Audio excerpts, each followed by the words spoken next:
Great, thank you. Good morning, everyone. Today is electoral areas for Monday, January 25th. I'd like to acknowledge we're meeting on the unceded traditional territory of the Comox First Nation. In response to COVID-19 and in accordance with Ministerial Order 192, public in-person attendance is not permitted. And we do have an item on the agenda to speak to how the public can respond to our financial plan.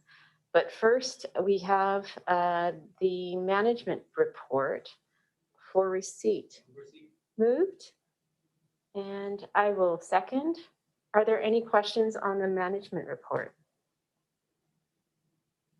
Hearing none. And Director Grieve, are you okay to, any issues for you? No, fine, Madam Chair. Okay, great. So that is carried. And over to staff to comment about public input. Thank you very much, Madam Chair and directors. And this is the start of our financial planning process. We have many budgets to go through and many of them today. Jake Martins is just going to speak to you and the public that are watching this or in attendance that want to participate in the financial planning process, just to explain that to you under our current procedures. Thank you, Russell. And through the chair, as noted by the chair, we're on section D here, public input with respect to the 2021-2025 financial planning process. Annually, when this plan is considered, there are opportunities for the public. However, given the COVID-19 pandemic and the ministerial orders that are restricting public in-person attendance, this process will be slightly different this year. So on our website, we have posted the proposed financial plan, which Kevin will speak to, I'm sure, shortly here. And item D provides an opportunity that if the public wishes to review those plans and then provide any questions or comments, they may do so. And then staff at this point in the agenda would raise those or summarize those for the board's feedback and consideration. So online, if the public goes to our website and they go to www.comoxvalleyrd.ca/budget inquiries, there's a web form there. And we'd encourage all questions and comments to be submitted that way. There are other opportunities that we would draw to the public's attention. They can attend and present via a formal delegation. They can contact their directors directly via our website and the contact information there. And they can also tune in and simply watch the proceedings online, which are live streamed and then subsequently posted for review afterwards. With that, I'd be pleased to answer any questions. Otherwise, I think that outlines the process. Any questions, directors? No, hearing none. Anyone opposed to receipt of, oh, sorry, we didn't move that. Could I get a first and I will second? No one's opposed. That is carried. Thank you. So we're going to move on to reports now and getting into all of the different things. So we first have a CVRIS grant application for the Hornby Island Fire Rescue Training Facility. Moved. Second. Seconded, and over to staff. Thank you very much, Chair and directors. And James Bast is here. He will explain the opportunity that we have and what is proposed with respect to this grant funding proposal. Thank you. Through the CAO to the chair and to the committee, I'd like to introduce Fire Chief Doug Chinnery, who's online, and he'll be able to walk through this report. Doug? Hi, good morning, everybody. Through the chair, the CVRIS grant is COVID-19 Resilience Infrastructure Stream. It's a provincial grant in conjunction with the Government of Canada as well. It's focused on infrastructure that will upgrade local government and Indigenous buildings, improve health and educational facilities, increase access to active transportation, and increase resilience and adaptation to natural disaster events. It seemed like a pretty good match for our training facility. Our proposal is for an upgrade to a local government building, which is our training facility. It is an educational facility, and the proposed improvements will allow us to do more specialized training here in our community. Keeping our crew here on island protects them from COVID and also protects our community from the possibility of them bring the virus back home. Our proposal is for just over $90,000 and will cover things like concrete pad for auto extrication and car fire training, some propane props to simulate various types of fires, improved lighting for nighttime operations, an additional container for storing training props, and the construction of a deck on the top of the structure to allow us to do more high-angle rope rescue training. There are many other little things that go into this grant, but those are the big ticket items. One of the things I'm excited about with upgrading our training facility is the possibility of getting outside trainers onto Hornby Island. So instead of sending individual firefighters off for training and having them come back and try and present what they had learned to the rest of our crew, if we can get an outside trainer to come to Hornby and use our training facility, we can cover the entire fire department in one go. This is the first time I've done the staff report, so I'm not exactly sure what happens at this point, but I'm happy to take any questions. Sure. And we have a question from Director Arbor.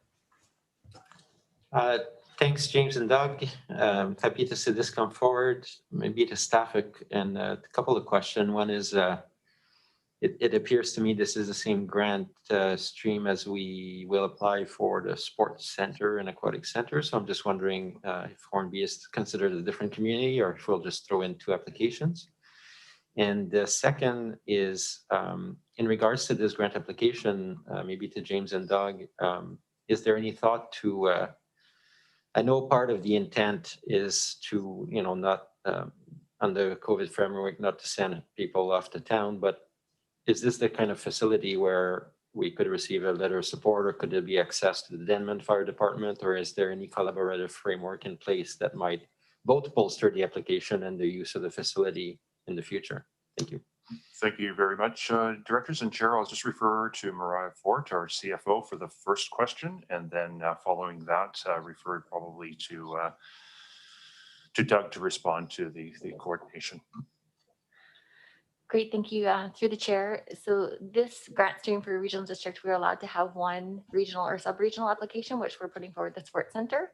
And then we're also allowed to have one application per electoral area. So we did take a look kind of across our project plan for eligible projects, but they had to be sort of shovel ready and ready to go.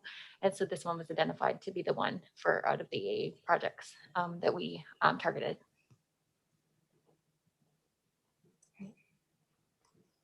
And question number 2, I guess, to Doug. Yeah, the Comox Valley Fire Departments have a pretty long history of sharing facilities and sharing trainers. When one fire department comes up with an idea for training, they usually fill the spots and then put notices out to other fire departments in the area if they want to send personnel over. Now, having said that, that kind of runs a bit contrary to the idea of having a training facility and not mixing the communities as far as COVID goes.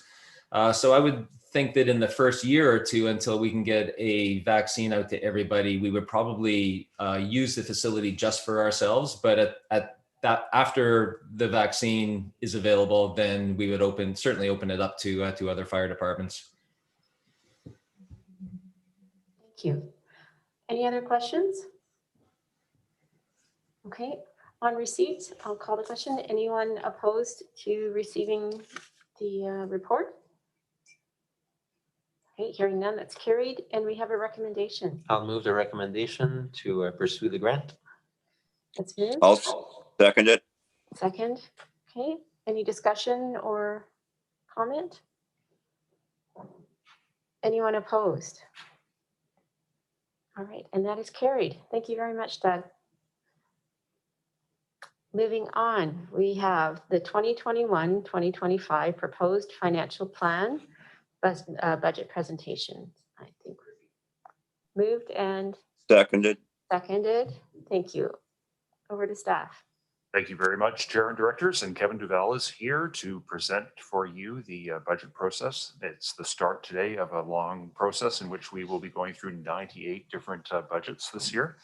And Kevin will give the overview, and then for the rest of this meeting, we'll be looking at some of the specific services that are provided to the electoral areas. Thank you very much. Through the chair to the directors, good morning to everyone. So as Russell noted, this is kind of the big kickoff to our annual financial planning process. The heavy lifting really starts with this committee. We have 28 function budgets coming forward today, so it will be a fulsome day. So I appreciate everyone's time and effort. Just wanted to give the directors just a bit of an overview of what to expect with this year's process. We've already spoken to how kind of the public engagement piece will kind of be facilitated, and we'll look forward to that. But in essence, again, starting today, we have a number of service budgets going forward. Tomorrow at the board meeting, we will be providing directors with the more fulsome consolidated view of our overall financial plan. And then over the next 7 weeks, we'll be continuing to roll out the entirety of our service budgets for your consideration. So just as a quick reminder as to how this process typically works. So with the launch of the public engagement process, we actually did post the full proposed financial plan to our website on Friday. So that is up and live for everyone to certainly take a look at. As these meetings progress over the next 7 weeks, staff certainly will note and document any recommendations, suggestions, et cetera, that the directors put forward. Those would then get taken back and considered as part of our recommended budget, which would come forward in early March. In that recommended budget, we also do update any 2020 carry forward items, whether those are capital work plan items or operational initiatives, et cetera. In that recommended budget, we would also identify our finalized surplus carry forward figures. And at the same time, if we have any more information on updated grant approval status, et cetera, we would certainly indicate those at that time as well.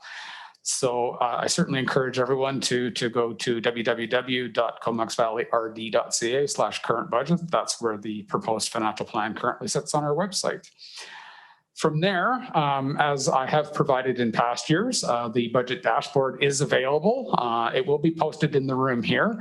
It is a bit small because, as Russell alluded to, 98 budgets to go through, so I do apologize for that. But in essence, that is color-coded to give the directors a sense of what budgets we will be covering today. And as those get approved, we'll be updating that dashboard and then kind of bringing that forward at each of these budget presentation meetings. As I said, we have about 28 budgets coming forward today, and then at the next EASC meeting, which is currently scheduled for February 8th, we'll have another big tranche of budgets coming forward for that as well. So I will leave my overview there for now. Certainly welcome any questions before passing it back through to the CAO to start off with the budget presentations. Any questions from the directors? I think we're... Just one. Go ahead, Director Grieve. I have to say I miss Wendy Byrne and her candies. So it's a big disappointment we don't have candies go with the budget this year. Thank you. Yes. Thanks, Director Grieve. Well, I know it's always exciting to see the stickers change colors. So I'm glad that we've been able to adapt that to COVID-friendly system and have the rest of the community be able to see that. So thanks very much for that, Kevin. All right. On receipt, is there anyone opposed? And that's carried. So we're going to dive right in. Item number 3 is the 2021-2025 financial plan for weed control function 296. Move receipt. I'll second and over to staff. Thank you very much, Chair and Directors. And just for clarity, this is noxious weed control, not the other form of weed. And our staff member, Mark Harrison, will provide a summary and answer any of your questions. Thank you, Russell, and through Madam Chair. Just here to present the weed control service function 296. As Russell alluded to, this is to control invasive plant species, noxious plants. So just a quick overview of the Rethink CVRD COVID-19 response. Invasive plant removal was identified as a a functional task, so it is important to maintain. It does help reduce negative impacts caused by invasive plants. Community partnership is key to this delivery of this service. We use not-for-profit organizations to help deliver this service, as well as the Not on My Property program, or the COMP program, which is a community partnership with the other local governments, with the City of Courtenay, Town of Comox, and the Village of Cumberland, and the CVRD together to help control giant hogweed and Japanese knotweed primarily. So it's a cost-effective way to deliver this service. In terms of just future challenges, we get revenue, or have been getting revenue, through a provincial grant, which is due, or which will be terminated in March of this year. Because of COVID-19, we're not expecting to get that source of revenue stream. So it's a little bit of a challenge this year in terms of revenue.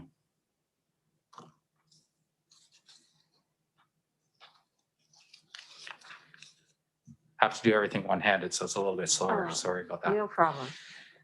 In 2020, we did deliver the COMP and the community partners invasive plant removal in a cost-effective manner. In terms of COMP program, we managed 145 sites, 52 of those being new sites, 36 retreated sites, and 57 sites we actually eradicated. In 2021, because we're not anticipating the grant, we are looking at prioritizing treatment to maximize the funds that we're receiving. And we are continuing with our community partners, but at reduced levels.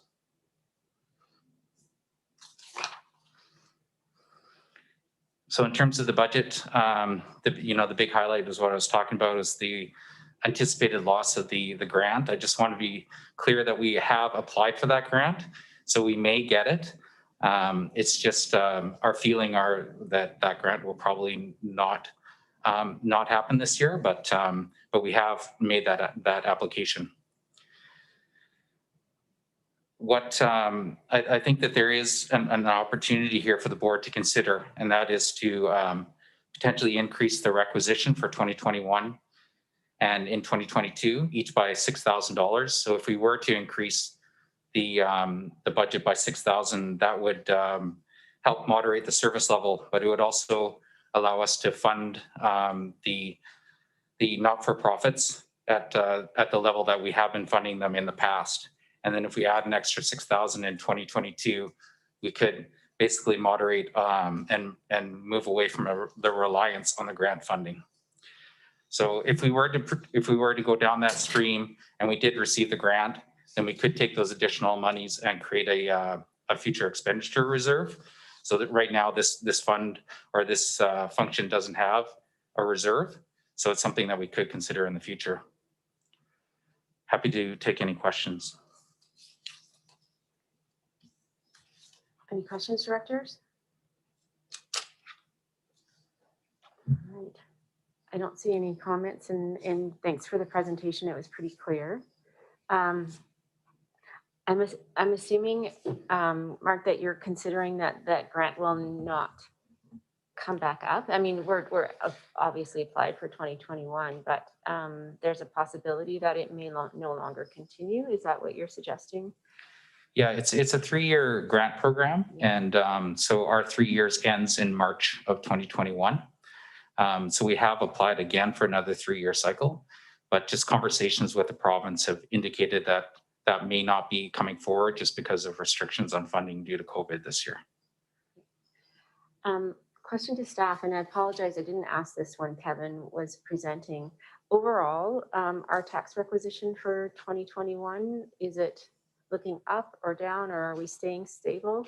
I know this function is tiny in comparison to everything, but I just like an idea if that's possible. Through the chair to the director. So yeah, I don't want to entirely spoil tomorrow's surprise, but I can certainly give you a sense that the budget managers definitely took the COVID renewal and response process at heart. And that I think directors will be happy with the overall lay of the land at this point. Requisitions compared to last year will be actually pretty flat, if not actually a little less. Okay, thanks. All right. I will move receipt first of all, so I don't hear, or anyone opposed to receipt? Okay, that is carried, and we have a recommendation. Second, Moved and seconded as presented. Any comments? Okay, hearing none, that is carried. Thanks, Mark. And I believe you're still up, right? So 2021-25 financial plan for the Denman Island Community Parks and Greenways Function 619. Moved second, and seconded. Thank you. Thank you, Madam Chair. I just want to present the Denman Island Community Parks and Greenways Service Function number 619. This function is to provide parks and trail services to Denman Island. And so the participants are Denman Island residences only for this service. This service does complement the community planning, which is done through Islands Trust.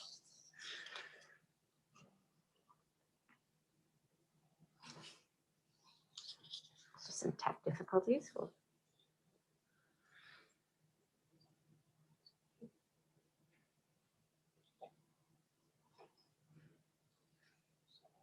While we're pulling that up.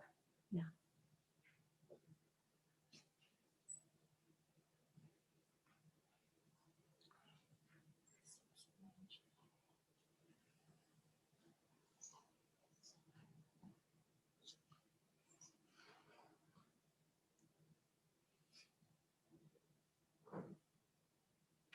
There we go. All right, thank you.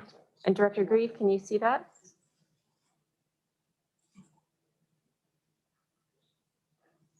I can now, thank you. Okay, good. All right, so we'll just move on. The as part of the Rethink COVID-19 response in terms of parks, parks maintenance was deemed a critical task, and I think we saw that this year with a lot higher numbers of use than is typical. And then I also want to just kind of touch in on the capital project approach that Parks has decided to take as part of the renewal plan, and that is that all new projects that are over $50,000, we'd be looking for some kind of support. So either through community works funds or through some kind of partnership or grant support. I think some of the challenges with this this service is the delivery of the CIT. So we did deliver part of the Denman Cross Island Trail this year with Kirk Road Stairs, but we still have 3.5 kilometers of trail to deliver, and how we go about delivering that in terms of funding.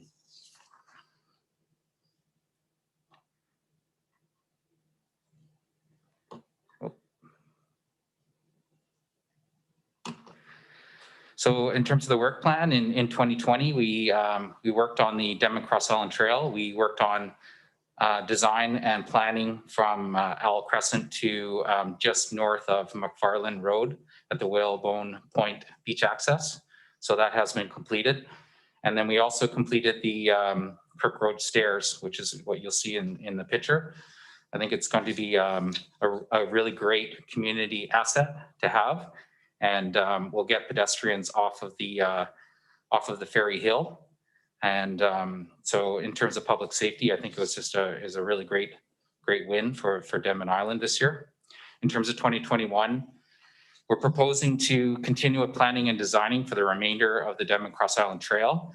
So at the end of 2021, we would have shovel-ready design that we could then use in terms of applying for future grants. And we're also looking to bring Piercy Park online. Beyond 2021, we are looking at Community Works Fund request of $180,000 to build Owl to McFarland in terms of the trail, but that money can also be used to support a grant application, an active transportation grant. And if that was successful, we could potentially do the full remainder of the trail. To construct the full remainder will probably be in the ballpark of about $600,000 to build. So in terms of the 2021 budget, I think just in terms of highlight, we're looking at keeping the budget flat this year. So again, it's kind of building on providing tax relief for the taxpayers this year. And you'll see that in kind of all of my parks budgets. I think that was something that we wanted to provide for residents. The other big thing that we see in there is a surplus of $10,000 from the 2020, which is basically comes from our COVID renewal plan efforts to reduce expenses and to suspend projects in 2020. So that $10,000 could be used to offset costs to bring the Piercy Park online. I think the other things that you see a little bit, a slight increase to personnel costs. This year we changed the allocations for some of the staff. So to just reflect a little bit more of the realities in terms of how park staff are spending their time. So a little bit of increase to each of the islands and a reduction to the ABC parks function. Our ARPA rating stays about the same. And what we did is our proposing is that a bulk of that surplus goes into reserve contributions. And we are projecting no real capital in terms of 2021. The only thing we're proposing is just continuing with our planning and design for Denman Cross Island. In terms of reserves, just a quick look at reserves. I think the thing to kind of look at here, we've got 184,000 in terms of consolidated. Capital Works reserves projected to be fairly low. We do have a few larger big ticket items that will need to be replaced in the future, including the Morning Beach Stairs and the Bilmy boat ramp. So happy to take any questions. Thank you. We have a question from Director Bree, or sorry, Director Arbor, sorry. Thanks. Very much appreciate your preview of all the parks budgets around being cost conscious this year. I know the islands are probably going to still get a bit hit, but this is really appreciated, the efforts of the parks department in that regard. And I walked the stairs yesterday for the first time in the snow, which was really nice. And I think I smelled yellow cedar. Are the threads made out of yellow cedar? That's correct. Congrats to staff for design. That's the best wood that's going to last a very long time. I was really happy to see that. I haven't smelled that smell since 10 years ago on the West Coast. Don't have the yellow cedar plant in town anymore. Yeah, it's great, except that my only thing that I struggled with, I had to go back.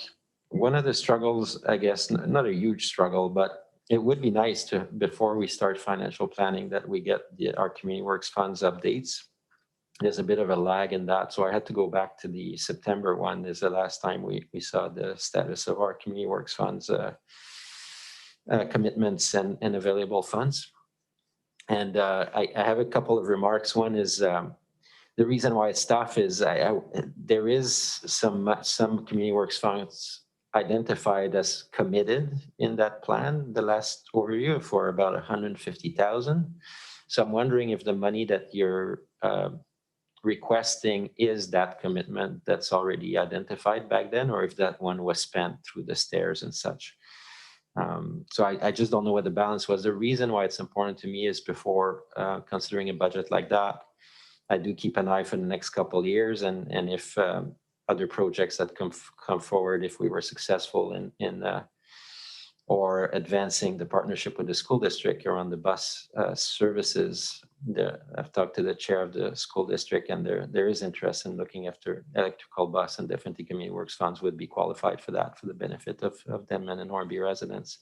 So I'm just trying to see what may come down the road, and what my main question for today is, what is the status of the funds that were beside Denman Cross Island Trail? Is this an additional amount to those funds, a new commitment, or is it?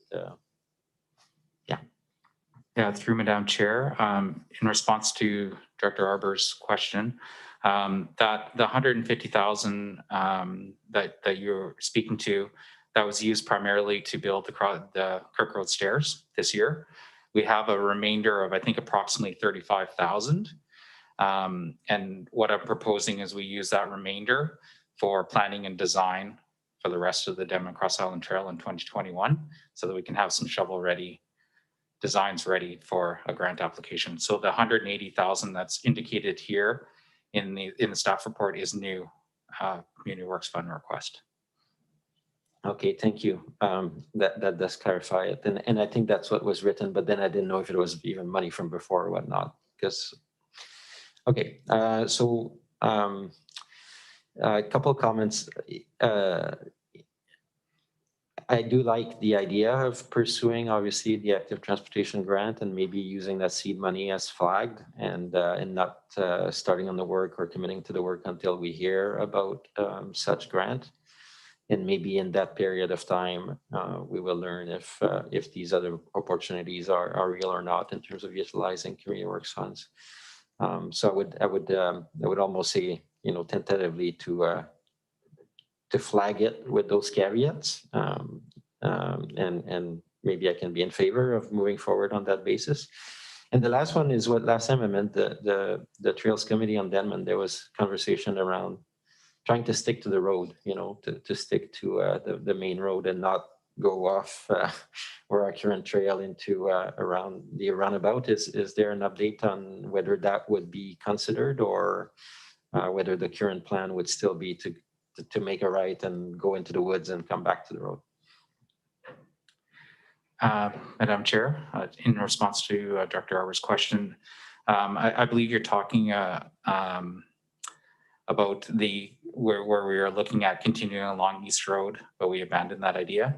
So that idea has been abandoned because it would require 3 separate statutory right-of-ways on private land that we weren't able to acquire.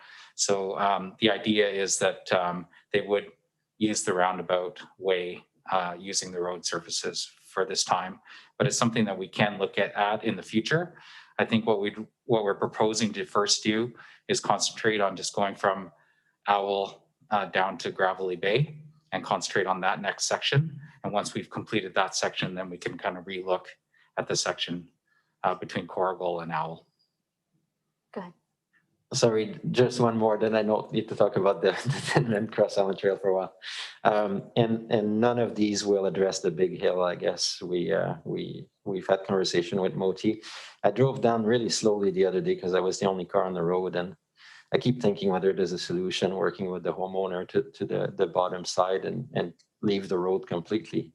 I know a lot of residents on Denman see that as a huge problem in terms of the connectivity that remains, and the trustee had some idea there as well around temporary things. So maybe that's something we can continue to explore in combination with Moti. So thank you. That's all I had on this one. Dr. Grieve, any questions from you? Just a general comment, Madam Chair. I don't think we can, in any way, shape, or form, overvalue the importance of greenways and parks and connectivity in all regards to reducing greenhouse gas emissions, to the mental and physical well-being of the residents. I think it's one thing that electoral areas can do very well, and I certainly am in support of anything Mark and his team can do to bring these things through the pandemic and through the ensuing depression that's probably looming in the next few years, and keep it going forward, because I think it's definitely invaluable on so many fronts. So thank you very much. Thank you. Mark, I had a question very much in line, and I agree with the comment Director Grieve just said, how important parks functions are going to be in the future. It is about the use of the community works funds for parks specifically. And my only hesitation, similar to Director Arbor's, is in the past, I know we've used some of those funds for Area B on some of the other like capital works around some of the private sewage treatment plants, or in King Coho, I think got some money. Just I guess how comfortable are staff with the way the use of more community works fund on the park side, and do we have enough of a buffer in case something like a big upgrade happens in some of the other historical uses for those types of funds? Sorry, it's taking away from Hornby, but it's more of a general because I know it's going to come up with the other park services that we're asking for community works funds. So if we could have that discussion, I mean, if it's not too complicated now, or if this might be something better for the larger board, up to you. Thank you. And Kevin will provide some comment in terms of the global perspective on the use of the funds, but just a small point of clarification, and that is the community works funds for the King Coho or otherwise, they were private, but they are now public. Right. Just Of course. thanks. Misspoke there. Yes. Thank you, CAO, through the chair to the director. So yes, I can certainly provide some additional clarity. So of course, as directors are aware, the community works funds are allocated out on an annual basis to each of our electoral areas, including a specific allocation for Denman and Hornby Islands. So with respect to where those are at, we will be actually, staff is just in the process of finalizing our reconciliation for 2020 for community works funds. A report will be coming forward to the board early next month in that regard. But at this point, I can certainly indicate to you that at this point, coming into at the end of the December, we had about $270,000 in community works funds uncommitted and reserved for Denman and Hornby Islands. This would certainly take a considerable portion of that, but certainly also keep in mind that we do continue to get annual allocations through UBCM to support these funds. The current agreement with UBCM does expire in 2024. We still don't really have any sense of what the program will look like going forward from that, but we will certainly have at least another 3 allocations coming forward to further supplement those dollars. But of course, we are always looking organizational wide at what potential projects we do have coming down the pike and whether we can accommodate all those requests. So we certainly look at those on a priority basis and do our best to try to manage those funds as effectively as they can. Obviously, looking to put those dollars where it does make the most sense. Thank you for that. Okay. I don't see any other questions. So on receipt of the report for 619, anyone opposed? Okay, that's carried. And we have some recommendations. Move one. Recommendation 1, that the proposed 2021-2025 financial plan for Denman Island Parks and Greenway Service Function 619 be approved. Anyone opposed? And that's carried. And Madam Chair, just a question of Director Arbor, are you okay with this recommendation? Were you suggesting another variation or further study before we commit these funds? Yes.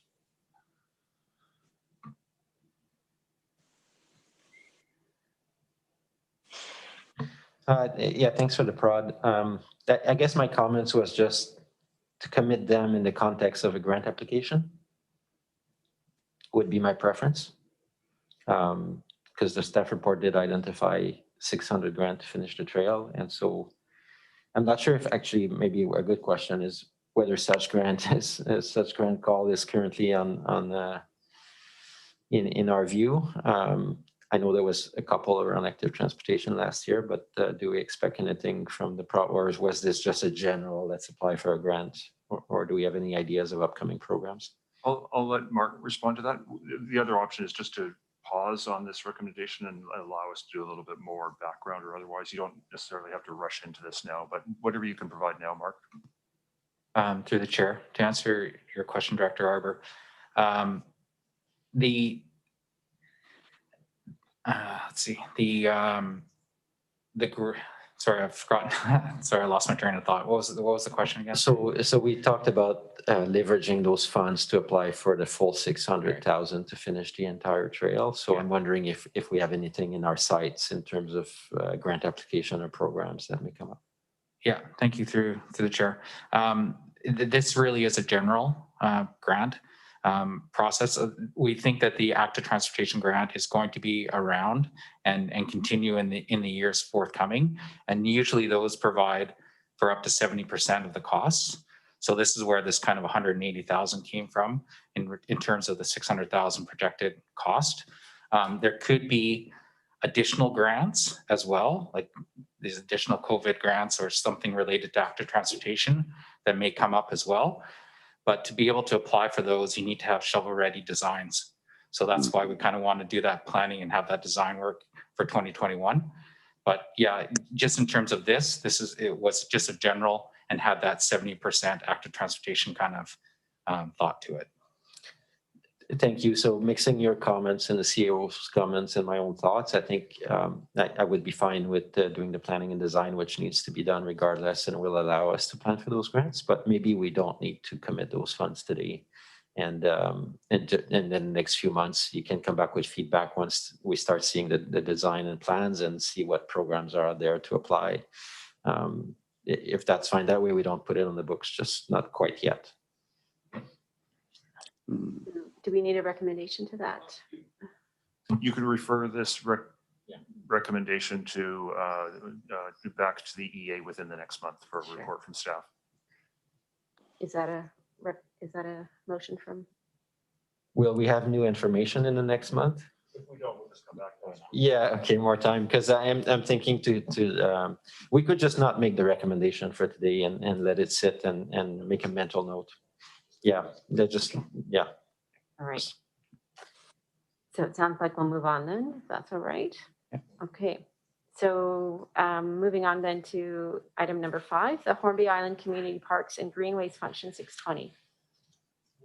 Moved and seconded by me. And over back to staff. Thank you, Madam Chair. Yeah, just want to present Hornby Island Community Parks and Greenway Service Function 620. This function is to provide parks and trail services to Hornby Island, and the participants are just the Hornby Island residents. This function, like the Denman function, complements the community planning that's done by Islands Trust. I'll just wait for a slideshow.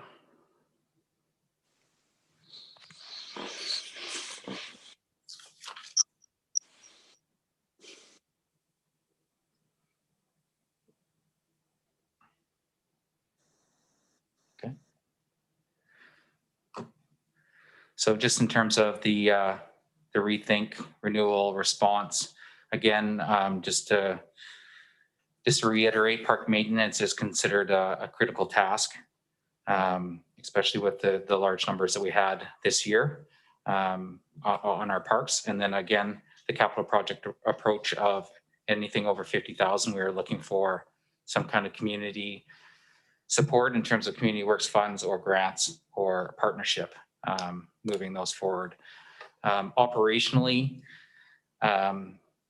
this service relies on community partnership through HERA, the Hornby Island Ratepayers and Residents Association, which delivers the day-to-day management of the parks maintenance contractor. In terms of challenges, the main challenge with this service is its reserve contributions and how we can continue to make reserve contributions in the future. So in terms of 2020, we did suspend some of our projects in 2020, but we were still able under COVID to deliver some projects on Hornby Island. We delivered a new washroom at Sandpiper Park and also increased or upgraded the trail down to the beach. We delivered probably 80% of the Gull Road Trail. It wasn't able to get completed because we ran into wet weather in 2020, but we are expecting to complete that in the next month or so. And then we also did do a cultural report for Mount Jeffrey that looked at KFN values and cultural interests for Mount Jeffrey. In terms of 2021, we're proposing, we have made an application for the Shingle Spit boat launch. That's our second application. We will find out the status of that in the summer of 2021. We're also proposing to, finish the Gull Road Trail, of which we did get a grant to help us with that. And we are proposing to do ecosystem mapping on Mount Jeffrey. So that, coupled with the cultural report, will help us in terms of future park signage plans and just planning in general on Mount Jeffrey moving forward.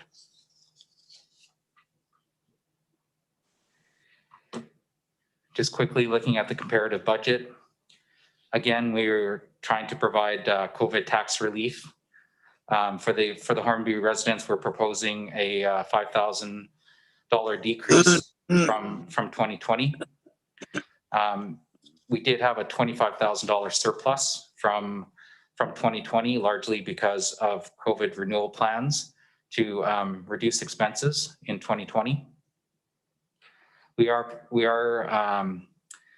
suggesting that that surplus goes largely into reserve contributions. I think the other thing to look up here is the increase in personnel costs, which is a little more significant to Hornby than it was for Denman. Again, that's to just be historically fair in terms of staff allocation time that park staff uses for each of the services. So this makes it a little bit fairer in terms of costs for personnel. Operating is to go down, largely because we were reducing our costs that were associated with the shingle spit. We had a bunch of professional fees in there, which we have taken out, and we put it into our grant application, which was for 100% of that cost. In 2020, we're not projecting any new capital projects other than finishing the Gull Road project.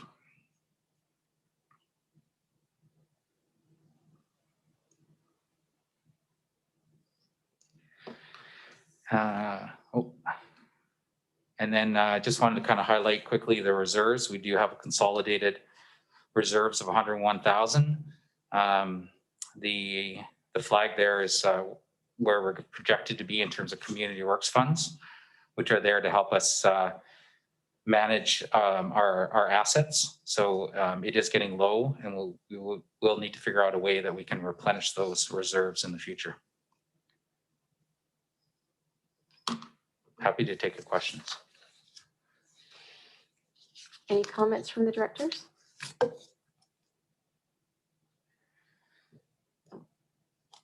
Director Arbor. Yeah, no, I think it looks good. So just to be fully clear for myself and others, the personal cost would be CVRD personnel and not the higher end contracting personnel. Is that correct? And then the operating would be through the higher contract. Is that correct? Yeah, through the chair to the director, that's correct. That's exactly it. And our costs, I mean, there was quite a bit, there was a Gull Road and all that. Next year, we don't have major capital projects, I guess, on the books. Cost is still going up. The one place where I see we might be investing from your report is just on the ecosystem mapping. And there's no way to piggyback on the province or Islands Trust on some of that work. Like how extensive is the work and the personal time is, how much are we going to be involved in that? Through the chair, it's going to be it won't be super robust, but we were planning to hire a consultant to do that report. It was an action item that was identified in the management plan. And that, along with the cultural report, was going to help with our future planning for the park in general. So I think it's important for us to be able to identify where those critical habitats are and those critical environments are on Mount Jeffrey in terms of helping us with trail planning, helping us with future interpretive signage and those kind of things. Okay, that's good enough. So if it's consultant, it'd be under operating as well, I guess, some of those costs. Okay, overall, great, a small savings to the taxpayers, and it'll be a slightly quieter year, but if we get that grant for the boat ramp, then we'll ramp it up. Any other questions? Okay, hearing none. Oh, go ahead, Director Green. No, I'm good. Thank you very much. Okay. I'm just looking at the boat launch and thinking, boy, that does need replacing. Yes. All right. Is anyone opposed to receipt of the financial plan for the function 620? Hearing none, that is approved, and we have a recommendation. So moved Second. and seconded that the proposed 2021-2025 financial plan for Hornby Island Community Parks and Greenway Service Function 620 be approved. Anyone opposed? And that is carried. Thank you. And moving on to the Bain Sound A, B, and C Parks and Greenway Service Function 621. Move 6.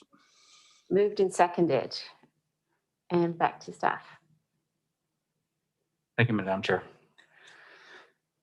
Yeah, I just want to present Bain Sound A, B, and C Parks and Greenway Service Function 621.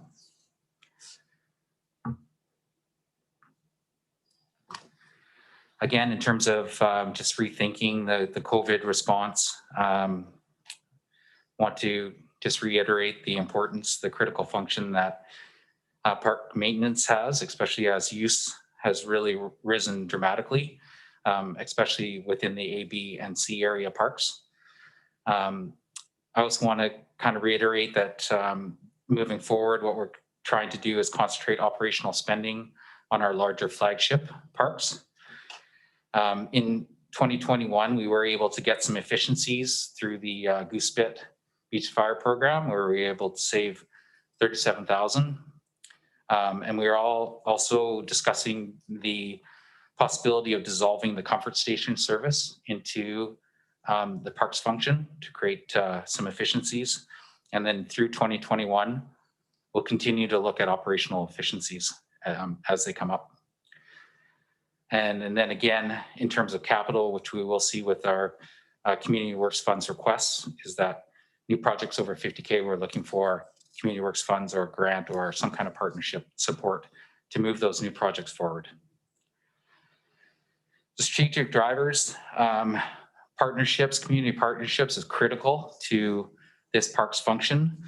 You know, a lot of not-for-profits and mental health groups help with the delivery of the maintenance, and they do a great job, and they're critical to keeping the parks maintained at a decent service level.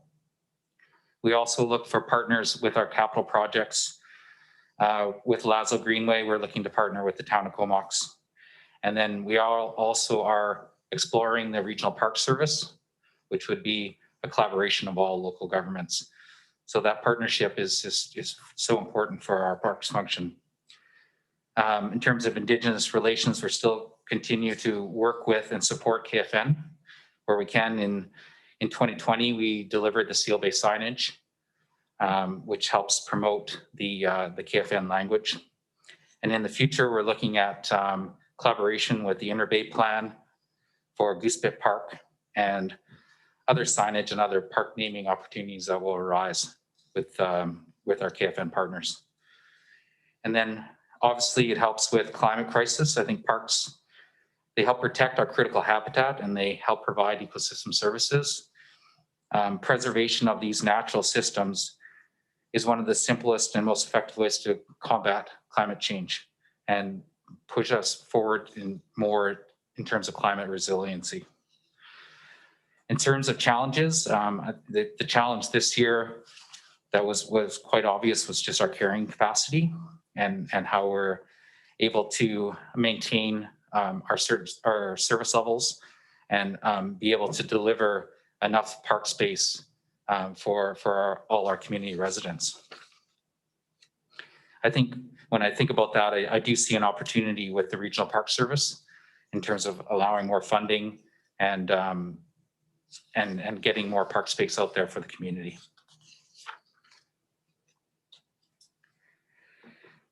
So 2020, many projects were suspended because of COVID-19, but we were still able to deliver some.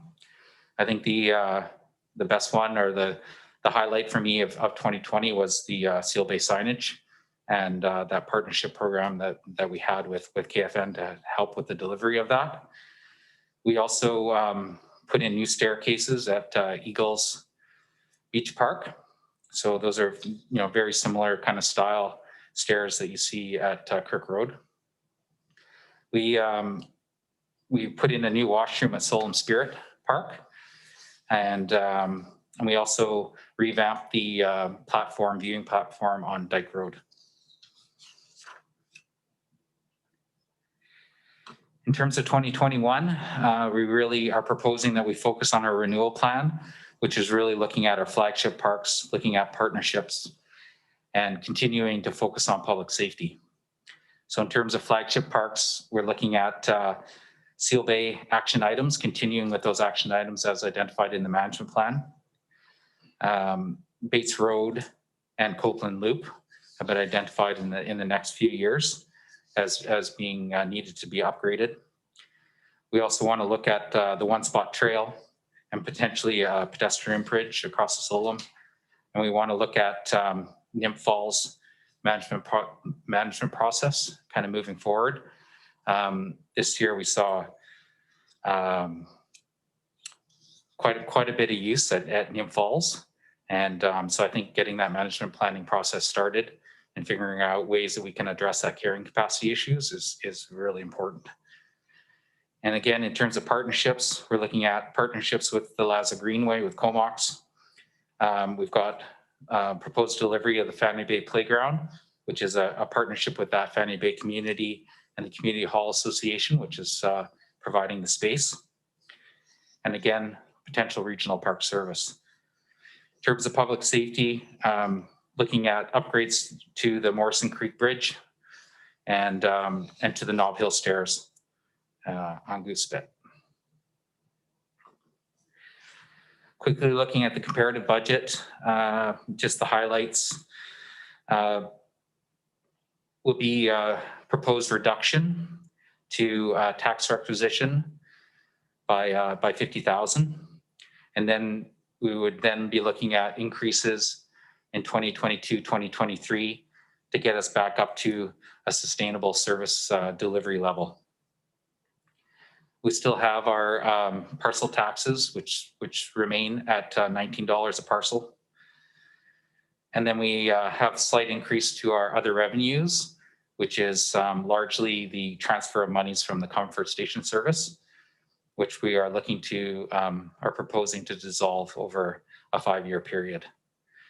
And then the big one is our $400,000 proposed surplus, which is largely because of our COVID renewal plan efforts, where we reduced a lot of expenses and suspended projects to give us that large surplus for this year.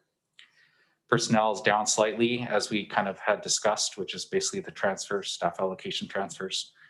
Operations stays relatively the same.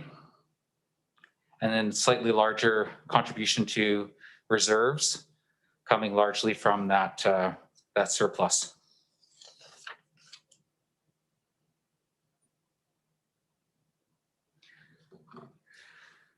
So look at reserve, projected consolidated reserves of 5.4 million in 2025. I think they all look fairly good. The reason that I've kind of highlighted the capital works reserves is that that's largely based on receipt of capital works funds. Those capital works reserves are there primarily so that we can upgrade and maintain our existing assets.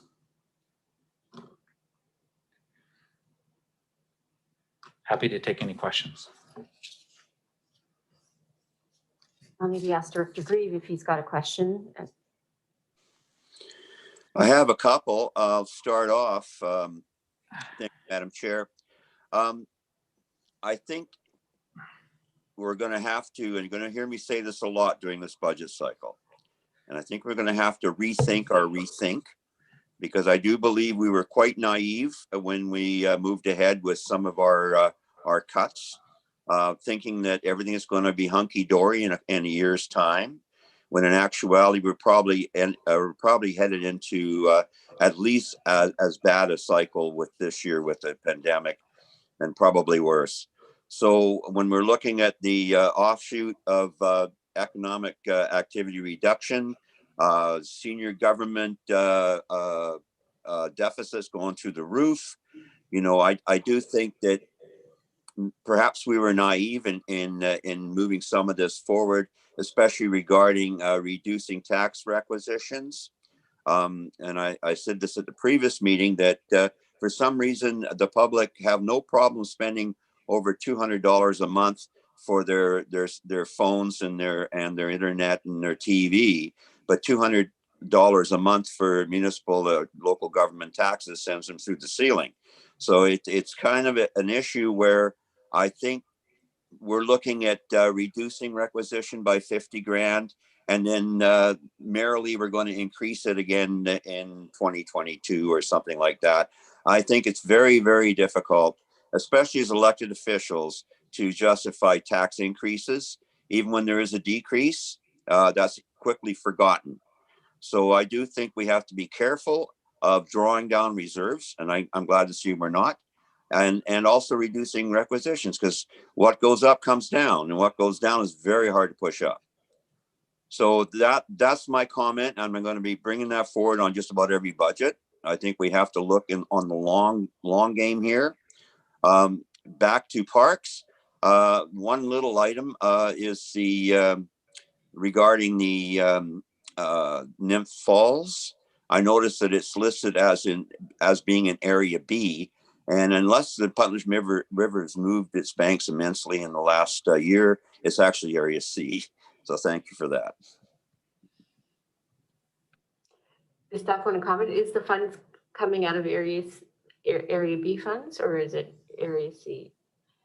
Yeah, through the chair, that's my mistake. That should be Area C. Okay. Nymph Falls. Thanks for catching that, Director Grief. Yeah, we share that. Many Area B residents use Nymph Falls too. Director Arbor. Yeah, thanks. I do have a few comments. And picking up on the community works fund stuff, if we don't get sewage going in Area A, I think parks might inherit a fairly healthy amount of money to spend before 2014, because we've been accumulating CWF reserves there in anticipation of a sewage project. And perhaps that explains why there's nothing really other than the Fanny Bay Playground, which is really exciting. I know the community is excited about that, but otherwise there's not a lot in terms of capital allocations.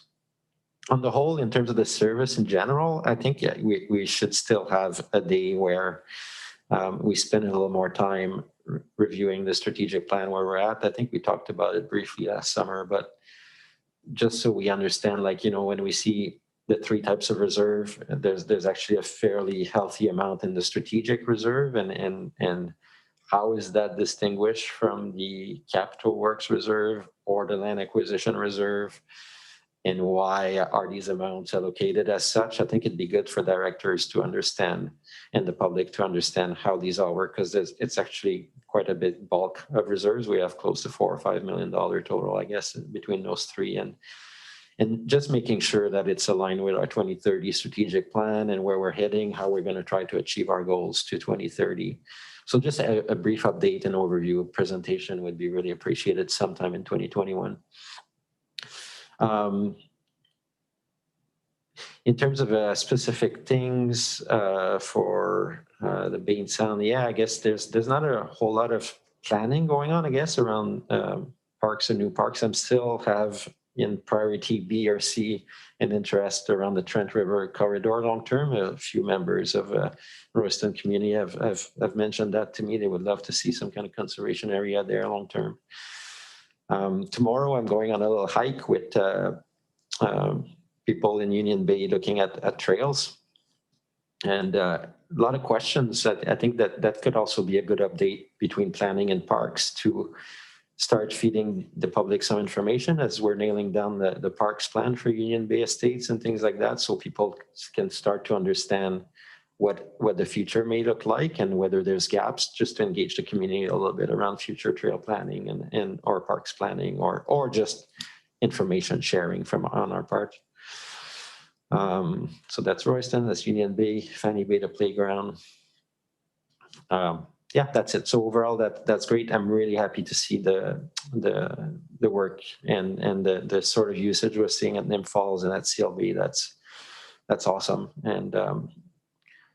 And overall, yeah, I've got no problem proceeding with the budget as presented. Thanks. Thanks, Director Hooker. I have a few questions myself. I think overall, my just one question was, it feels like we do have quite a lot happening for 2021. And I was just a little bit concerned about the personnel dollars going down. Do staff think that they're well resourced in this area, knowing how much the public is using our parks because of COVID?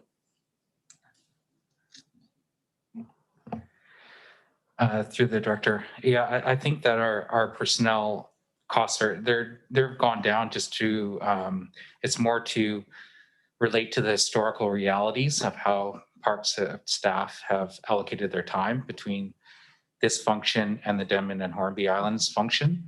So I think just in terms of the resources that are available in terms of personnel, that hasn't gone down. In fact, in December of 2020, we actually hired a parks planner, which we didn't have through all of 2020. So we do have that one full-time equivalent that we were adding into 2021. I think that there are quite a bit of projects for 2021. Some of these are consultant driven. So for example, Seal Bay Park, if we get that grant, that Bates Road improvement and improvements to Copeland would be largely driven by consultants. So that frees up a bunch of our time. The other ones like Morrison and Nob Hill, those kind of need to be actioned just from a public safety standpoint, and we do have the personnel to do that. So I think in terms of personnel time, I think we have the resources. Okay, great. Well, that's good to hear. Because as I mentioned, yeah, the public certainly is using our parks and really enjoys and sees the benefit of a well-resourced park service. I'm going to ask just a couple of questions around some of the more specific projects. The Lazo Greenway, the date for actual construction has now been pushed into 2022. Wondering if there is any kind of leeway in that, of starting that earlier. Yeah, thanks, Madam Chair. Yeah, I think because last year, Comox, they opted not to work on that last year. So we did continue with some design through just the Lazo Marsh portion. Mm-hmm. So that design has been completed. But I really would strongly suggest that we go through the process to work with the town of Comox on the design this year, and then we end up with another large shovel-ready project that we can then look for grant opportunities to construct the whole thing. So I think constructing this a small little piece, I don't think that's maybe the best step forward. Okay, that's understandable. So in terms of grant dollars, 'cause some of these projects I recognize from the SAREP fund grant application that we made. So are some of these projects that are coming in for community works, is that on top of those dollars, or are we assuming we have, because we haven't gotten those funds? Yeah, thanks, Madam Chair. Basically, those are there in case we do not get the grant. If we're not successful, then we would need to extra community works funds in there in order to deliver those projects. If we get a successful grant, then the idea would be we would decommit all those funds to Seal Bay, and they will go back into the community works funds kitty. Okay, great. And then lastly, just a question around the Dyke Road Park improvements. I'm wondering if that will also go to KFN for just as a heads up to them that this is happening, knowing just the sensitivities around Dyke Road, if that's something that's been sort of flagged. Yeah, Madam Chair, we can definitely bring that forward to them. It would be, those funds would be largely to upgrade the vehicle circulation through there. Okay. on both those parks, but we can definitely bring that forward to KFN. Great, thank you. Director Grieve has another question. Thanks. I'm just going to thank Madam Chair. I'm just going to bend Mark's ear while we have him in the hot seat. A couple of issues around parking. I've got a couple of calls regarding the Wildwood Forest area on Piercy Road and parking there, which I guess has been an issue for quite some time. And the other one, of course, is Nymph Falls itself, where if you go up there in the summertime, it's pretty hard to get through the parking on both sides of the street. I know the community's fairly understanding because they're part of that Nymph Falls committee. But I'm just wondering, are we going to make any headway with MOTI in either one of those? Through the chair to answer Director Greaves' question. In terms of Nymph Falls, I think that we need to embark on the management planning process first. And then that will give us an idea on how best to proceed. I agree with you that it's something that we are going to need to address, which is why I've proposed to put funds towards it. Basically, the 50,000 2022 largely into planning, and then the 100,000 to supplement in 2023 would likely go towards some kind of parking improvements at that park. But I don't want to get ahead of the management planning process, which we're going to start this year. In terms of Wildwood Forest, I don't have any plans in terms of parking improvements there, but it's something that we can look at, and I can engage Modi. All right, thank you. Seeing no further questions, I'm going to see if anyone's opposed to receipt of the financial plan for 6/21. Okay, hearing none, that is carried, and we have some recommendations. So the first one, moved one, is that the financial plan for the Bain Sound portion of Electoral Area A, B, and C Parks and Greenway Service Function 6/21 be approved. Anyone opposed? Seconded. Anyone opposed? And that's carried. Move to. And we have a second recommendation that is up on the screen of the Capital Works commitments to the different projects. That's moved. I'll second. Any opposed? And that is carried. All right, thanks. Thanks so much, Mark. Moving on, we're going to go into now fire protection. So the Rural Cumberland Fire Protection Function 210. Moved. Second. Seconded, and over to staff. Thank you, Madam Chair and Directors, and James Bast is here to support the next few budgets, as well as a number of the fire chiefs from the respective departments. So we'll hand it over to James. Thank you. Perfect. Thank you through the CAO to the chair and to the committee members. The first financial plan I'd like to present is with the Rural Cumberland Fire Protection Service. Just a quick background, the service was established in December of 2011. The service is provided by way of an agreement with the village of Cumberland, with the Cumberland Fire Department providing operations. The service agreement is a 5-year term, the current one, and it's ending in December of 2022. It serves approximately 450 residential properties, and the fire department responds to about 55 calls per year to that local service area. With regards to the key drivers, community partnerships. This is an example of the service being provided by way of service agreement with the village of Cumberland. It provides for economies of scale, and it provides for the efficiencies of having the service delivered by an established fire department. With regards to COVID renewal and those aspects, the focus of this the COVID renewal was to meet the contractual obligations that we currently have and find efficiencies wherever possible. One of the main drivers currently for this service agreement is the construction of the Cumberland Fire Hall. I don't know if you've seen it, but it's well underway, and they're They're still working on it.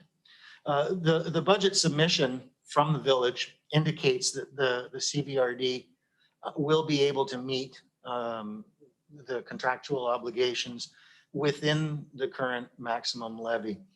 That is to say that elector assent may not or is not indicated at this time and may not be needed.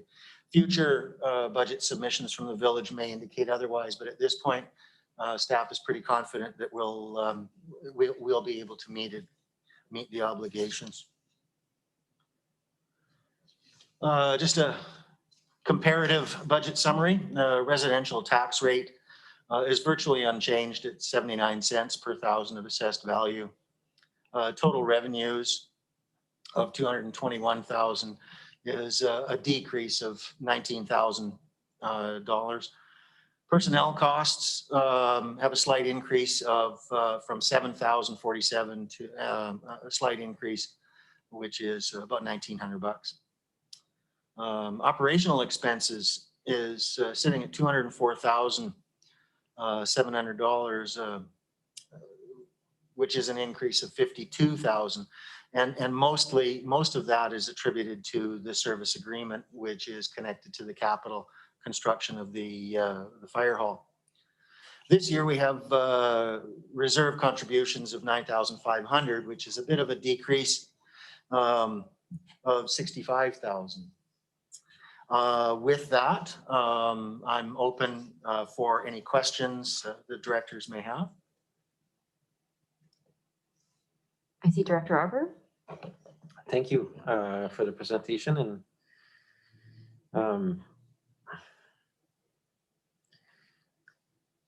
I'm looking at the Village of Cumberland sheet. Obviously, yeah, this is a cost driver, but you're saying that it will not change our requisition with the new fire hall, or in what year will that hit? Okay, if I may, in the past, the Village of Cumberland has indicated that it would be costing, that there would be the increases in costs as projected by the construction costs. Those construction costs are resting solidly in the 2021 submission. And you can see that the submission from 2022 on is relatively minor increases. With our contributions to reserve, at this point, we feel that we should be able to go through this full financial plan and maintain without having electoral assent required. Kevin, if you can.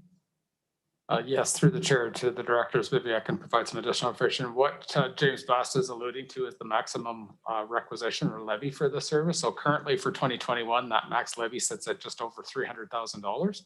So with the submission we did receive this year from the Village of Cumberland, which does include the capital debt servicing and whatnot for the new fire hall facility, we feel based on that submission and with the rest of the budget outlined in front of you that we can live within the current maximum requisition without having to increase that further, at least over this next 5 years.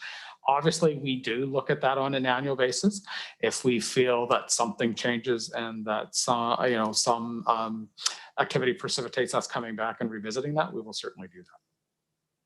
I'm really pleased to hear that. And that's great, because that's been on my mind ever since they put shovel in the ground. We represent probably 20% of the cost share for them. So I didn't know what it would mean. So this is actually really good news.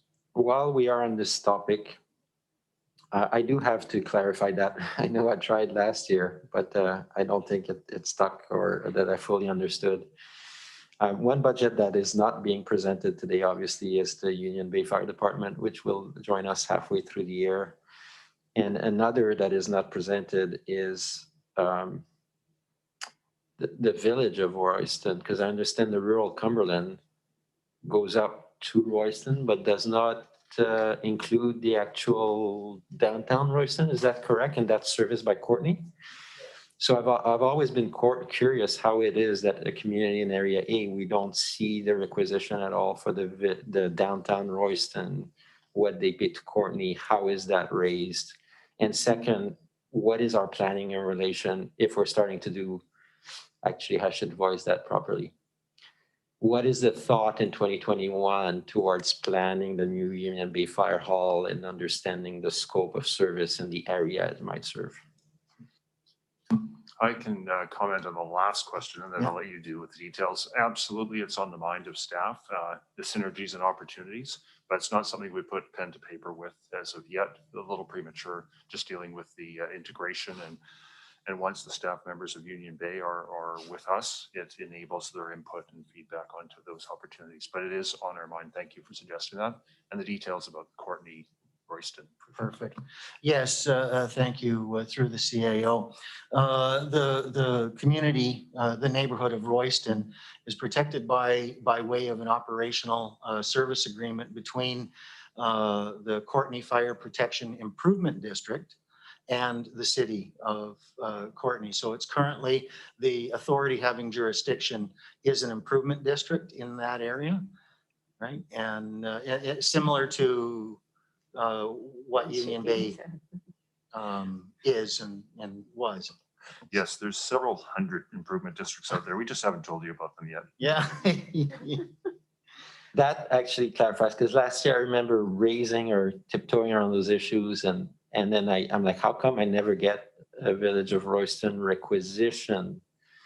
So they're actually part of an improvement district that's called the Courtney Improvement District, which has a service contract with the city of Courtney. Yes.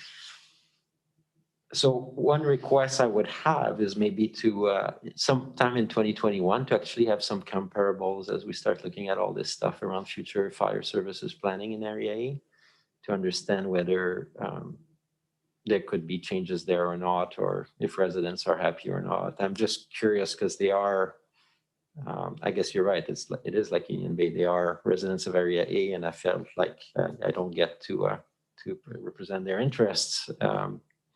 Now that I know about this Courtney Improvement District, I'll go check out their website. Thank you. Director Grieve, any questions? No, just a comment that I'm very happy that we don't have to go back for to review the ceiling on the requisition. I know that we've talked about this for half a dozen years at least, so this is very reassuring that we don't have to go for electoral dissent. Great, thank you. Seeing no more questions, I'll call on receipt. Anyone opposed to receipt? And that is carried. And we have a recommendation. And Second. that moved and seconded that the proposed 2025 financial plan for rural Cumberland Fire Protection Service Function 210 be approved. Anyone opposed? And that is carried. And moving on to the Denman Island Fire Protection Function 215. Moved and seconded, and over back to staff. Madam Chair, Yes. can I ask a question quickly? On those last two votes, it says area A and C. Why would that be? Oh, good question. I missed that.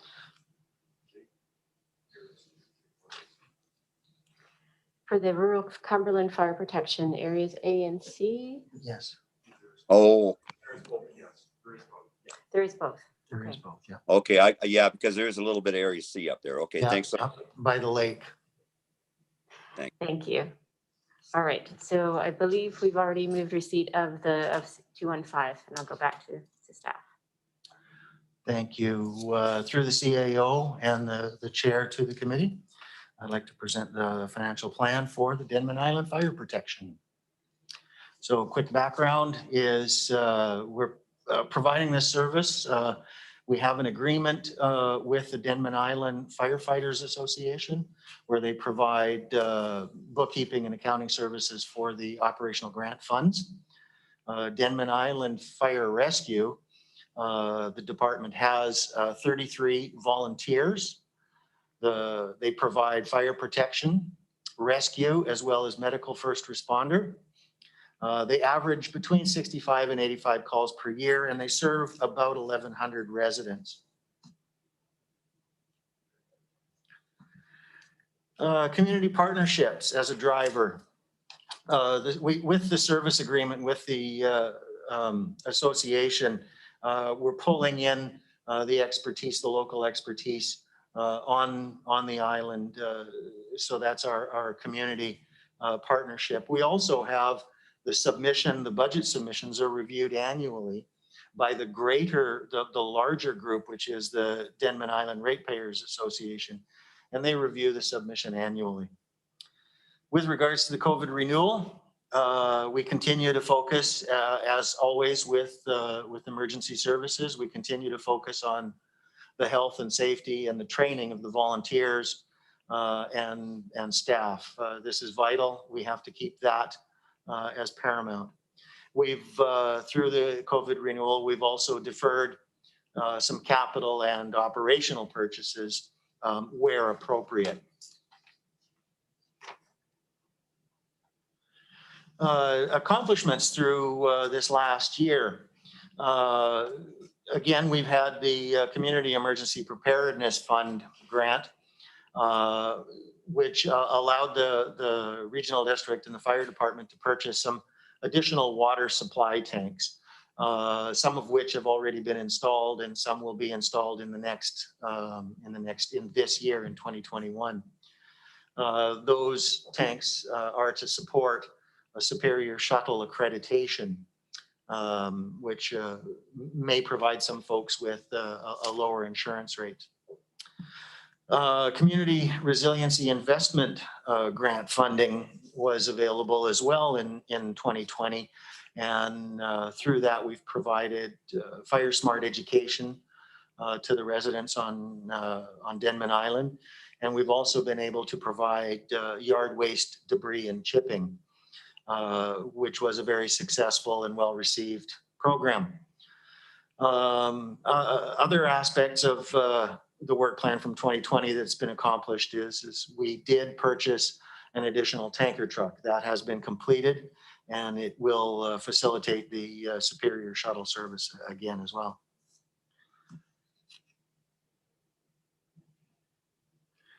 Our priorities for 2021 is to continue the upgrades of the water supply tanks, all towards Superior Shuttle.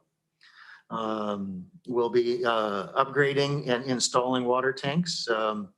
We'll be replacing some turnout gear that has been aged and required replacement, as well as the replacement of some self-contained breathing apparatus cylinders that have aged out.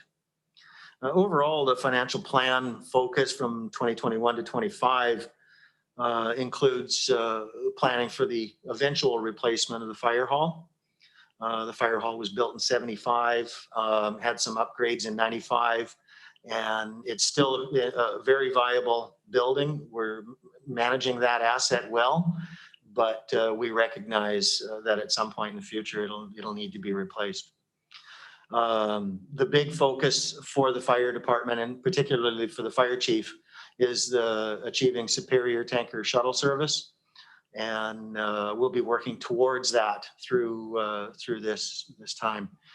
One note that I've got there is the replacement of the fire engine. The current proposed financial plan allocates the replacement of the fire engine in 2025. Through additional discussions with the fire chief, we find that it would be most helpful if we could change that to 2022. And so in support of Superior Shuttle. So the proposed would have that recognition on there as well. A quick snapshot of the comparative budget summary. The residential tax rate for this 2021 is 76 cents, which is a decrease of about 4-5 cents from the last year. Total revenues of $400,000, which is an increase of $7,900. Personnel costs $101,000, which is an increase of $6,000 or so from 2020. Operating expenditure for for 2021 is 203,000, which is a decrease of about $6,700, $6,800 from last year. And total contributions to reserve of 95,000, which is an increase of 41,000 from 2020. Again, towards planned capital improvements and in the future. And with that, there we go. I'm available, as is Chief Luckett is available for any questions with regards to this budget. Great. And I see Director Arbor has questions. That's great. Thank you. Yeah, great job at the Denman Island Fire Department, I think, and it's good. Again, I love the discipline that both parks and fire so far have come up with in regards to the rethink Comox Valley.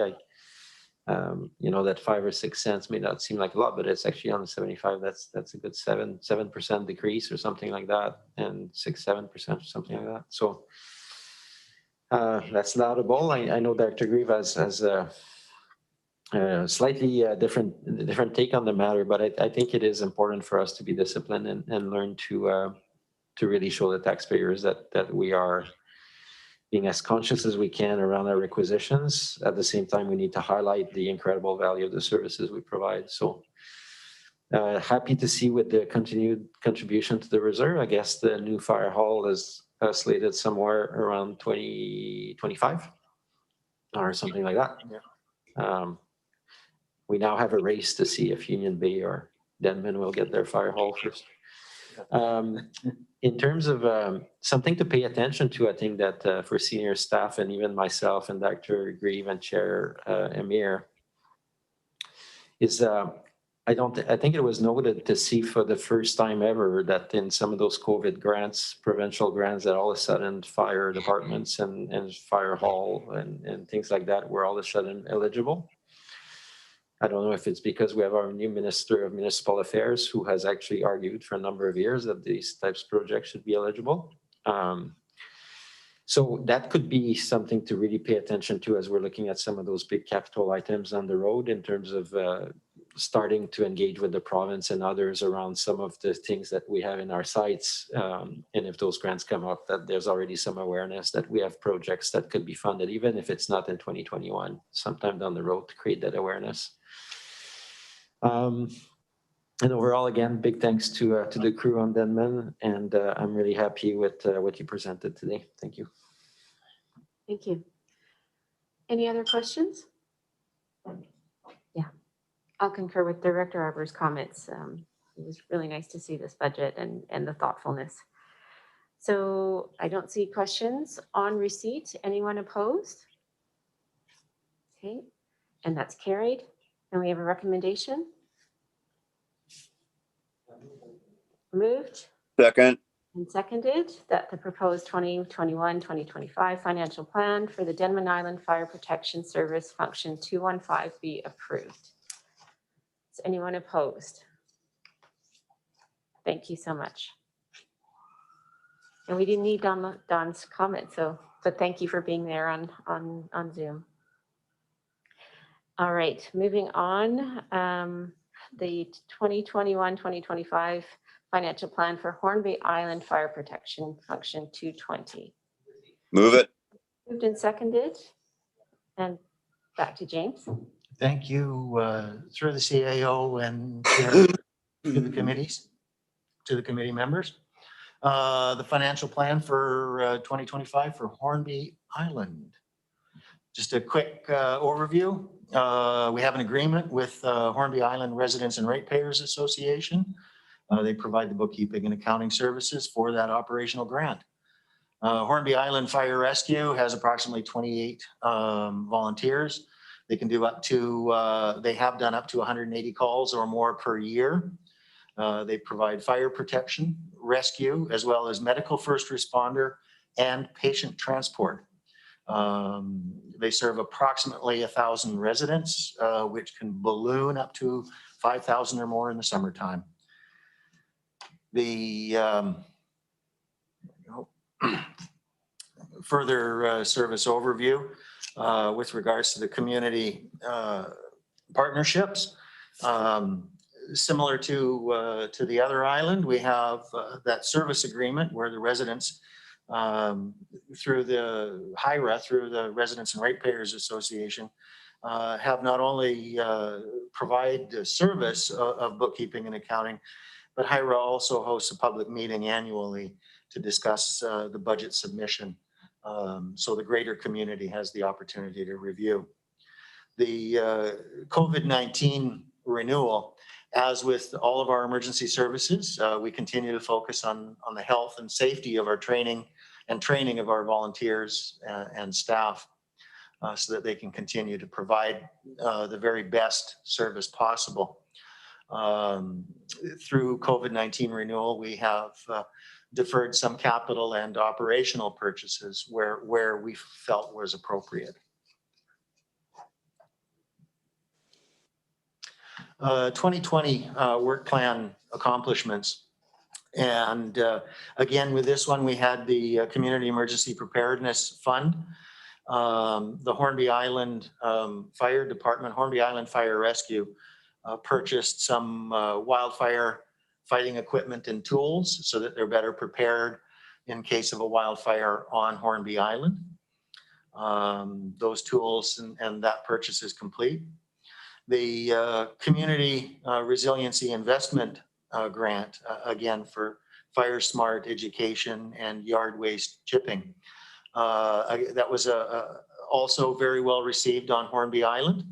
And it gave the fire department an opportunity to provide some educational materials to the residents with regards to fire smart. And it provided the opportunity to remove some of that fuel load from private properties.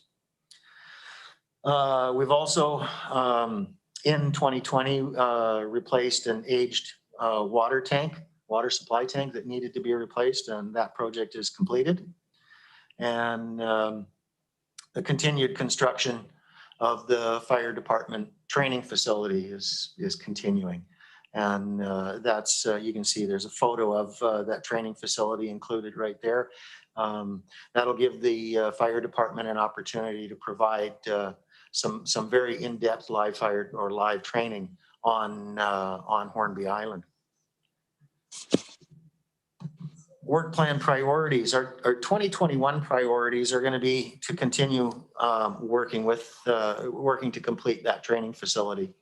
As we had earlier, there's a possible grant.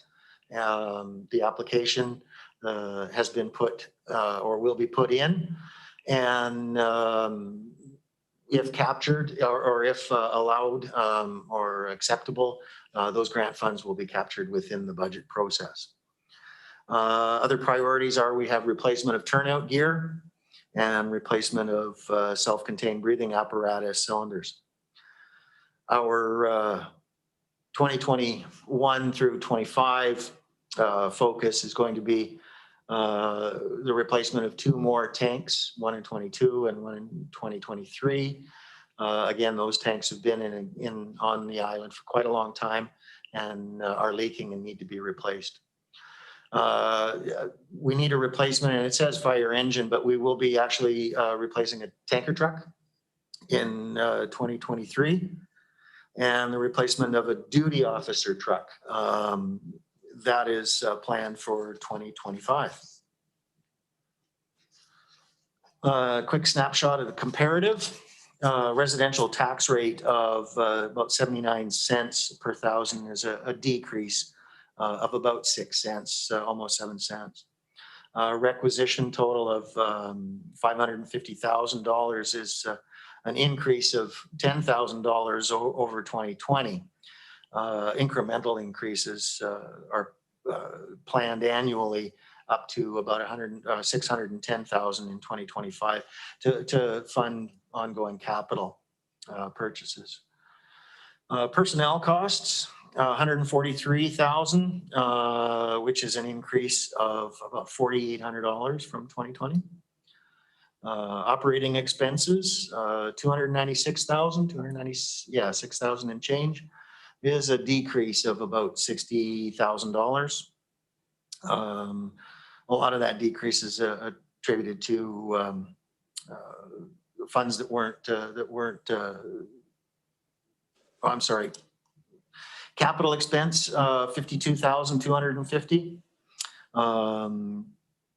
in 2021, and that's for the completion of the training facility. We also have water tank replacements and the replacement of that tanker truck as well. Contributions to reserve, 71,800 in 2020, which is in 2021, which is a decrease of about $9,700 from 2020. With that, myself and I believe Doug Chinnery is on the line. Chief, we're available for any questions that you may have. So we have Director Arbor with a question. Thank you for the presentation.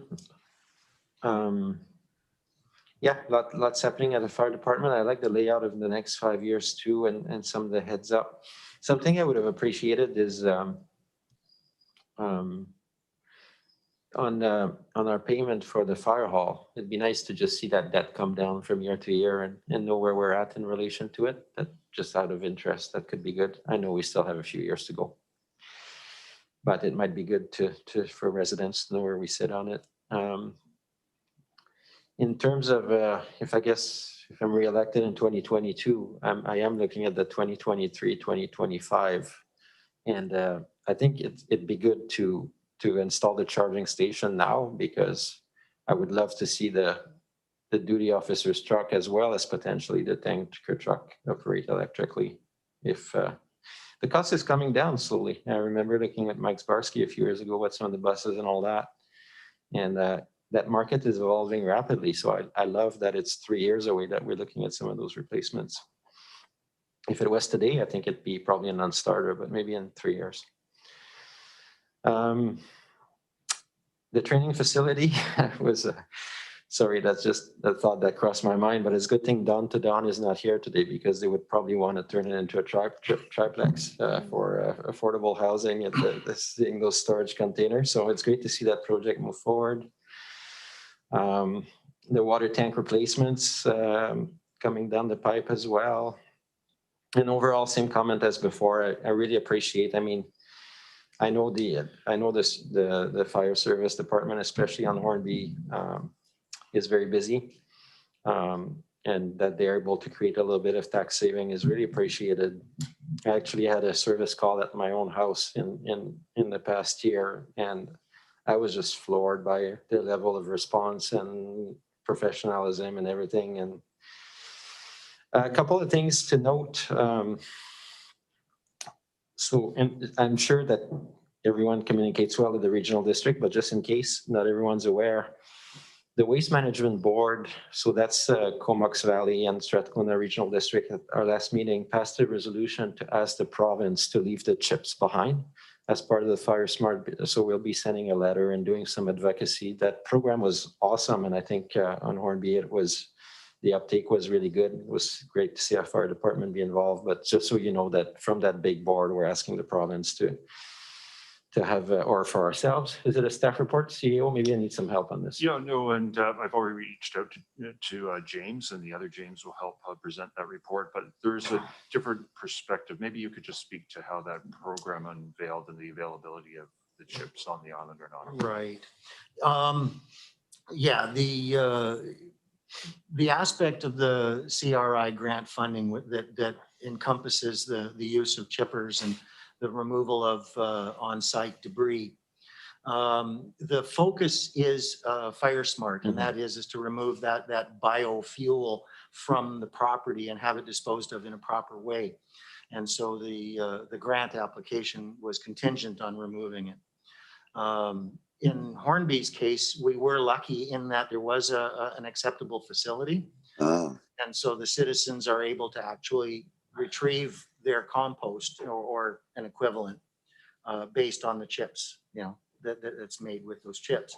It's a little different on Denman, and it needs to be removed from the site to meet the grant. application. Thank you. I understand, and thinking about what Dr. Abram from Quadra was talking about, I fully agreed with him that I think there's a different fire risk between a loose pile of debris and the chips. And I think when Chips Point Improvement District was doing their program, they were actually just chipping on site. That's hope I'm not wrong, but that's my recollection from a couple of years ago. So that's what we were asking, if instead of residents having to see their chips leave and then go retrieve them somewhere. But overall, I don't want to take away from what I think is a really great program. I understand, the reduction in smoke and burn piles and all that is totally aligned with everything that we believe in. So I was so glad to see it district-wide, just so many places that benefited from that program this year, hoping that it'll continue. Coming back to Hornby specifically, I think I was about done. I think the capital works, everything is well laid out in terms of the next few years.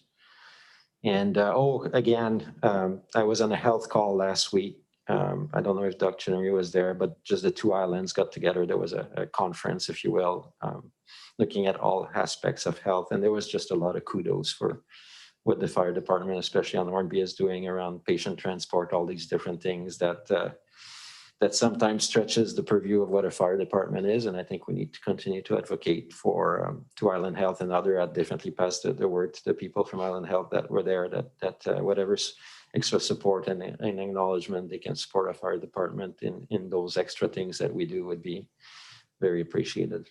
Thanks. Any other questions?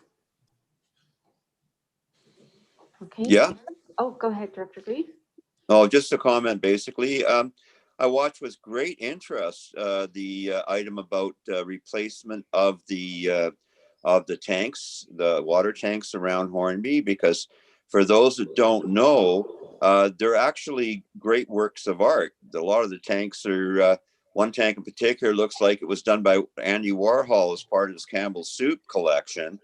So I'm just curious, when these tanks are decommissioned, I imagine they should be offered on eBay for the highest bidder, because I'm sure you could probably get some money out of them. Thanks very much.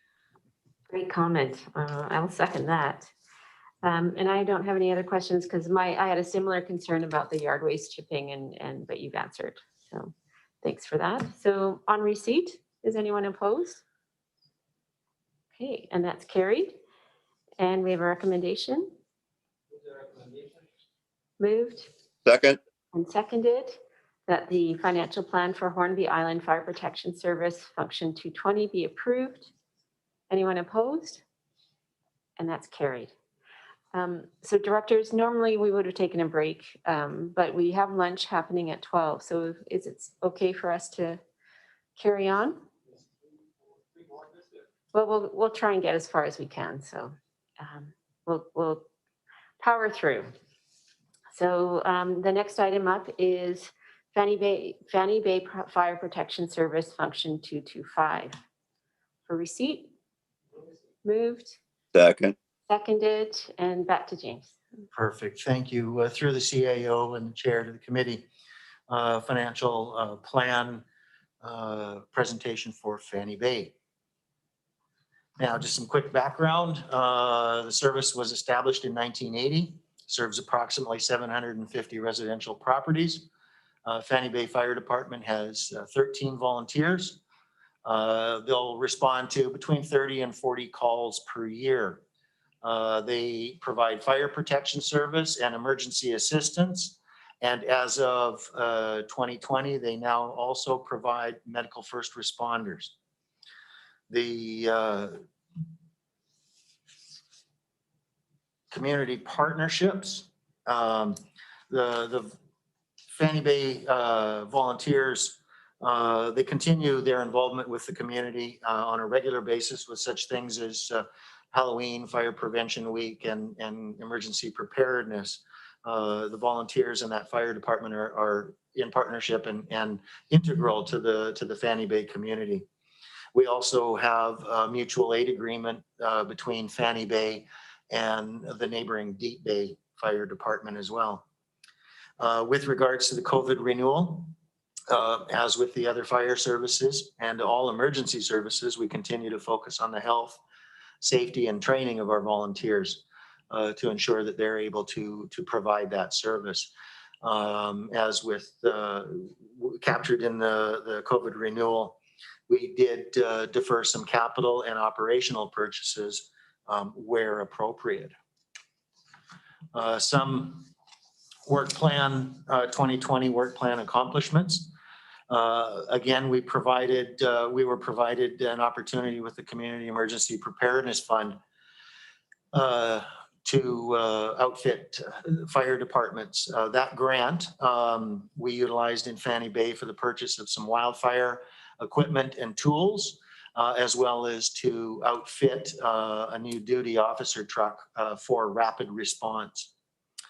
With regards to the community resiliency investment, it was very similar in Fanny Bay, where we provided not only the public education regarding Fire Smart, but we were also able to provide yard waste debris chipping, which was also well received in the Fanny Bay community. We did in 2020 replace an aged duty truck. That's been completed, and you can see that's the replacement truck there, which was actually purchased from a neighboring fire department to the south of us, and purchasing good secondhands was fiscally responsible at this point. We also accomplished accreditation and the delivery of medical first responder program in Fanny Bay in this last year. We've also been able to replace some of the self-contained breathing apparatus cylinders. That's an ongoing process, but the first batch of replacement cylinders was accomplished in 2020. Our priorities for 2021 are going to be skills maintenance training. That is for fire suppression and for medical first responder. We also have to address possible danger trees on a neighboring property next to the fire hall. And we're reviewing and priorities are minor improvements to the fire hall itself. Generally, the financial plan, the focus of the financial plan over the next 5 years is the continued replacement of SCBA or self-contained breathing apparatus cylinders, to explore options regarding an addition to the Fanny Bay Fire Hall to provide a home base for that quick response truck, as well as investigate increasing the collaboration of CVRD fire services in the South Comox Valley. Quick snapshot comparative of the budgets. The tax rate in 2021 is about 77 cents, which is a decrease of about 5 cents compared to 2020. Tax requisition of 180,000 in 2021. It's an increase of $5,000 over 2020. We have annual increases planned thereafter to support increased transfers to reserves. Personnel costs of about $84,000, which is an increase of about $7,000 over 2020. Operating expense in 2021 was $79,000 and change, which is a decrease of about $32,000. And contributions to reserve of $17,000 and change, which is an increase of $13,640 from 2020. The ending 2020 capital reserve balance is $82,000, and it's anticipated by the end of 2025 to be $205,000. We don't have any capital expenditures planned at this time. And with that, Fire Chief Mike Smith and myself are available for any questions the directors may have. Director Harbour. Thank you. And again, great work and at Fanny Bay. I'm missing those guys. I haven't seen Fanny Bay. You know, there's no events anymore. It's hard. I love to see them at the hall and things like that. And in addition, in the highlights of 2020, I'd like to highlight that it was great to see Mike and other fire members also assist with violent enforcement and other things. Again, going outside a little bit of what their normal scope is and looking at problem properties and things like that has been very appreciated.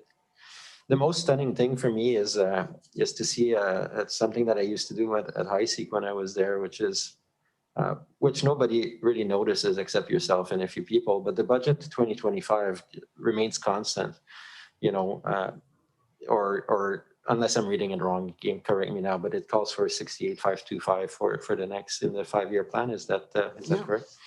So this is a way to create efficiencies and really make it more affordable. It's like a planned decrease against inflation. You got to be careful with that because you don't want to cut into services. But as a manager, to try to commit to that and to see how you can save is really, I think, is a really brave and good thing to do when it's possible. It's not always possible. I know the fire hall replacement is way into the future, so maybe that's why it's more possible than other fire departments to do this. 2035, yeah, that's a long ways away. And glad to see the truck. Remember the other truck, so that was a really good replacement. So again, big thanks to the fire department and yourself, James, and Mike for all the work. Any other questions? All right, on receipt then, anyone opposed? And that's carried. And Move we have a move and seconded. Anyone opposed? And that's to that the 2021-2025 financial plan for the Fanny Bay Fire Protection Service Function 225 be approved. And that's carried. Thank you. And moving on to the Bates-Hugh Band Fire Protection 228. Second. Moved and seconded. Thank you. Through the CAO and the chair to the committee. The financial plan 2021-25 of the Bates-Hugh Band Fire Protection Service number 228. A quick snapshot overview. The service was established in 1997. It's provided by way of a service agreement with the town of Comox. Operations are provided by the Comox Fire Department. The current iteration of the agreement expires in December of 2023, and they provide fire protection and emergency services, emergency assistance. There we go. There we go. Community partnerships. As with other services, this is provided with by way of service agreement, which provides for economies of scale when having an established fire department service. With regards to COVID renewal, our focus is to continually meet our contractual obligations for the service and to identify any efficiencies and seek increased collaboration where it's appropriate. The service agreement, operating and capital costs are calculated as a percentage of the total assessed value for both the town and the service areas. So it's the same process as we've recommended in the past. Increased agreement costs in 2022 and 23 relate specifically to the town's of Comox's capital purchase of a fire truck and our portion thereof.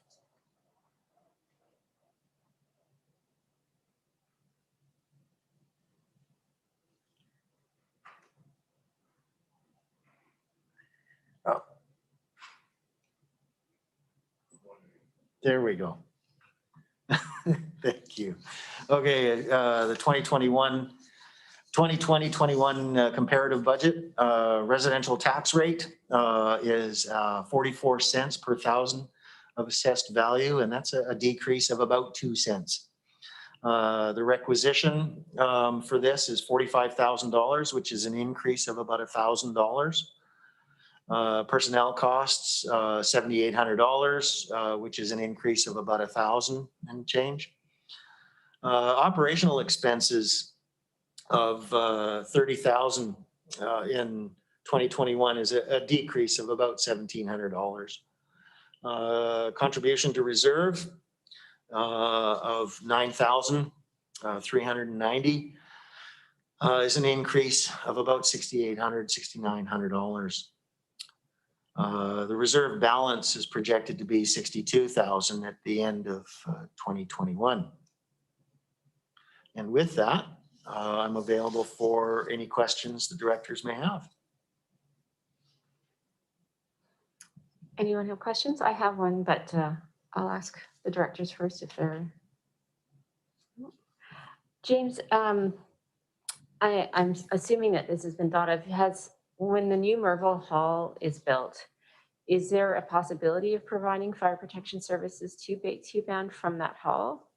And if so, like, I know there's probably efficiencies of contracting these services to a bigger fire service, but what would be the pros and cons of bringing that in-house? Right. One of the key factors, if I may, through the CAO to the chair, one of the key factors is going to be response distance. Yeah. And if it is more advantageous to maintain an agreement with the town of Comox, that will be one of the biggest determinants. As we get close to the end of the contract with the town, that is something that staff can look at and will look at to find those efficiencies. Okay, great. Thank you. Okay, we've lost Director Grieve. We're probably going to break for lunch anyways, but Director Arbor, any other questions? No? Okay, so on receipt then, it's been moved and seconded. Anyone opposed? No, that's carried. And on the recommendation, moved, and I will second that the Bates Huban Fire Protection Service Function 228 be approved. Just a question. Yes. Does that cover any of Area C, this service? I believe that's all in Area B. Okay, then I'm comfortable with Yeah. approving it without Director Grieve here. Great. So I think no one's opposed, and that's carried. Yes, I think we will take a recess since we lost Director Grieve anyways, and we'll just take a break. How long? 20, 30 minutes? 20 minutes? Okay. If we'll just text Director Grieve that to be back on. Okay, thanks.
covered like 10 visits a year or something like that.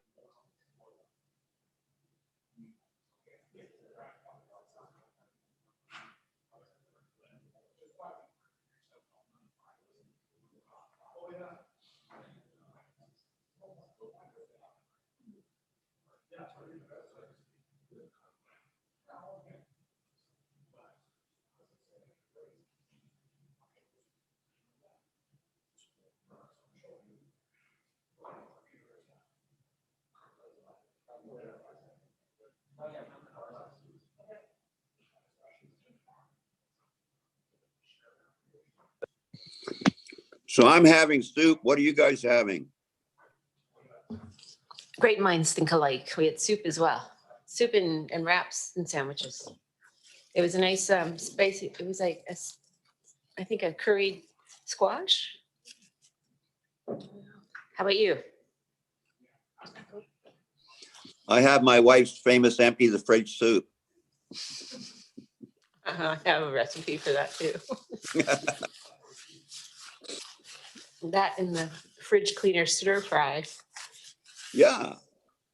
So I think we're just waiting for James to come back. Yeah, okay.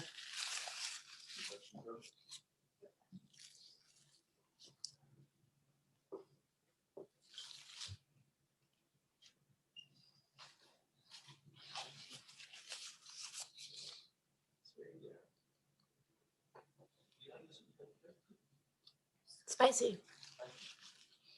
Apparently from the college.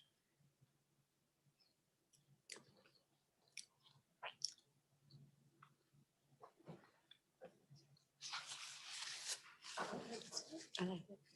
Had some nice bite. Warms you up from the inside. Oh, there, James, how did you disappear? We just, that was magic.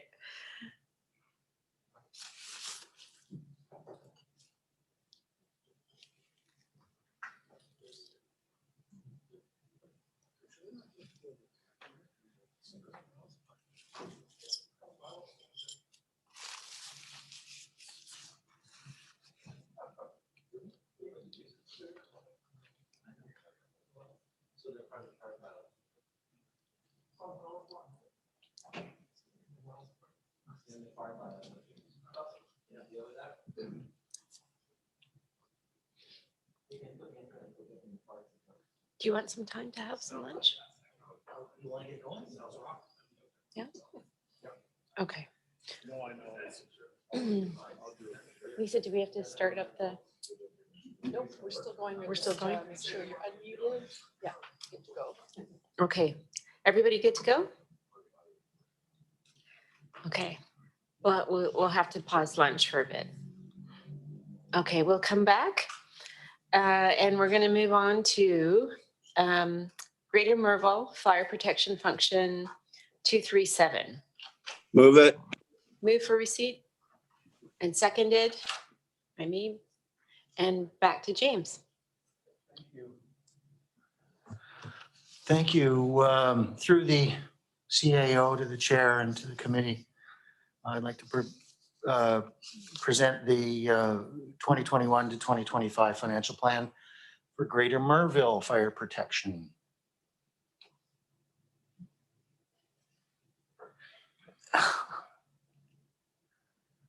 Come on. Ta-da. Okay, quick snapshot of the service overview. Service was established with the regional district in 2017. Prior to that, it was an improvement district. We have a service agreement with the city of Courtenay to provide operational fire protection service. We have, in the context of fire hall construction and firefighters being trained by Oyster River, we'll have Oyster River Fire Rescue will be the managing fire department starting in 2022. So we have asked and given notice to the city to end the agreement at the end of 2021. They get approximately 20 calls per year. That's based on not having medical first response through the city of Courtenay. Once Oyster River takes over as a managing fire department, there will be medical first response. And so you can count on that number almost doubling. Would not be surprised. Greater Merville Department currently has 13 volunteers that are fully trained and ready to attend fires through the Oyster River Fire Rescue. Oyster River is continuing to train the new recruits as they come on board. With regards to drivers, the community partnerships service is provided by way of an agreement currently with the city of Courtenay, which provides at the time, it provided the economies of scale and the ability to draw on the resources of an established fire department. The planned auxiliary fire hall with Oyster River as the managing department in future years. With regards to COVID-19, our focus is to meet the contractual obligations for the service to make sure that there's service is always provided. We continue and continually identify efficiencies and trying to find places where we can increase collaboration where it's appropriate. We've also in the context of COVID renewal, deferred some capital and some operational purchases where appropriate. The current agreement, current service agreement that we have with the city is that we have operating and capital costs are calculated as a percentage of the total assessed value of the city and the service areas that it provides. Work plan priorities for 2021. Construction of the new auxiliary fire hall. Currently, just as an update, the construction tender process is currently in development. The engineer is working with our procurement department, and we hope to have the tender request for tender documents published shortly. The fire truck and related equipment, the request for proposals is currently open, and we've been receiving some questions from the vendors. So it's an active file. We'll continue to train the Greater Merville firefighters, skills maintenance for those who have achieved, and starting from ground zero for rookies and recruits as they come on board. We'll be purchasing the new fire engine and probably a second-hand tanker truck. We'll be purchasing also the fire service tools and equipment required to manage and maintain an operational fire department. We also have the installation of an additional water supply tank identified within the 21 priorities.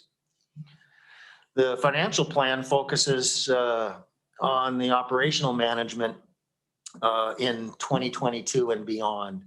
That created the financial aspects within the 5-year plan. Continuing the purchase of fire service tools and equipment as required, as well as protective gear and equipment as required for new recruits. The comparative from last year to this year, the residential tax rate of 58 cents per thousand of assessed value, which is a decrease of about 2.5 cents per thousand of assessed value. The 2021 requisition was 534,000, which is a slight decrease to align with the 2020 actuals. Personnel costs of 46,000, which is an increase of $7,000 in change. Contributions to reserve of 136,000 in 2021 is actually a decrease of about $5,300. Capital expenditures of $2,228,000 and change for the construction and equipping of the Merville Fire Hall. And with that, I'm open and available for any questions the directors may have. Director Grieve, any questions? Yes, thank you, Madam Chair. Through the CAO to James. First of all, thank you so very much for moving this forward, especially going forward with a alternate approval process rather than putting it into the big omnibus approval process that's coming later this year, so we can actually move on this fire hall. My question is, are we going to, insofar as procuring equipment, are we going to be looking secondhand on a lot of that as far as the vehicles go and things like that to save some money and get us going forward? Yes, through the CAO and chair to Director Grieve. We have a budget for fire service equipment, particularly the apparatus. It is our preference to have a new fire engine so that it can be certified and be tallied towards increased service and decreased fire insurance rates. So it would have to be a certified vehicle. Yeah. With regards to the tanker truck, our budget indicates that we would probably be looking at a good secondhand unit. We know they're available. They're not widely available. They are kind of like hen's teeth, but we know it's possible. So we will be chasing that as it's far more affordable for a small upstart fire service.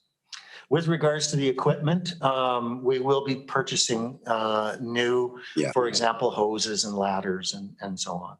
And that's a safety aspect. As well as the protection gear, right? That's all new as well. Yes, absolutely. Yes. Yeah, to be. Thank you very much. Okay, I don't see any other questions. So on receipt, anyone opposed? And that's carried. And we have a recommendation. Move it.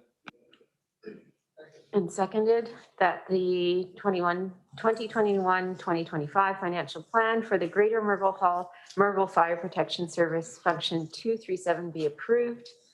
Is anyone opposed? And that is carried. And lastly, the Washington Resort Community Fire Protection Function 240. Move, receive, report. On receipt, it's been moved and seconded. And back to James. Perfect. Thank you. So through the CAO and the chair to the committee, the financial plan presentation for the Mount Washington Fire Service number 240. Just a quick background.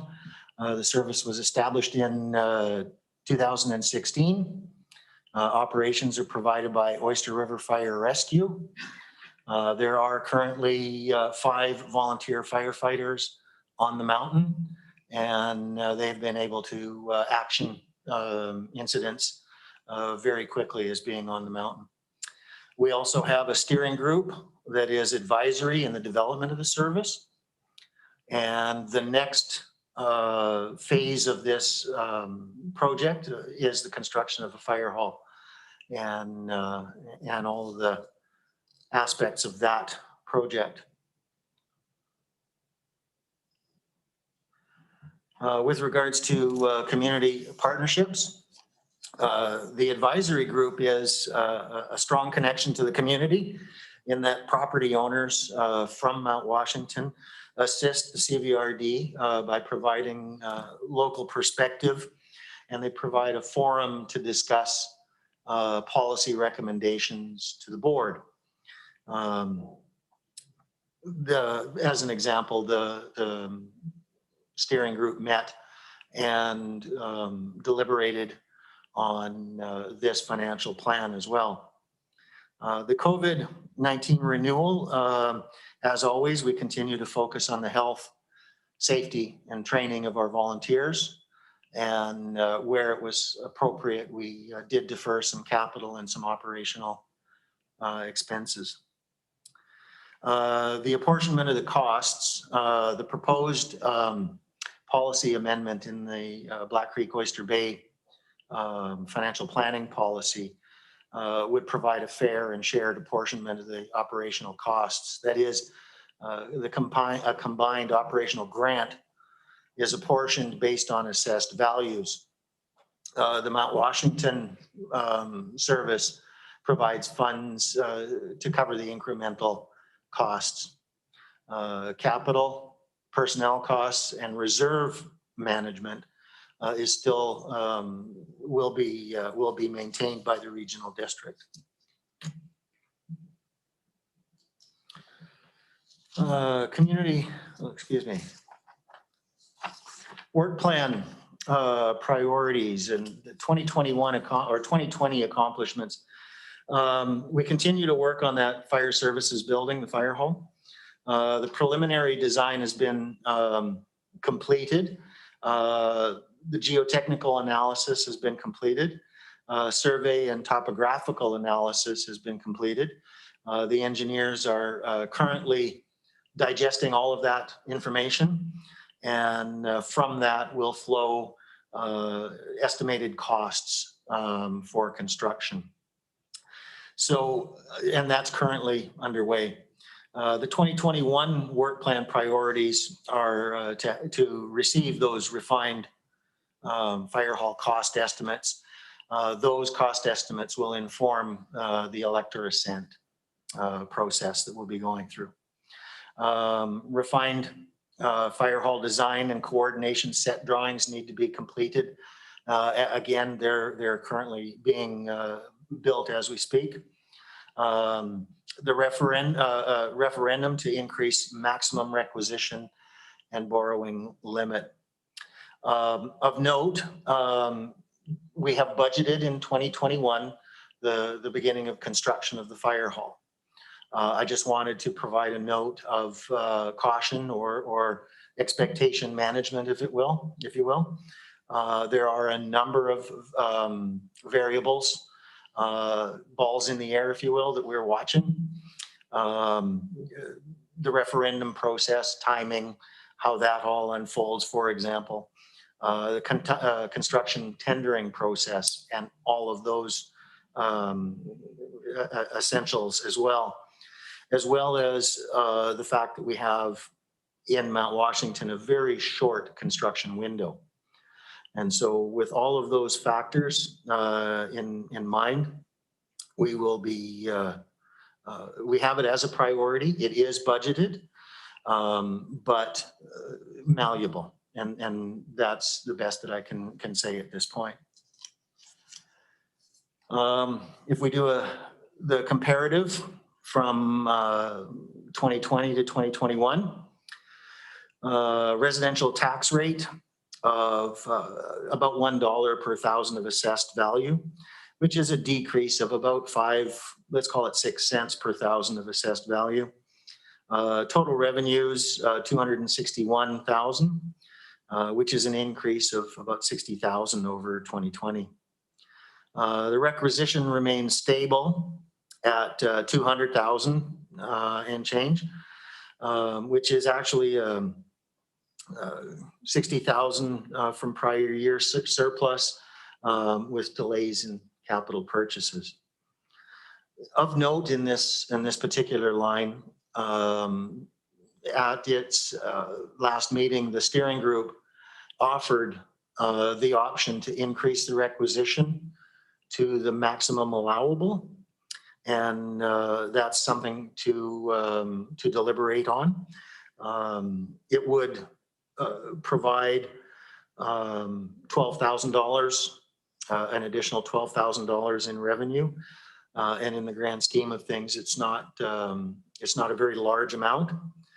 The fiscally prudent approach would be to probably not increase that and to maintain the COVID renewal plan. If more funds are required for the construction of the fire hall or purchase of equipment, they can actually be included in the borrowing bylaw. The personnel costs for this service, $35,800, which is an increase of about $3,700, $3,800.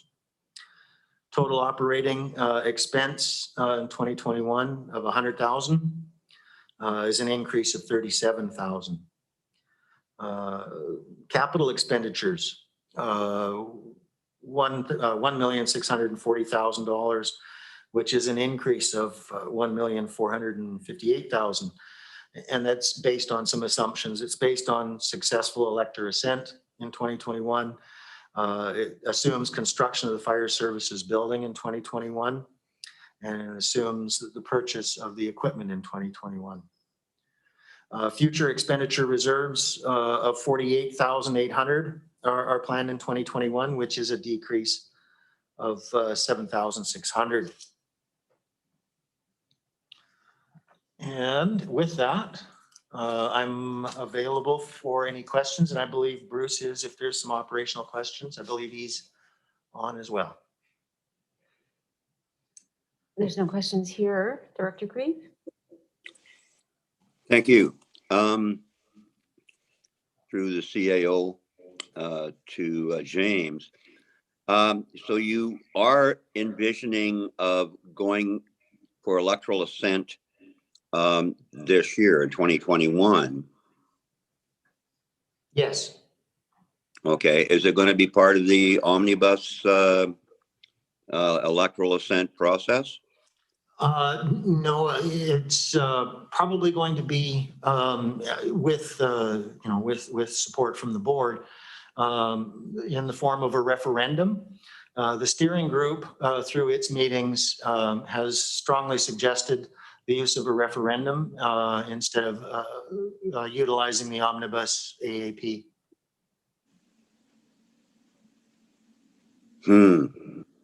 Well, we have had challenges just getting it this far. Yeah, so we're envisioning even if we do get electoral assent, what kind of increase would be looking on the mill rate, because it's only, like you say, it's a very limited amount of people, and the property value is pretty up there. So it's going to be quite a burden if they're already paying $500 a year on average, as it is. What's the lowest number we can sneak it through and get a borrowing bylaw happening? Do you have any idea? No, I'm sorry, I don't. How much money do we need would be a better way of putting it, maybe. Through the chair to the directors. So currently what you would see in the financial plan is going into 2022 and beyond. We've currently estimated that we would require approximately $250,000 in overall requisition to support the service. That is based on some initial estimates on what the interim financing costs would be once a fire facility was underway. Obviously, we'd have to do some further crunching of the numbers over the course of this year to fine tune that once cost estimates become much clearer. And then we would certainly revisit that. But at this early stage, that is kind of what we're earmarking as a potential need for requisition. So 250-ish, that's Correct. Just to service the debt? So that would be to support the service overall, as well as to allow debt servicing costs. Because basically money's never going to be cheaper, and costs only go up. I think Daniel Arbor is singing my song when he says that we're losing 2% per year just to inflation anyway, and we've seen that happen in this service, which is why we tried to expedite it forward. So I'm not sure, and I guess if we go to referendum, we run up against the same issue where for most people up there, it's a secondary dwelling, and as such, they don't get to vote, correct? If I may, through the CAO, there is definitely some challenges with regards to voter eligibility. At the last time it was service establishment, it was a challenge for legislative services. I won't speak to it specifically, but it's not insurmountable. Well, it's going to be a very concerted PR exercise, to say the least. Thank you.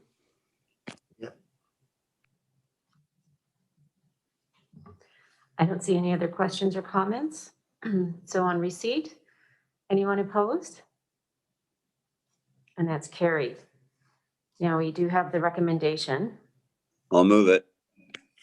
Moved and seconded that the financial plan for Mount Washington Resort Community Fire Protection Service Function 240 be approved.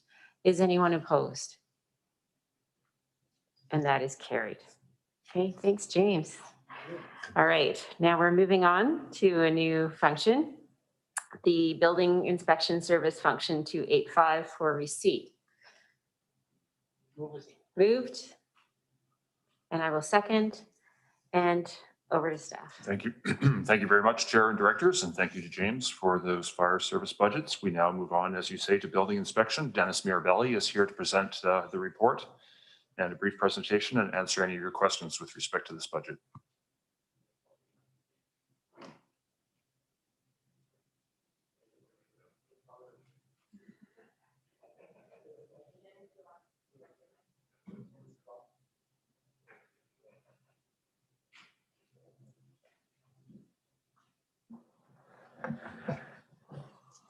Thank you.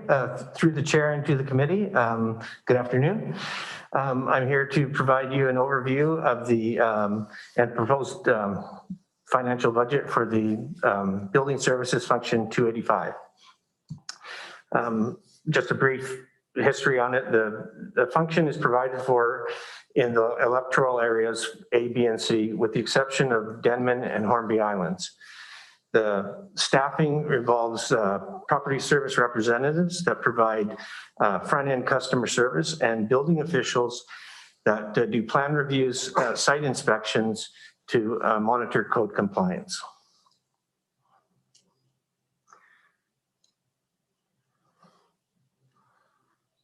I don't know how this works. Oh, there you go. So in 2020, we provided some unique challenges for us in the building department. Almost everything that we regularly do had to be changed just because we're such a service that, you know, we have the public at the counter, we have the public on job sites, we go into people's homes. So due to the COVID, we really had to change a lot of how we did things. So we introduced some new processes and procedures to combat that with allowing a lot of electronic submissions.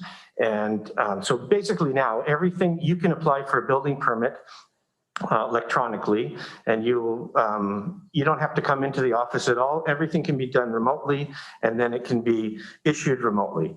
So we introduced some new software for plan reviews and marking up the plans for construction.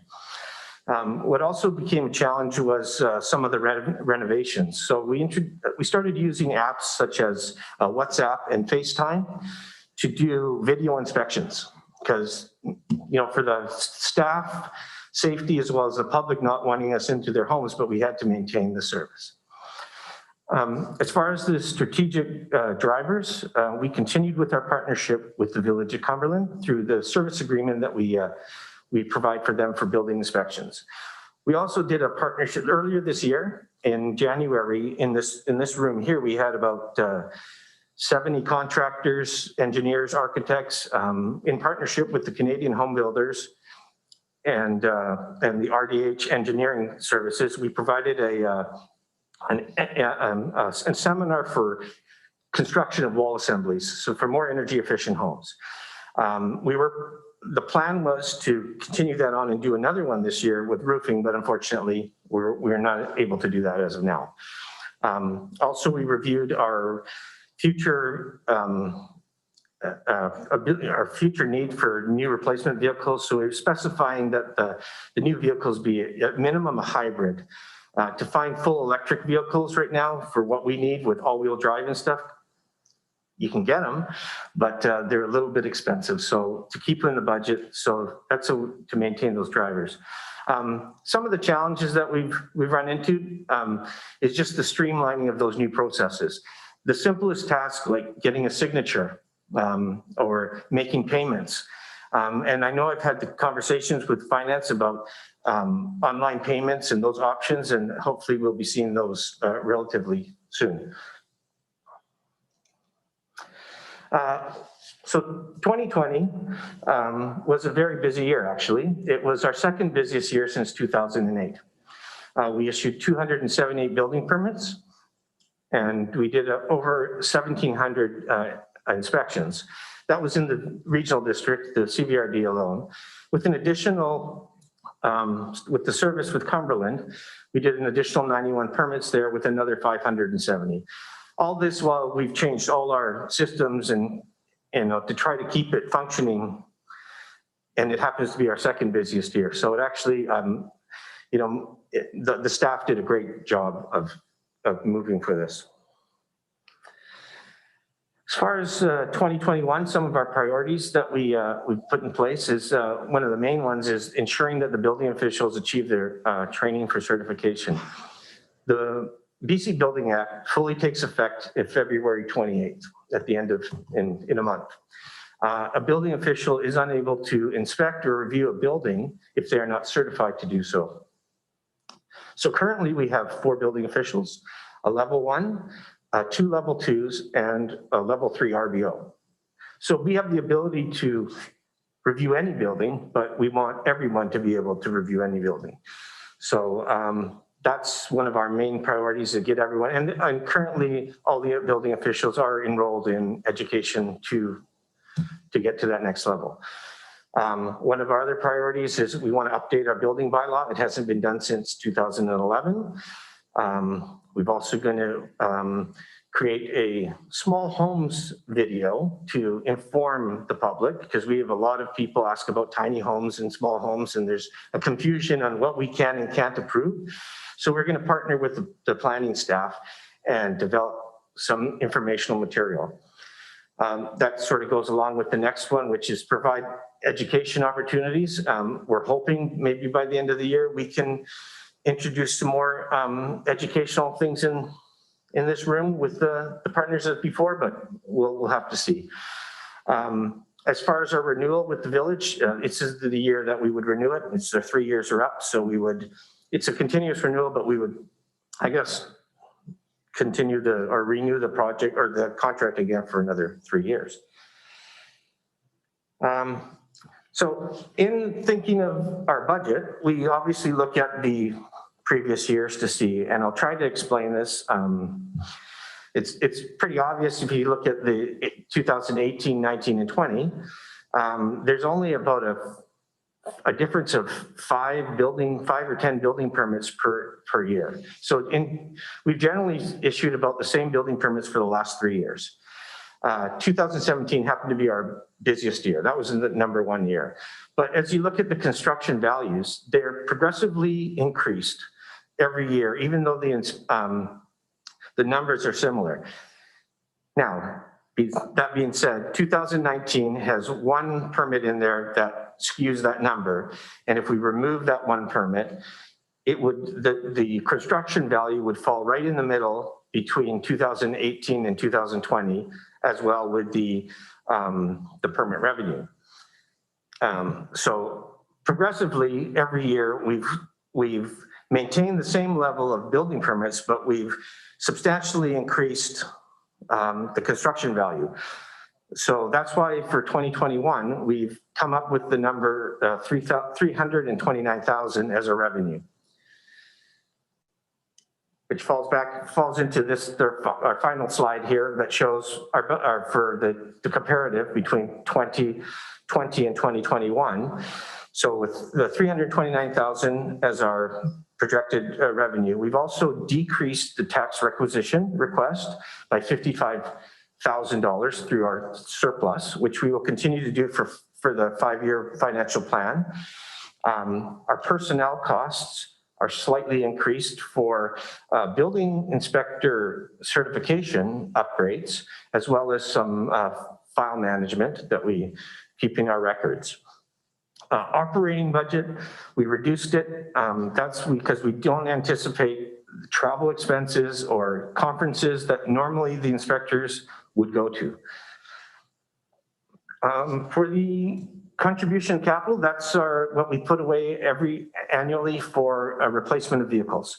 And in 2021, we are scheduled to replace 2 vehicles, and that's about a $70,000 transfer from that fund.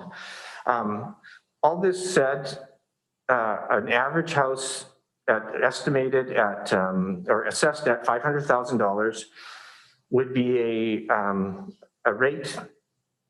The rate for that would be about $21 for a house assessed at 500,000, which is a reduction from the previous year. And I think I have open for questions. I see a question from Director Arbor.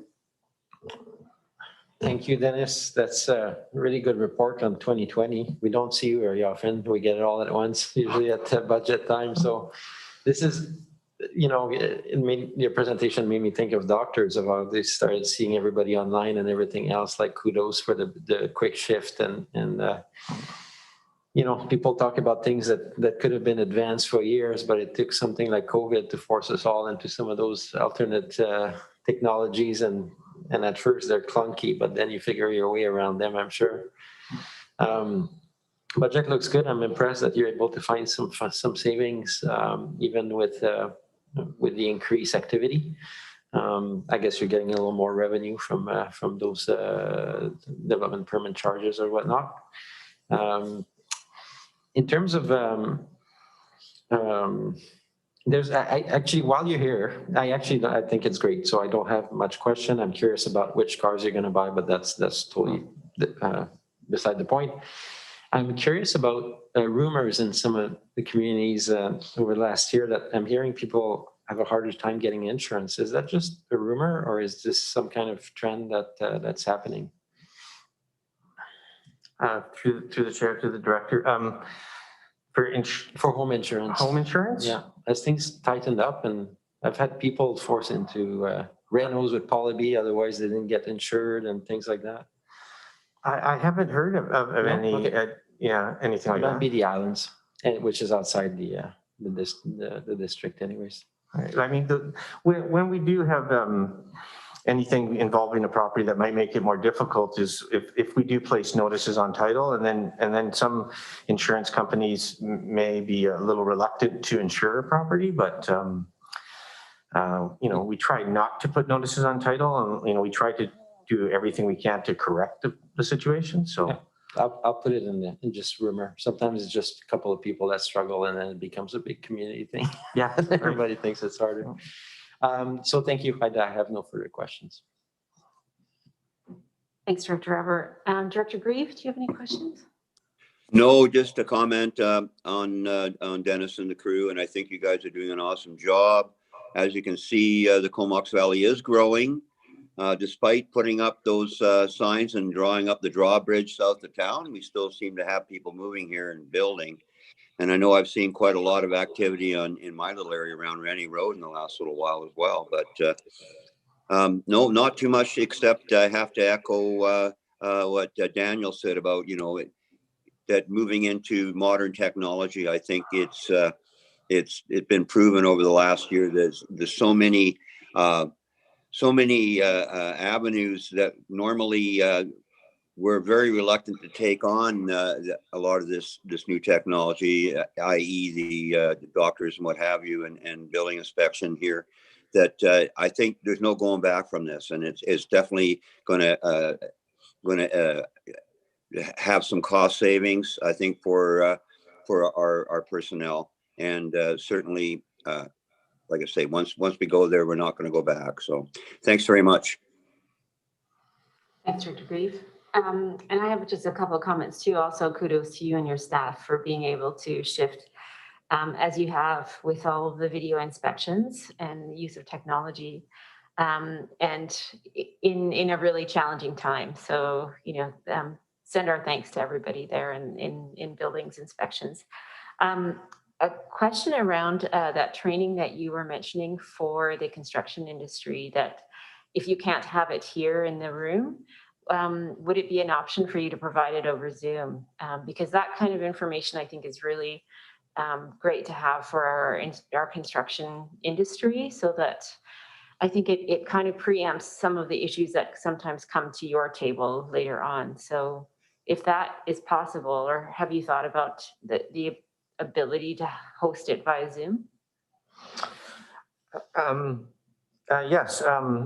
The difference, I guess, is that what we offered before was we brought in mock wall assemblies right into in here. So there was something like a hands-on, and a lot of construction people like the hands-on to see it and then to talk about it. So it was developed like the engineering company, which they're our neighbors here actually, RDH across the street.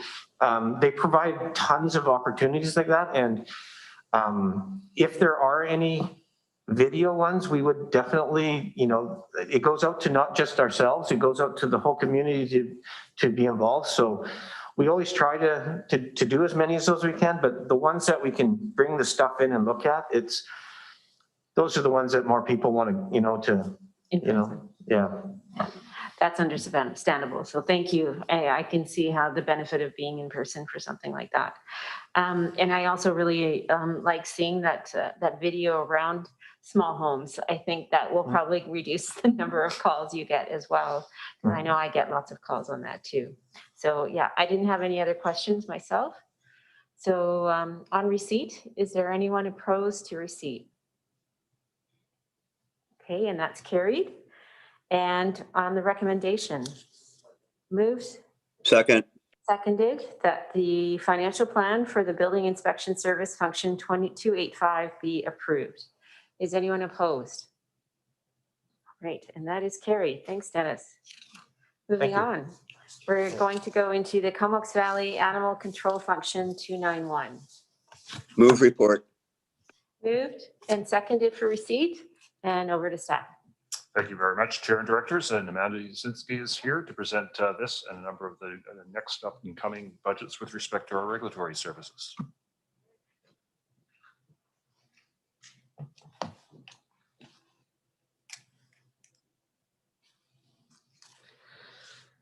Good afternoon through the CAO and Chair. This presentation is Comox Valley Animal Control Function 291 and 2021-2025 Financial Plan. Comox Valley Animal Control. So service overview on this function. Animal Control Service provides dog control in electoral areas B and C and the Vancouver Island portion of Area A. The Animal Control Service is identified as a service that will be included in an overall bylaw service restructure as part of the Rethink Comox Valley and COVID-19 response. So it's one of several of bylaw functions that will be restructured. Board strategic drivers, continuing on with this function as always, is our community partnerships, including working relationships with BCSBCA. They provide our kenneling service, as well as Kitty Cat Pals, which help us out with stray and feral cats within the valley. Challenging item for this service is maintaining the service levels that the public would like to see and expect to see in our areas, and including in parks, while keeping operating costs down. 2020 work plan accomplishments. Conducted a full review of the animal control bylaw, and those changes were adopted. Part of that changes were the increase of dog license fees from $5 to $10 for an altered dog, and from $15 to $25 for an unaltered dog. We also took a look at the wording on dangerous dogs in our existing bylaw and the inclusion of language around aggressive dogs. Both those changes have been adopted and are being implemented currently. We also took out the barking or noisy dog section of that animal control bylaw, and the animal control officers will be using the noise bylaw for barking dog files. Part of the dangerous and aggressive dog requirements out of that bylaw change was an accompanying policy to deal with aggressive and dangerous dogs as well. For 2020, we renewed the contract for animal control with the commissioners. This was for a one-year term, and this was terms built and written into the existing contract that gave both parties the option to renew for 1 year without going out for quote. Updated and increased annual dog license advertising. We updated it this year to really accomplish the messaging around the dog licensing increases and the changes to the animal control bylaw.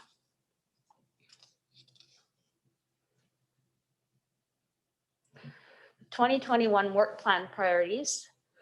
We're currently in negotiation with the BC SPCA to renew that kenneling contract. I was hoping it would be done before I presented this morning, but it is still underway. That would be moving forward for another 1 to 3 year term with them. And to start in negotiations for the renewal of the animal control contract in its entirety is currently with the commissioners. At the end of this year, it will expire and we'll have to go out for proposals. Increasing dog license sales and awareness through the contractors. With COVID this year, it was really hard. Those person-to-person contacts and the sales they typically would do in the park and door-to-door, we couldn't do as many. We started at the beginning of the year and then not in the summer, of course. So our dog license sales are a little bit down and we'd like to get those back up again. And then continuing to work closely with our other agencies, the SPCA, RCMP, and we do work very closely with the neighboring municipalities on dangerous dog files as well. So comparatively, from 2020 to this year, the primary source of revenue for this service is tax requisition. The sale of dog licenses also provides revenue annually. The tax requisition is proposed to increase by 11,603 or 8.9% in 2021 over 2020. The operating costs for this service are budgeted to increase by 3,024 over 2020. This translates to an overall increase of 2,837 to the service. The tax rate for this service is expected to be 0.0199. which would translate to $9.95 for a residence assessed at 500,000.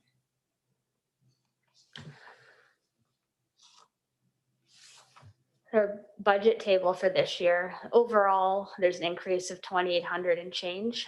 There has been decrease to personnel and as well less money into previous year surpluses down as well. So our operating costs have gone up.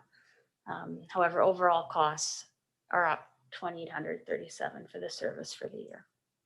There are no capital costs or projects planned in 2021 for this service. And I can answer any questions you may have.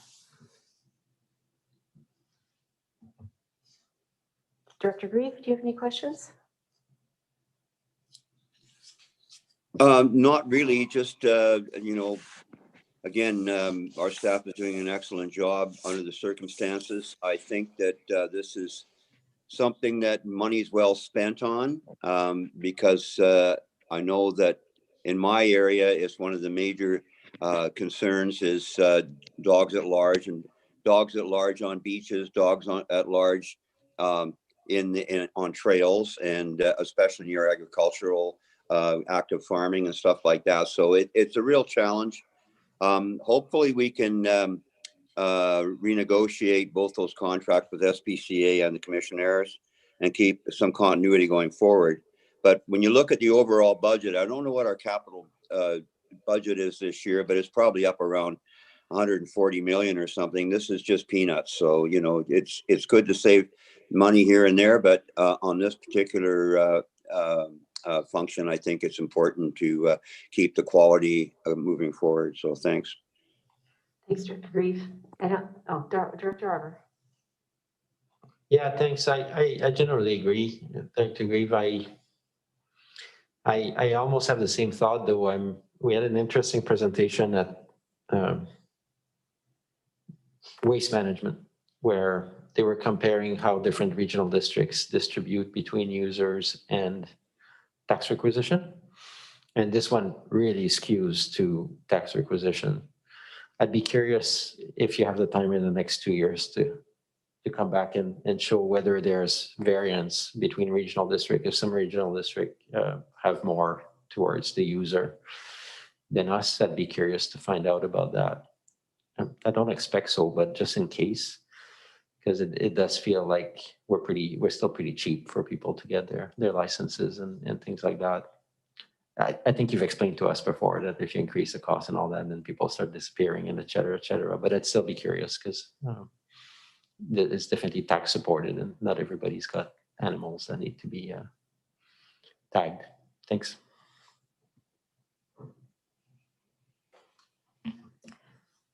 Thanks for that, Director Arbor. Amanda, did you want to respond, or we can move on? Yeah, thank you through the chair. Just in response to that, the bylaw is there. It is on everyone's requisition.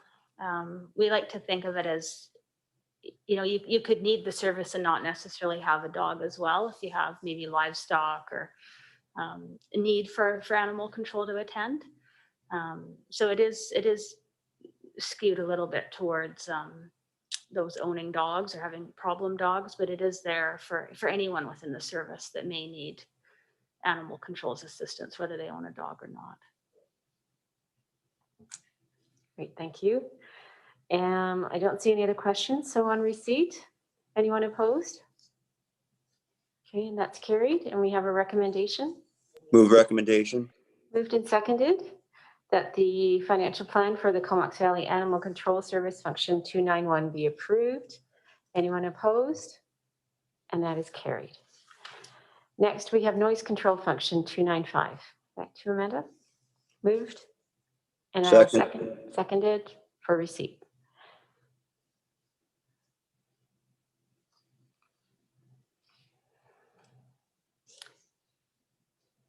Thank you through the CAO and the chair. I think I use this image every year. I need a new one. It's hard to get a noise picture. This is function 295 noise control. Noise complaints kept us busy this year.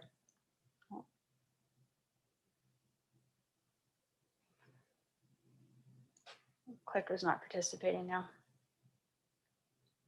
There we go. Thank you. So noise control service regulates or prohibits objectionable noise levels in electoral areas, and also provides permissive times for people to get things done, like build homes and service their property, do construction work as well. The noise control service is identified as well as a service that will be included in that overall bylaw restructuring as part of the Rethink Comox Valley response. Strategic drivers on this particular function are no additional increases proposed over the 5-year plan. Additionally, on that community aspect, review of bylaw to ensure community needs are being met. So we do review our bylaws in-house. Frequently, sometimes things will come up. Bylaws not applied for, or a new source of noise that hasn't been experienced before. So we're constantly renewing or reviewing that to make sure our standards are up there. So for 2020, we received a total of 54 noise complaints. This is up considerably from previous years. We were all home a bit more, maybe working on projects. Noise complaints became our summer for sure, bylaw staff. The noise bylaw review, it was a 2-year project. It was completed early this year. We're very grateful for that. And that was changes to adopt industrially zoned properties and activities, and activities that occurred in the evening or early morning hours to be restricted with decibel levels. As they're zoned to be there, we can't restrict them much more. Noise tickets, we did write quite a few noise tickets over the summer. They were successfully prosecuted just this December by CVRD bylaw staff internally in provincial court. Court was closed to the public and ourselves throughout COVID. So it was a delay in that, but they were a success when they were able to accommodate us. And increased assistance from RCMP on noise related files. They were filling them as well. They did attend several and actually issued a few tickets on our behalf in evening hours, and as well on Hornby and Denman when staff was not available to go over, or they were there and they called to see if they could go ahead and issue for us, and we agreed. The barking dog files for 2020 were moved over to utilize the noise bylaw, like I mentioned as well. This was for consistency on noise complaints in general. 2021 work plan priorities are to continue to implement the change in the noise bylaw with a decibel reader on order. It's been a bit challenging to get currently, and that's to take those levels on industrial related noise complaints. We'll get used to using that and implement that as complaints come in and it's warranted. Staff will also continue to work with our Animal Control Service, RCMP, and any other agency regarding ongoing noise complaints, as well as working with property owners towards voluntary compliance.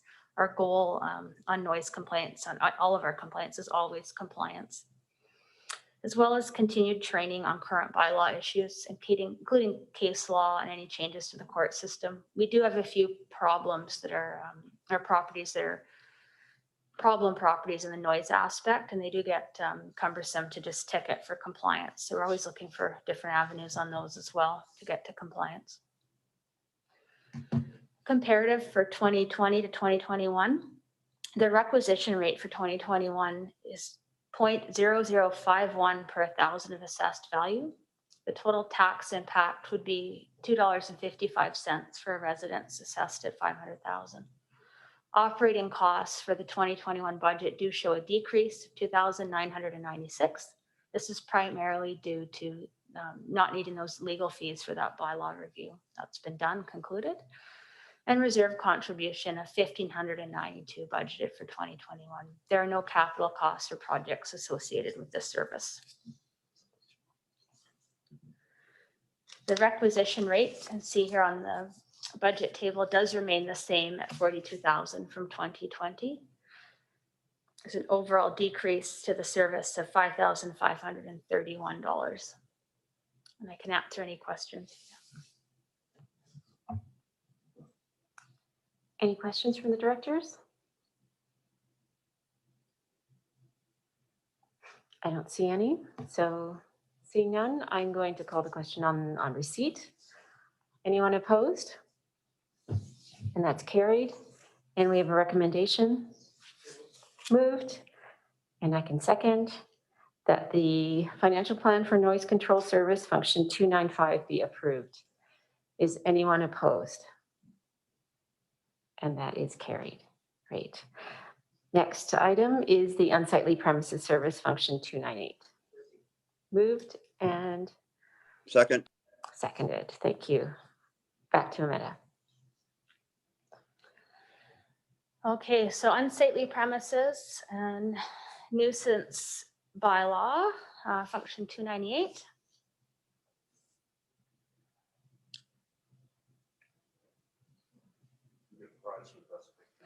Yeah. It's hard to compete with fire, I realize. Wow. Yeah, that's pretty, yeah.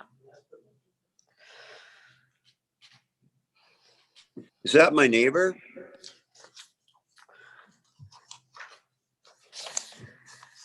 The service overview on function 298. The service and supporting bylaw regulates property conditions and nuisances that may disturb the surrounding neighborhood. So that could include unsightly accumulations that might be, 4 to 5 bags of garbage along the side of a garage that's bothering the neighbor, up to large acreages with every square foot jam-packed full of discarded belongings and cars and car parts, and you have it, it's there.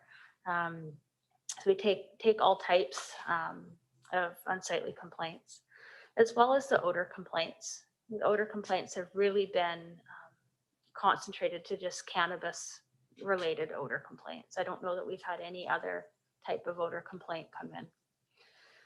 For the board strategic drivers, fiscal responsibility and community partnerships remain for this service. It's not a high requisition, so we manage with a small range every year. The nuisance odor files continue to be a challenge affecting neighbors and enforcement. These are a challenge just because the odor itself is quite subjective. Often staff go and can't detect it at all. The neighbors, can, and it becomes a little bit problematic. It's not something we can hear or see as easy, so they're a bit challenging, but we have had a very good success rate and compliance and on getting filtration and remediation on these so far. 2020 work plan accomplishments. We really unfortunately had the need for our CMP assistance on a few files this year, and really honed in that working relationship with our CMP on the nuisance properties. We set up a process to meet ahead of time. We met on the side of the road a few times, parking lots in this room, just for a plan of attack, so to speak, before attending these properties, and then again afterwards to debrief. Much how I'm sure they work on normal files. We picked that up with them. It worked really well. We learned a lot working with them this year. We also enhanced the process and procedures for addressing unsightly and nuisance properties, primarily around hoarding, and just the mental health aspect is something staff's constantly learning more about and how to address it better. And established a procedure with court services during the office closure. We're swearing informations and things over the phone now or online, whereas before we'd have to appear in person. So they've offered that up to us and it's going quite well. The 2021 work plan priorities. This has been on my work plan for a couple of years now. It just didn't happen in 2020 with COVID, but to introduce and bring forward a staff report for discussion on a bylaw offense notification system, which is the adjudication ticketing option. I'm quite committed to bring that forward. It would be a huge resource for residents and the regional district to have that in place. The unsightly premise service is identified as well as one of the services for the overall bylaw restructure as part of Rethink Comox Valley and the COVID response. Current review of our current remedial action procedures and update as needed. They haven't been updated in some time. They're still current, but I've seen some others out there that I think we could take a look elsewhere at other regional districts and build on ours for sure. And then further implementation of procedures, any assistance for staff on cannabis odor related odor complaints. So comparatively from 2020 to 2021, the requisition rate for the service for 2021 is expected to be 0.0045 per 1,000 of assessed value, which would result in a cost of $2.25 for that property assessed at $500,000.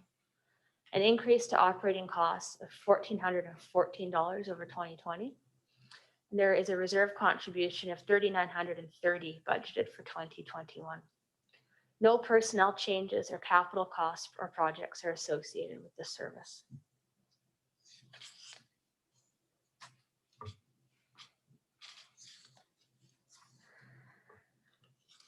So service with the fluctuation, the requisition does stay the same from 2020 at $37,000, which results overall for the service for the year at an increase of $619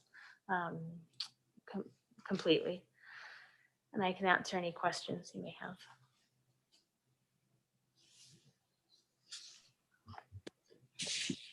Dr. Grieve, did you have a question? Sure. I know that we mentioned a dB meter for reading sound pressure level. Do they have a stinky meter that measures odor?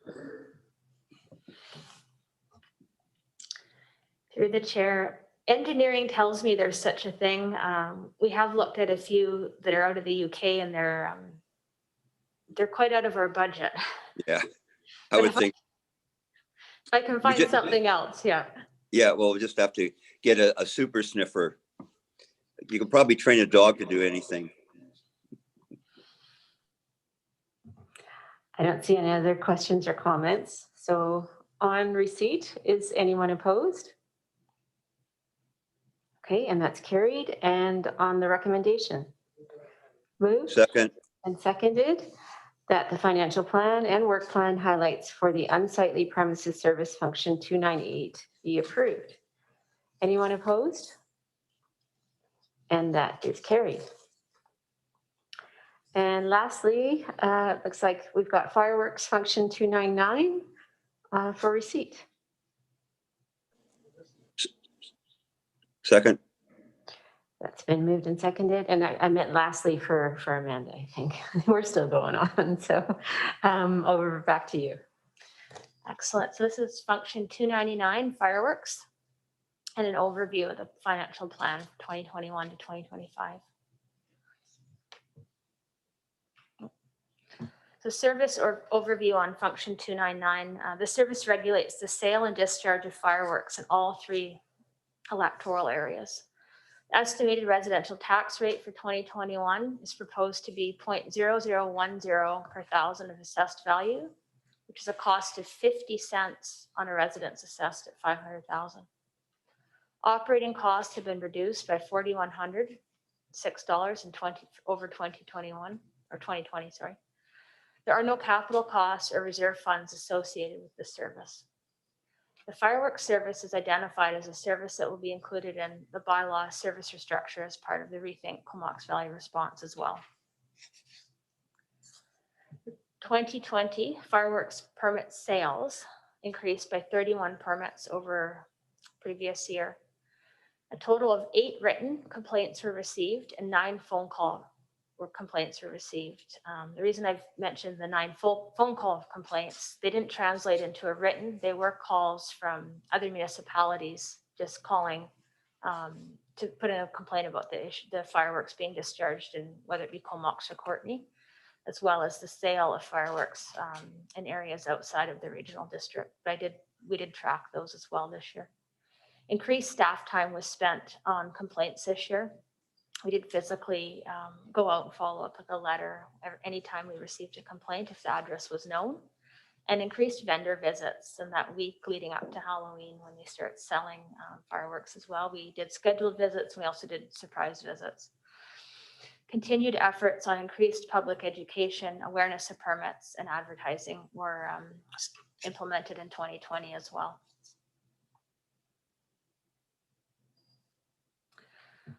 This is a quick graph showing fireworks sales over the last few years. So it's increased significantly in 2020. 2021 work plan priorities are continue to work closely with stakeholders, including RCMP, local fire departments, 19 Win Comox, other municipalities where applicable. The communication plan for 2021 will include an educational brochure, correspondence to all fireworks vendors, social media and radio advertising, as well as the use of social media and internal CVRD resources. Initiate any recommended changes to the service around sale or fireworks permits as well. I've got a quick map here. We tried to overlay each dot as to represent the address where a permit was issued roughly, just to give you an idea. Previous years, we've had a real, one area, but it's quite spread out for 2020. So for this service, there's an overall reduction to cost. However, I did want to note requisition decreased in 2021 with 2020 surplus. Requisition increases are expected for 2022 to 2025 to fund budgeted annual costs to provide service levels. So we're seeing a decrease this year, potentially increases throughout the rest of the financial plan. And I can answer any questions on this one. I'm going to start off with a question, if I may. Out of all the calls and emails that I get, this is probably one of the hardest ones to kind of react to because, the folks who are being impacted by fireworks noise, and mostly it's their animals, it can be heartbreaking to read some of the issues.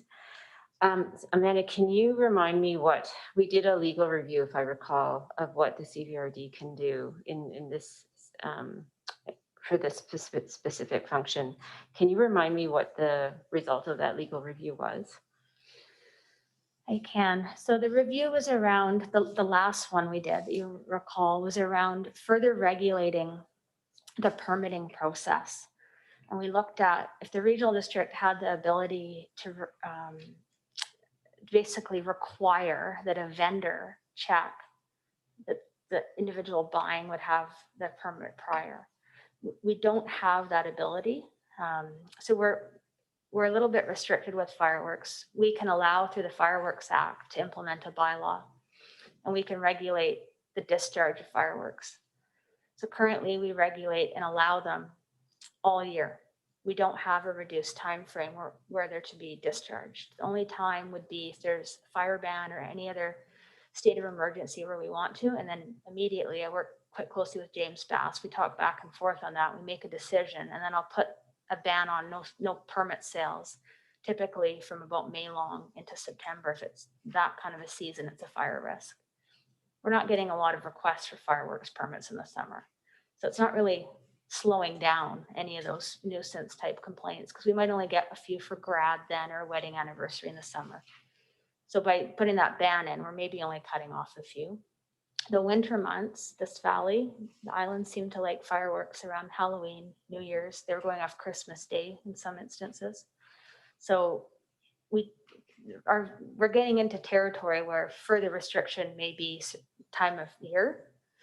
It may be limiting how many permits are issued per person a year. It may be flat out just not permitting them. But we're a little bit limited on where we go. We are for sure. Thanks for that response. One of the things that was tabled during, I mean, Halloween is always the hot spot and the time when this becomes such an issue. Some of our fellow councillors from Courtney were suggesting just sort of a sit down with all of the regions that allow the sale of fireworks to kind of do some kind of coordination, whether it be having specific fireworks shows so that this private sale could be limited. So I'm wondering if there's appetite around the table. I would really like to see some movement on this too, because I don't think what's happening right now, the way that we're currently having it and the number of complaints I'm getting, which are probably just the tip of the iceberg, is really working for the community. So yeah, I would love to see like more, something going forward, but that would require more resources to you, I would think. So perhaps, I don't know if my fellow directors are also so inclined that we work with the other municipalities to come up with a better plan, either on the discharge or on the sale of, and that including KFN, because I know there are fireworks sales on reserve land too that we may or may not have any kind of say over, but it would be good to include them in at least a conversation. Would a conversation like that require, do you think, much resources on your part, Amanda, or like how do you see something like that unfolding? The conversation's always welcome. I'll just gently remind the directors that the regional district is the only local government that allows the discharge of fireworks and allows the sale. So that conversation's a great step forward, but it's not as simple as Courtney or Comox or Cumberland reducing sales. They don't permit them. We do. So that's just something to keep in mind. KFN was new this year with the sale. We received quite a few calls and inquiries about that and why it was going on past our advertised dates of sales. I stand corrected. Cumberland does allow discharge of fireworks with permits, but not the sale. So the sales of fireworks occur in the regional district from October 24th to November 1st inclusive, and then on KFN if they continue. So just something to be aware of for that conversation.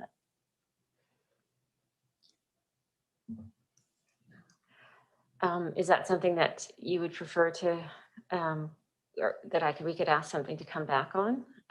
If you have something in mind or that you could work on, or I'm not seeing much movement here. Maybe it's something I can nudge the other municipalities with as well.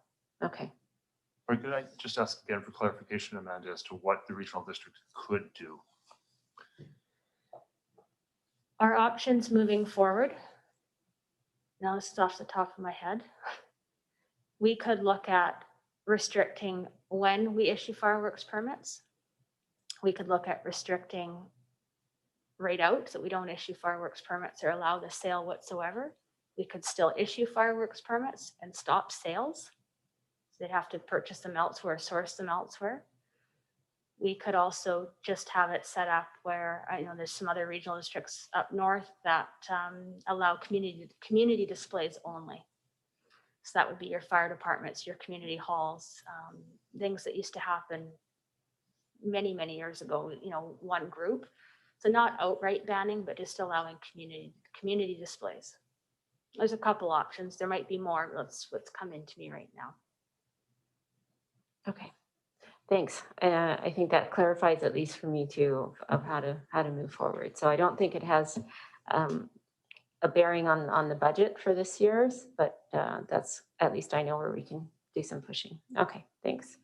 Oh, Director Harper.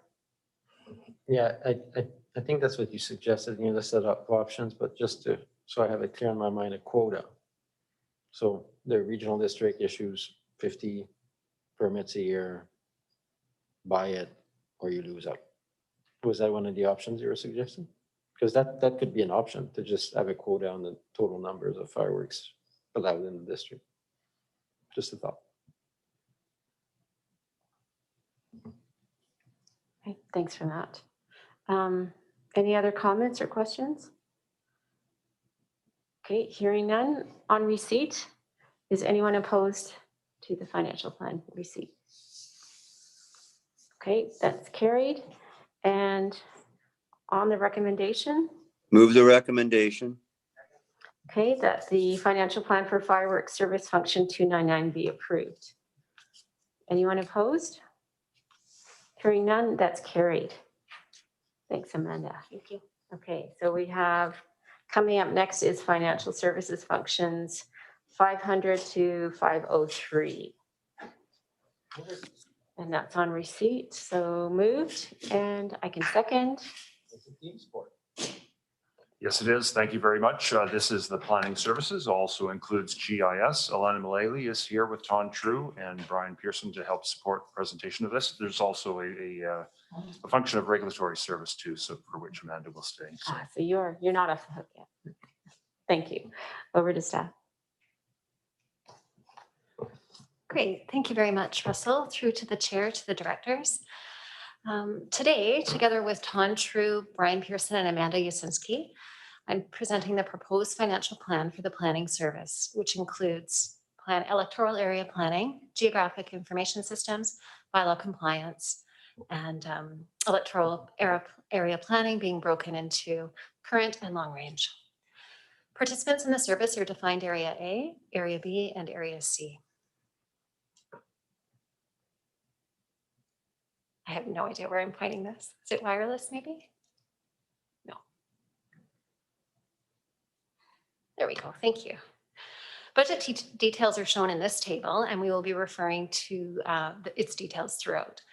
At high level, however, please note that the overall service is primarily funded by tax requisition, amounting to 85% proposed in 2021.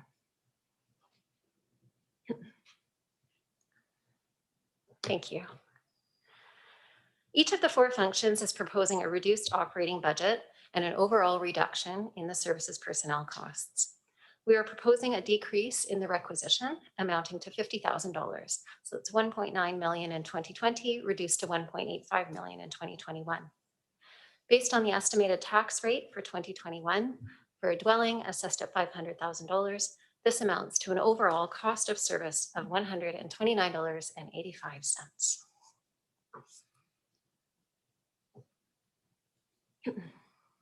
So switching gears a little bit from the overall service, I'll now speak to the financial plan highlights for the two electoral area planning functions, being 500 and 503. Between these two electoral area planning functions, we are proposing a decrease in personnel amounting to $91,850.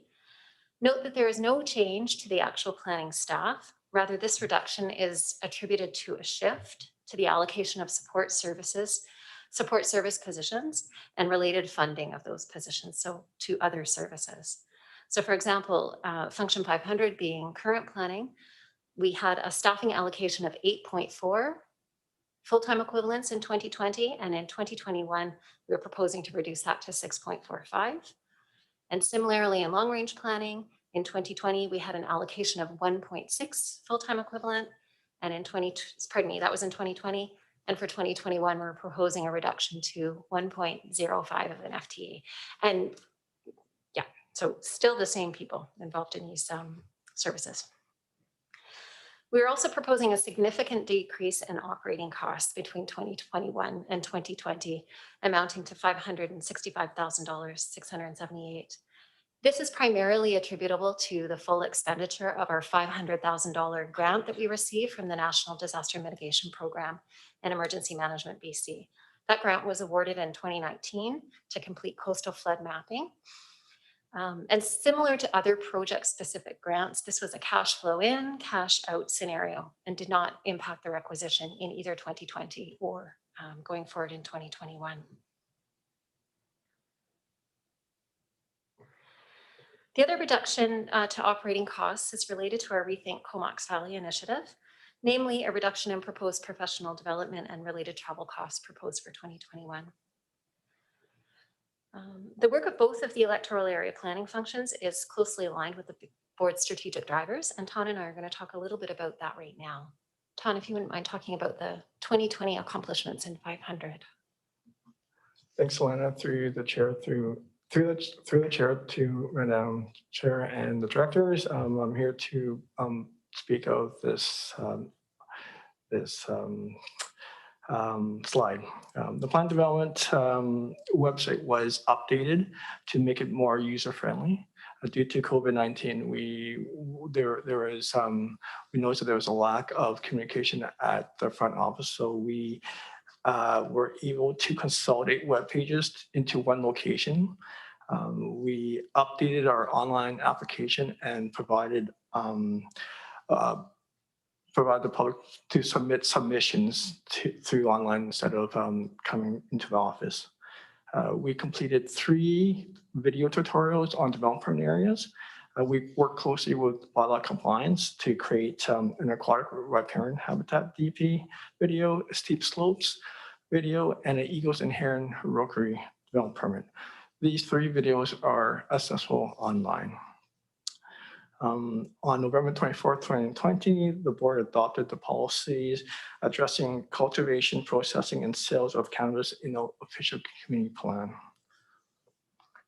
On the slide itself, on the right-hand side, you can see the pie chart. These are planning applications that we received in 2020. One of the most one thing that I noticed is the variance application has decreased a lot due to their update in the zone bylaw. The zone bylaw was more permissive in internal staircase in carriage house. Back then, we had a lot of applications for varying for internal staircase. So with the changes in the bylaw, we have noticed that it's more permissive in regards to the carriage house. I will let Alana talk about the coastal flood mapping project. Thank you, Ton. Through Madam Chair to the directors. So as I mentioned previously, in long range, the bulk of our work related to the completion or the undertaking and then the completion of the coastal flood mapping and the relative floodplain risk, flood hazard. So this work essentially represents phase 1 of learning about the impact of sea level rise. And we're now wrapping up with the submission of our final mapping deliverables to Emergency Management BC. This has been a very technical exercise, and that's why we haven't been coming forward to you with a lot of detail or update, and certainly nothing available yet for the public's consumption. In 2020, we'll just jump forward, please. In 2020, we have another full slate of projects planned, and Ton will just speak to the specific 500 projects, and then I'll talk a little bit about some of the other items that are in the report. Great, thanks, Lana. So in response to the COVID-19 response renewal plan, staff will be reviewing the development area guidelines to see if we can streamline this process. This will be coming at you sometime in spring, we hope. Staff is also in the final stage of drafting the changes to the environmental and hazardous development permit. The proposal will include their Eagle and Heron DP combined into 1 DP instead of 2, separating freshwater and coastal development separately, and mainly to ensure that the policies are in line with best practices.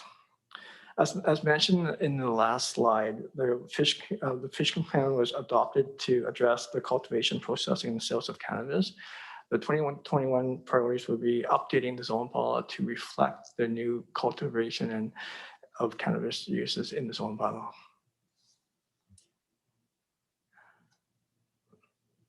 Thank you, Tom. Through Madam Chair to the directors. So relative to the board's strategic drivers, a number of our long-range planning projects are focused on Indigenous relations, climate crisis, and fiscal responsibility. I'll begin with three of our key ones.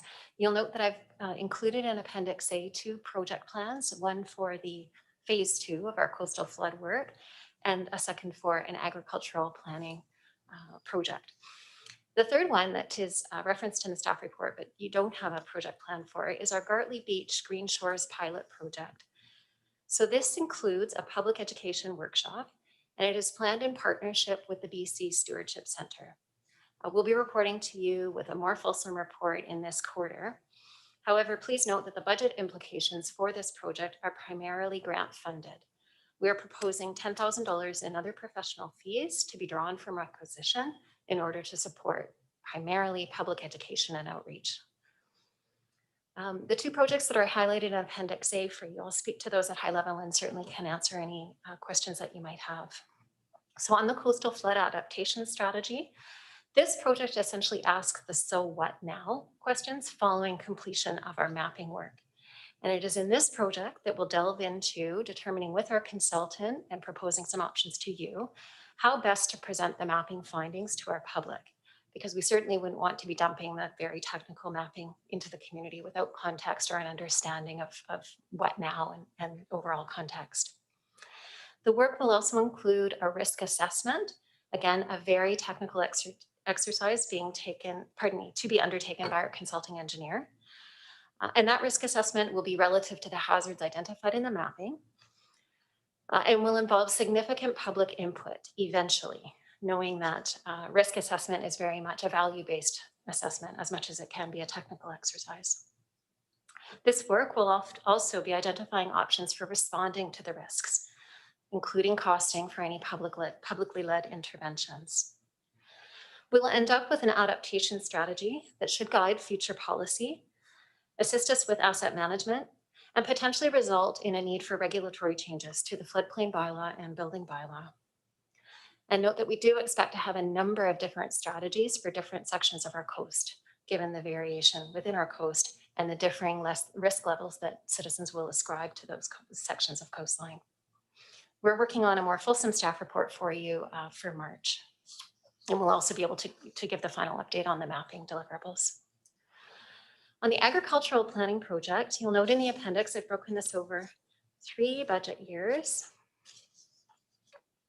This project requires, as an immediate budget implication, $35,000 in other professional fees to be drawn from tax requisition. Just briefly, this project is, the short-term goal. We've got short-term and medium-term goals, all sort of working towards the broader goal of achieving a resilient and sustainable dynamic economy that supports agriculture and the regional's entrepreneurial spirit. Over the medium term, in years 2 and 3, we're hoping to update the Comox Valley Agricultural Plan and build on the work undertaken in year 1. And in year 1, the substance of this budget report, we're looking to assess the feasibility of an agriculture extension service and a regional food hub, including the clarification of the role for the CVRD. And we're hoping that this work will lay the groundwork for informed community engagement prior to undertaking an update to that agricultural plan. So in year 1, we're proposing, as I said, $35,000. And the bulk of that, $30,000, we're proposing to acquire some assistance through a consulting contract. We're also proposing to establish an advisory committee, and we're suggesting that an honoraria could be an appropriate mechanism to benefit from the expertise that's within our community. On the regional food hub piece, you'll be receiving a report at tomorrow's board that outlines that funding opportunity and our initial steps. But at high level, we expect that this will be a primarily grant-funded project. So that's why you're not seeing any impact in the budget. This project of the overall agricultural planning package is starting now with the food hub feasibility work and looking at the agriculture extension service feasibility timing will be determined by you as we sort through some of the other projects that you would like us to do within the planning functions. The projected completion date for the overall agricultural planning project is a couple of years out. And that's really just dividing the work into some manageable pieces, both for staffing and for budget implications. So that concludes the electoral area planning portion of the presentation. And Ton and I are happy to address any questions before turning it over to Brian Pearson to speak to geographic information systems. Any questions from directors so far? Go ahead, Director Arbor. Thanks. Yeah, it's a huge program, obviously. That's at planning. So we've sent a lot of stuff your way, and some of it is coming back. I did catch the comments about the mapping exercise and waiting. I still have my cup of tea every morning and refresh IMAP and see if the layers are there. But now I understand that we have to be patient and release that properly with the public. Yeah, it's good to see a ton of work. I also realize that my main concern with planning, and you've identified some savings as well, but it does seem like you have a very, very full plate heading into 2021. And yeah, that's my only concern, because I'm excited about all the projects, plus the project that the CVRD board as a whole is involved in and requesting. So I realize that there's a lot of what I think from outside, without knowing all the ins and outs, that there's a lot of pressure on staff to work across multiple projects and exercises. So general, I'm in support, and in regards to the agricultural plan, I think it makes sense to look for a consultant and see how that goes. So I'm supportive of that as well. And we did not even talk about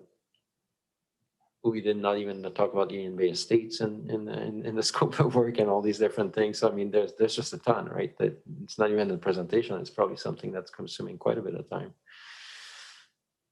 It doesn't look like you have Stoughton Falls anymore. So whatever support you need from the board as we move into 2021 or our directors, I know we'll have to be flexible, because if there's that need, unless you guys are just absolute stars and you achieve everything that's on the plate, then I'll be very impressed. Thanks. Director Grieve, any comments so far? Yeah. As in everything, the proof's in the pudding. We'll see how this moves forward and comment on that at that point. However, the coastal mapping piece, it does cause a lot of angst in my area, a lot of fear and loathing about the regional district and their property values and whatever. For the residents, especially in the Miracle Beach, Saratoga area, and some of the other coastal areas. So it's, I do think that the communication piece, as always, is going to be very, very important. And as insofar as the agricultural piece goes, I think we'll discuss that more tomorrow. Thank you. Great, thank you. I just had a couple of comments that I'm really glad to see the agricultural piece here and the way it's unfolding, and we'll hear more about it tomorrow, or yes, tomorrow, I guess. I initially was a little bit saddened that the ag plan was being pushed for year 3, but I now realize that the RD doesn't have very strong ties with the agricultural sector, and having the extension service potentially be that initial kind of relationship builder in between, I think is probably it's good to have that in the middle and to build up to that. So I think it makes sense. My one question was just around what I'm not seeing, and I'm not sure if this is the function it would sit in, is KFN, it sort of, they mapped out an archaeological site sort of bylaw or plan, and I wasn't sure if this was requiring staff to create a project around, or how staff here, we're looking at the integration of that proposal. So is that budgeted, or where are we at here? To Madam Chair, thank you for the question. The cultural heritage mapping, the cultural heritage conservation policy that COMAX has presented is something that applies to the whole corporation and all of our services. So it's something that each department in their capital work and in their discussions with members of the public is needing to consider. And so I think James is going to, at the meeting, the date escapes me, but at a recent board meeting when James presented the Indigenous relations work that is underway, that's one of the items that is included on that. So in respect to these projects that we're speaking about now, and certainly the development work that Tana is doing with our public, that cultural heritage policy is in place. We understand that, and we'll work with KFN in whatever way we can to help support its implementation. Great, good to hear. I don't see any other questions so far, so we can keep on moving.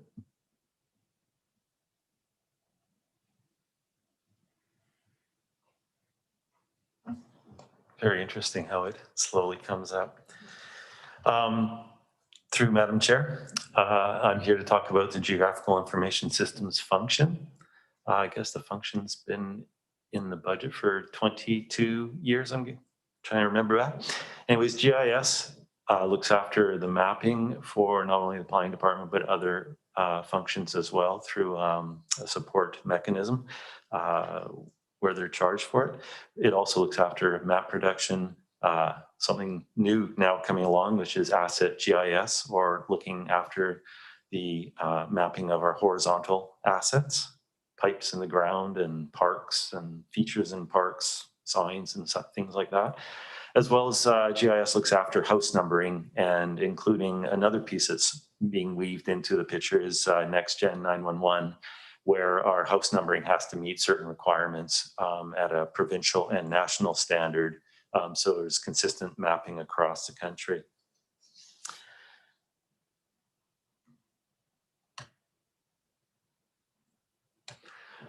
In 2020, our GIS accomplishments included, it was mainly a year of upgrades. All our servers had to be upgraded for, which happened in December, an impending switch from where we had to start using what we call the secure protocol, or SSL, with our website or our GIS sites.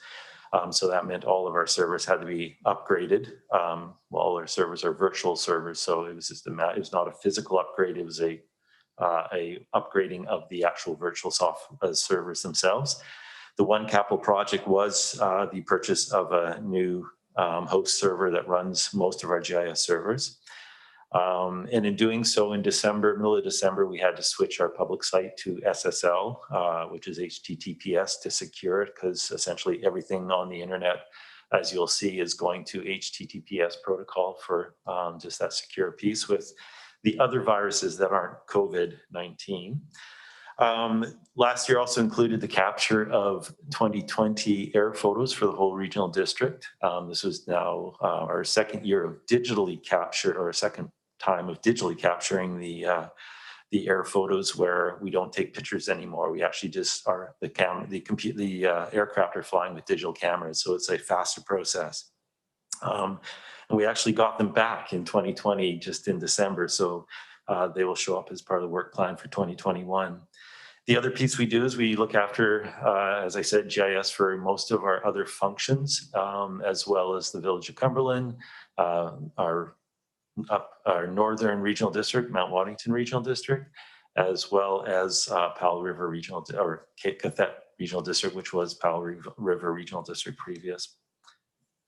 And in those cases, we have a billing process where there's a rate that's charged for not only external to our member municipalities and fellow regional districts, but also to our other departments that offset some of the functions costs. In 2021, we're looking at the integration of those 2020 air photos into all of our mapping, as well as they'll show up on the IMAP site for the public to use, as well as available to our internal staff for the work that they use them for, especially the building department. 2021 includes building new workflows, or workflow applications for IMAP, which will add or increase some functionality for both the public and for staff using our IMAP or web-based mapping tool, especially as we go forward with an asset management plan. We're also involved with the integration of the asset data that we've been looking after for our water, sewer, and parks departments into a new asset management system or a computer maintenance and management system. So I have 2 of my staff that will be assisting that. The GIS staff there's 3 GIS staff and myself, which is billed 30% to the function, looking after all the GIS work. And this piece of adding our asset management into that, Water's recognizing our work on that. And so that's what you'll see in a moment is the offset in our personnel costs.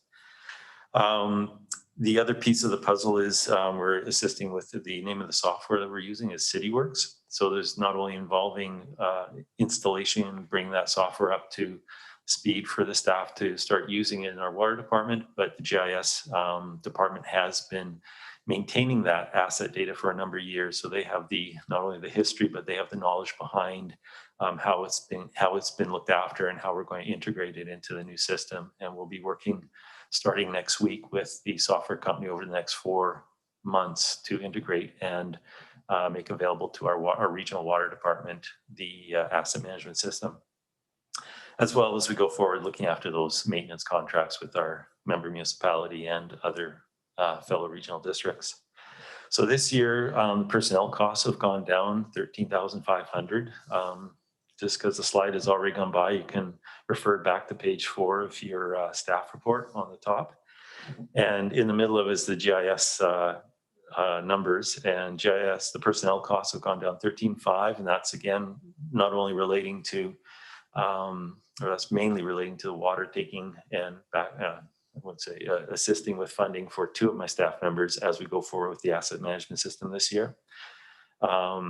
Usually we direct bill our departments and then have a return of those funds back in by GL work in the financial system. But this isn't a recognition that these 2 people are going to be working a certain percentage of time throughout the year on the water system, on the water asset management system.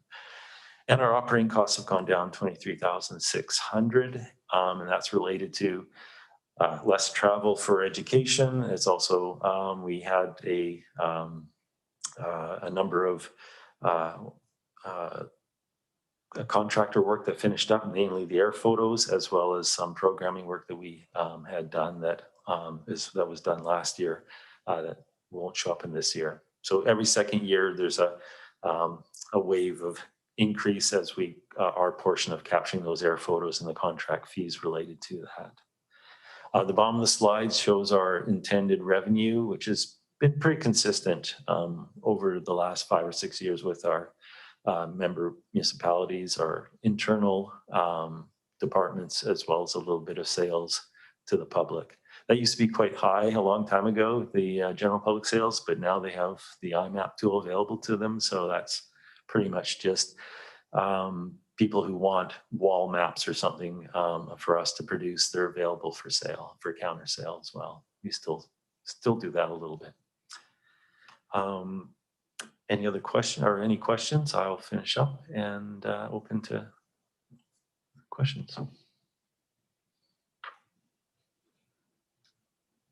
Just checking to see if Director Grieve unmutes himself. I don't see any questions here, so I think we're good. Thank you.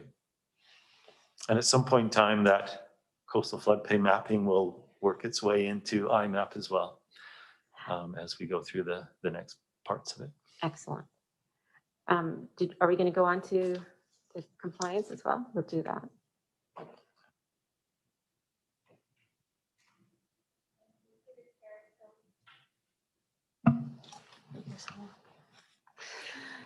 Through the chair, function 502 is bylaw compliance related to land use zoning through function 500.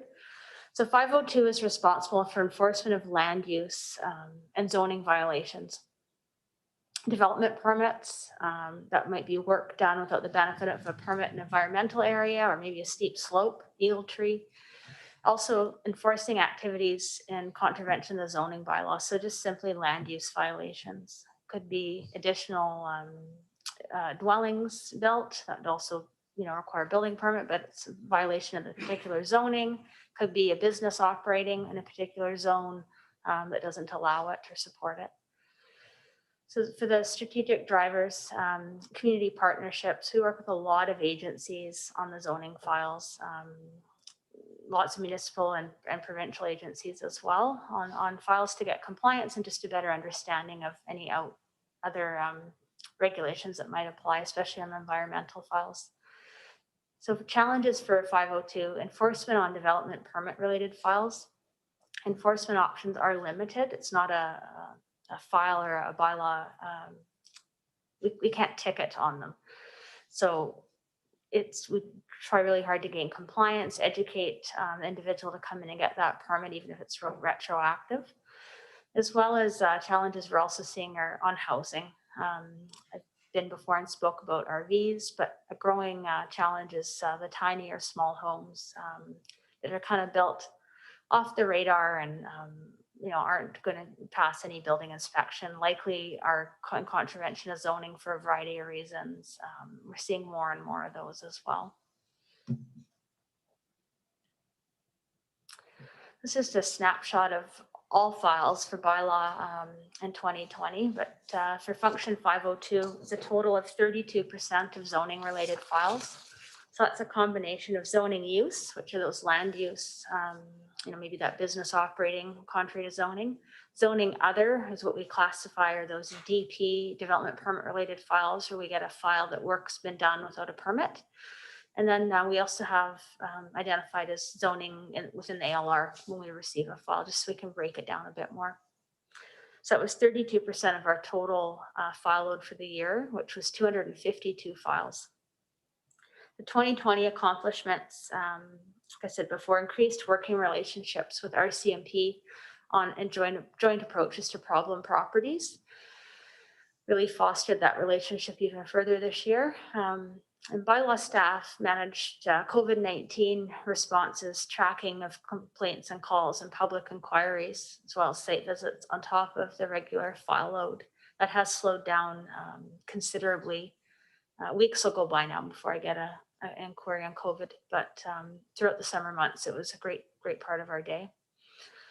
And also success on several long-standing legal action files where we've gained either compliance or we've been successful in obtaining a consent order through legal means to gain compliance in the near future.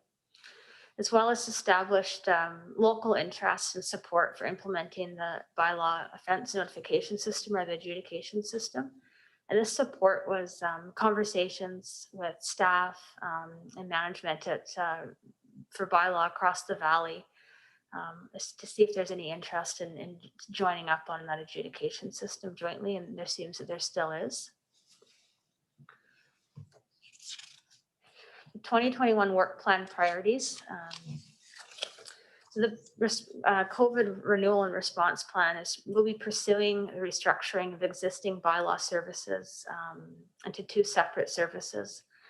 One essentially Vancouver Island, A, B, and C, and a separate service for Denman Island and Hornby Island, two separate bylaw services. So that's on work plan priority. We'll be coming back early this year. And bylaw compliance will be taking over water enforcement, just the enforcement part from engineering moving forward pretty quick here probably. That was done previously by a contractor, and then he became a full-time temporary employee for summer months to do the water. So that position has now been taken on. No additional staff for that, but current bylaw staff will be doing that moving forward. For 2021, we also plan to bring forward that staff report that introduces more fulsomely the bylaw offense notification system, the required steps for implementation. It requires reaching out to the province for approval on that, for discussion and direction with the directors as well. Staff will be pursuing additional resources and policies for addressing enforcement on development permit related files. The adjudication system, when in place, would assist with that somewhat, but we're a little bit long off on that. Staffing levels are set to increase in 2021 for bylaw for 502 and across the 5-year plan to accommodate a seasonal bylaw officer to assist bylaw staff with increased files throughout the summer months. So our target date would be from essentially May long weekend to September long weekend annually. So this is allocated to be shared 50% through 502 and 50% with parks. So there's a huge focus on this position to be seen and visible and educating and obtaining compliance and enforcement just when absolutely necessary in our parks. And that will include all parks use things, and especially animal control within the parks moving forward. So comparatively from 2020 to 2021, personnel costs are budgeted to increase by 17,537 from 2020. That is our portion of that seasonal employee. Operating costs are budgeted to decrease by 12,820 over 2020. This translates to an overall increase of 4,717 to the bylaw enforcement service.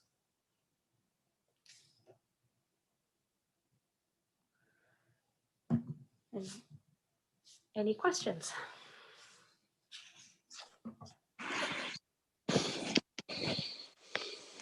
Director Grieve. Oh, you've muted yourself.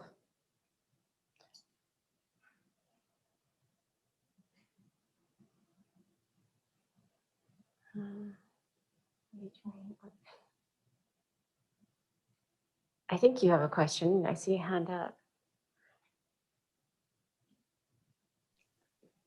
I just had a funny icon come up. Can you hear me now? Yeah, now it's good. Okay, there you go. Yeah, thanks, Amanda. I'm just thinking about things like tiny homes and whatever, and they seem to be all the rage. Is there any indication that the provincial government is going to rule on these things and somehow bring them in-house and set some regulations around them? Or are we, I know that we're left to enforce the issue around people living in you know, I guess uninspected, unlicensed dwellings or small dwellings or RVs or whatever. But have we heard anything from the province? Are they going to address this issue? Through the chair, unfortunately, I have not heard anything. It would be most welcome if the province would assist in helping municipalities and other local governments regulate. For the tiny homes, they are increasingly popular. They're a challenge from zoning perspective as well as building. There's been a few we've come across that have been built to code and office has been able to provide a building permit, but the majority, they're not built to code and would not be able to be built or pass inspection. And usually those are the ones that zoning then could not support either for a variety of reasons.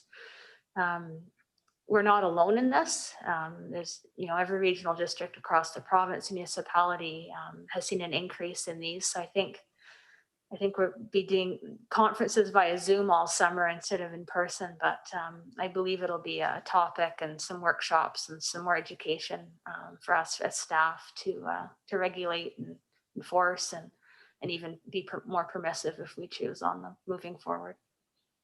Yes, because of course you're basically between a rock and a hard place because we have serious housing shortage and we have a pandemic raging and we have extraordinary circumstances. So it would be helpful if the province actually shows some leadership on this one. Thank you. Director Arter. Yeah, thanks. I also want to build on Dr. Grieve's comments. It's, I'm not sure that they're so much popular as they are needed, in rural areas. So I don't know if you're aware, but on the islands on Hornby and Denman, which is outside our jurisdiction, they passed the planning and they passed the BEN bylaws last year. Bylaw enforcement, I forget what the N stands for. But the approach they took is they moved away from a complaint-based system. And now enforcement is actually actively seeking non-compliant situations and people are losing their spots, right? As they're cracking down on these homes that don't meet code and stuff like that. It's tearing the islands apart, really. Especially the move away from complaints. I couldn't believe that it went that way, but so it is. I would not want to see a scenario like that play out at the district. I think that a lot of those homes, especially for what's becoming a lost generation in regards to access to housing, yes, there's a solution through BC Housing and the coalition for homelessness and stuff that's getting built in the city, but there's still a lot of what I'd say refugees, youth refugees that are starting out in life that may not have a kid yet are looking to get established in communities where they can't afford rent or et cetera, et cetera. So I think it would be good to prepare something for the Ministry of Municipal Affairs and Housing. And if there's a group or to the minister who's quite aware of those issues and to see if I agree that this is not unique to the Comox Valley Regional District. And I don't think that for the next number of years, trying to suppress what is out there will work. You know, I think that those people have needs. There's a real shortage of housing and especially affordability of housing. And many important community members end up in those kinds of situations. And I know I'm speaking in something that we may not authorize, but I'm just saying the trend's not going away. So I would like to see how we can problem solve around these issues in rural areas, other than to bring the big stick. Thanks. Thanks for your comments, Director Arbor. And I think just to add to that, not just youth, but I see actually in my area, a lot of seniors moving into tiny homes as well. So Director Grieve, did you have another question or is that from? Oh, I can always talk ad nauseum here, but okay, we're just looking at the time though, so. Yeah, I think Daniel made a really good point there that we don't want to be going out with a big stick. I think that's exactly the wrong avenue to take. You have to remember that a lot of people that now own $1 million homes started off living in chicken coops and wearing gumboots. So, you know, there has to be some kind of meeting of the social contract with society on the fact that not everybody can start off at the top. You have to start somewhere, and sometimes in the old days it was a plywood shack out in the woods somewhere. You bought 20 acres and put up a shack, and then you work from there. So, you know, times have changed. Thanks, Director Grieve. I don't see any more questions. So on receipt, is there anyone opposed? Hearing none, that's received. So there's a recommendation for the functions 500, 501, 502, and 503 together. That's moved. I'll second. Seconded that those four functions the financial plan be approved. Anyone opposed? All right, that's carried. Thank you to staff. Could I suggest maybe a 5-minute break to stretch legs and refresh, go get a cup of tea? Thanks.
All right, I'll try and get everybody together.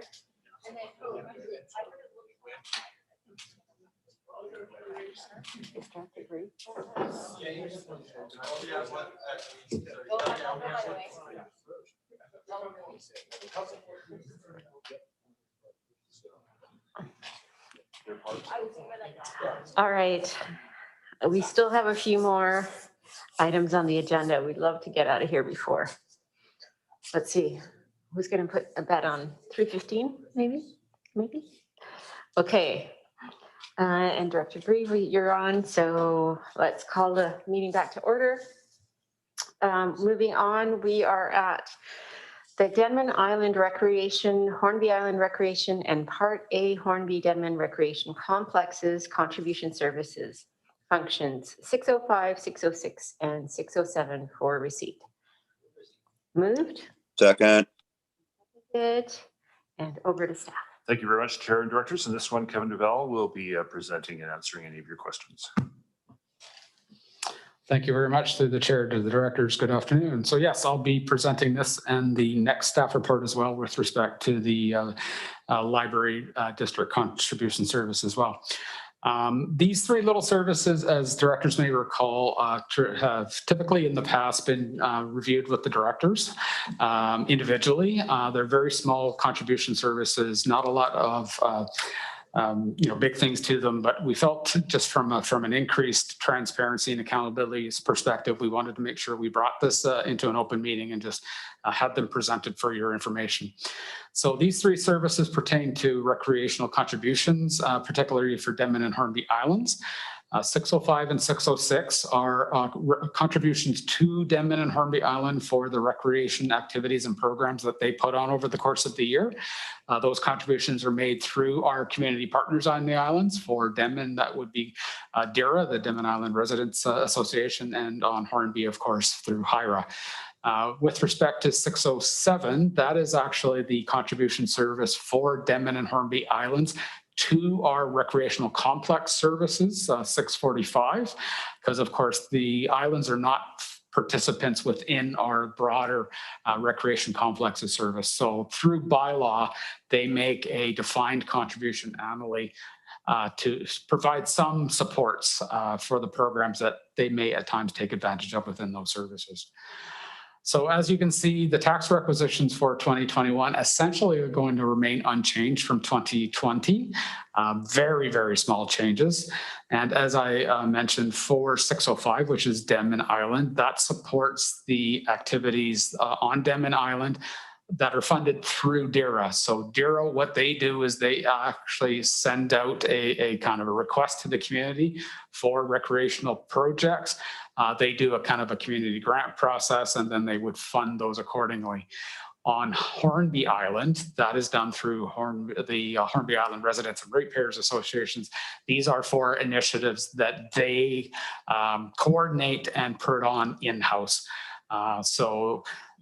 Essentially 98% of the funding that comes into the Denman Rec service is fully expended out into those operational grants.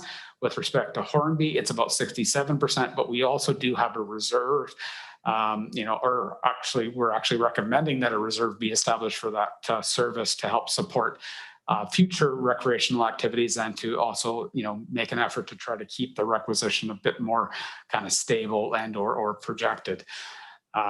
With respect to the Hornby Denman Rec Complexes contribution service, essentially the lion's share of 99% of the funding for that goes straight out back to the 645 service. And as I mentioned, it's done on a calculation out of bylaw that basically says we contribute either the greater of $25,000 or I believe it's $12.62 per population.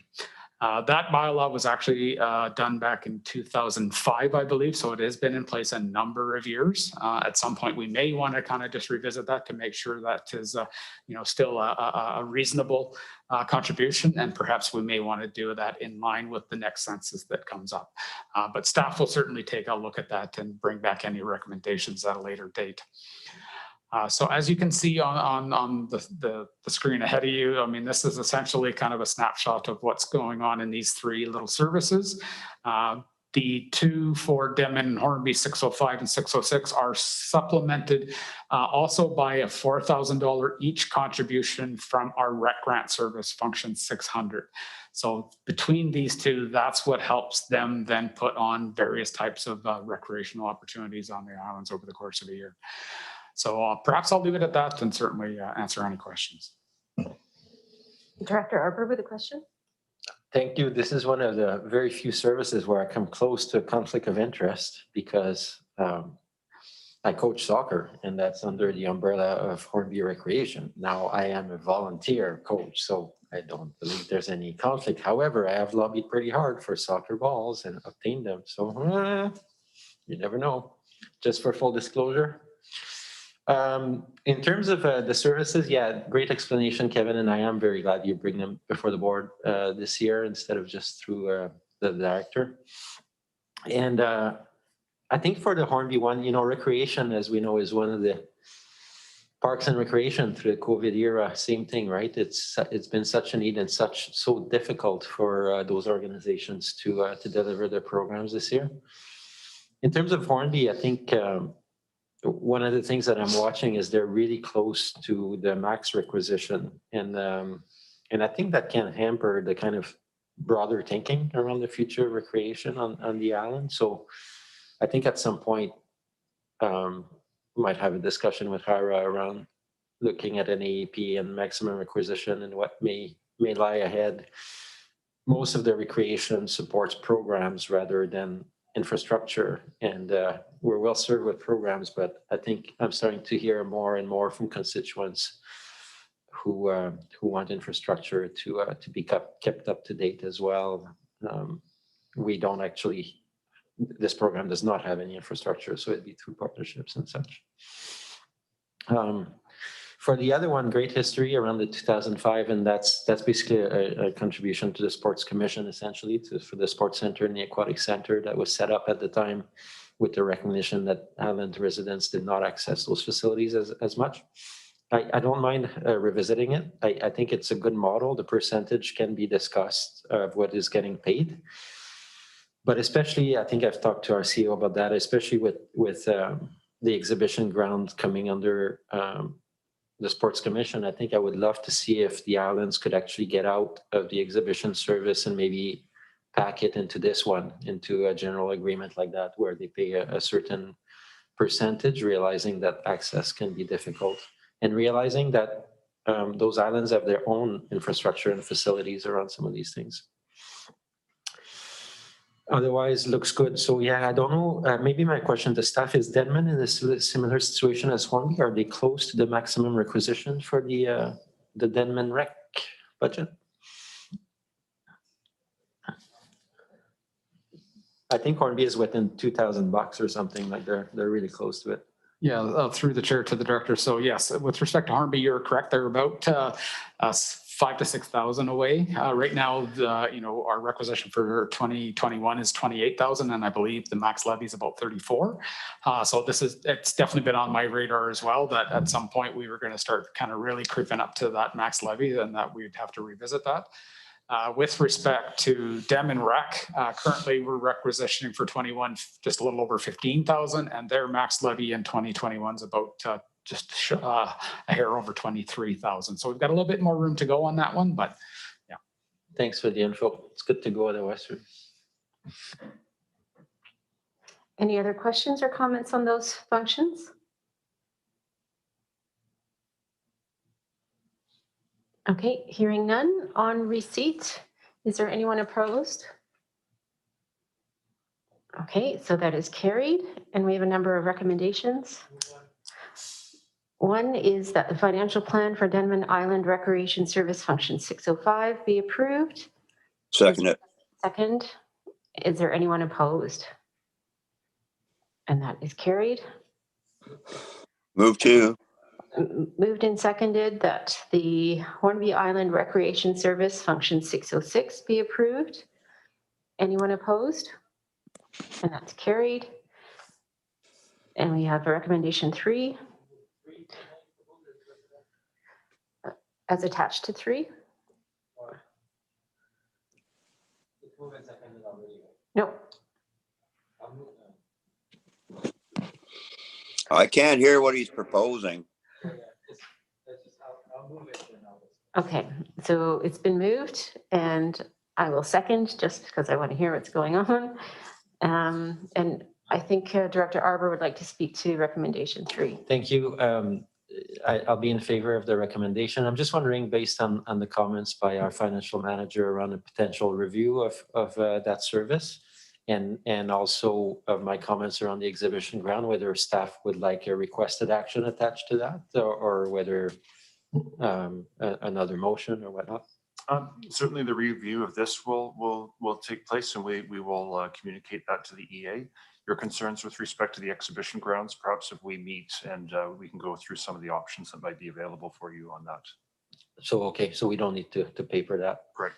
Okay, thanks. Okay. So on that recommendation 3, any other comments or questions? Okay, is anyone opposed?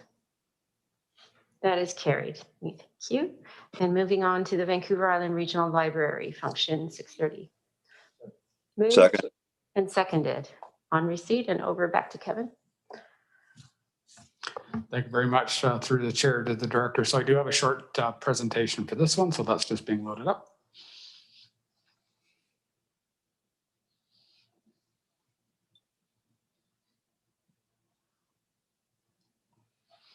Great, thank you, Lisa.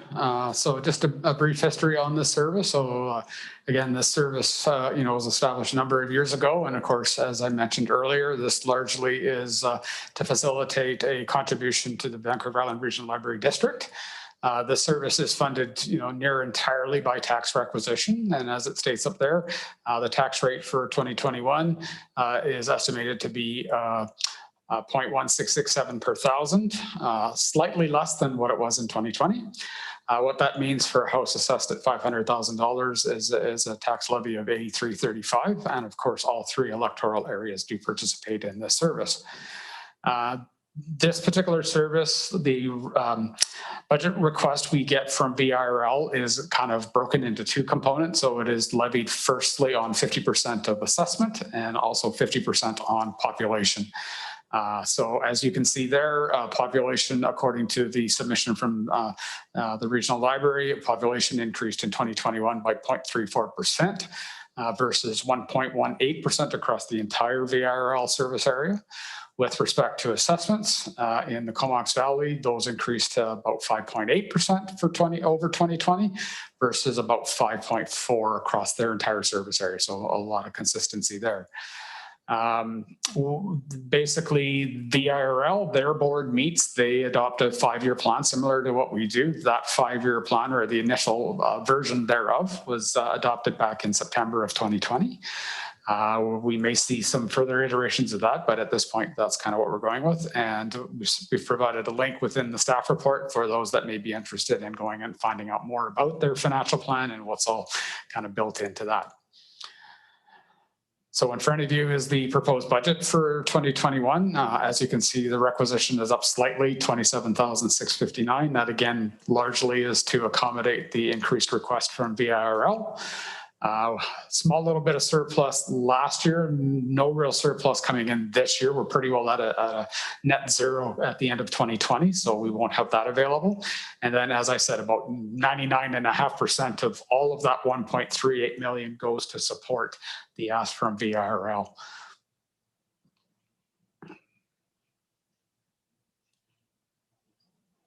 Oh, there we go. And that's all I have, but certainly would welcome any questions. I see Director Grieve with his hands up. Thank you, Madam Chair.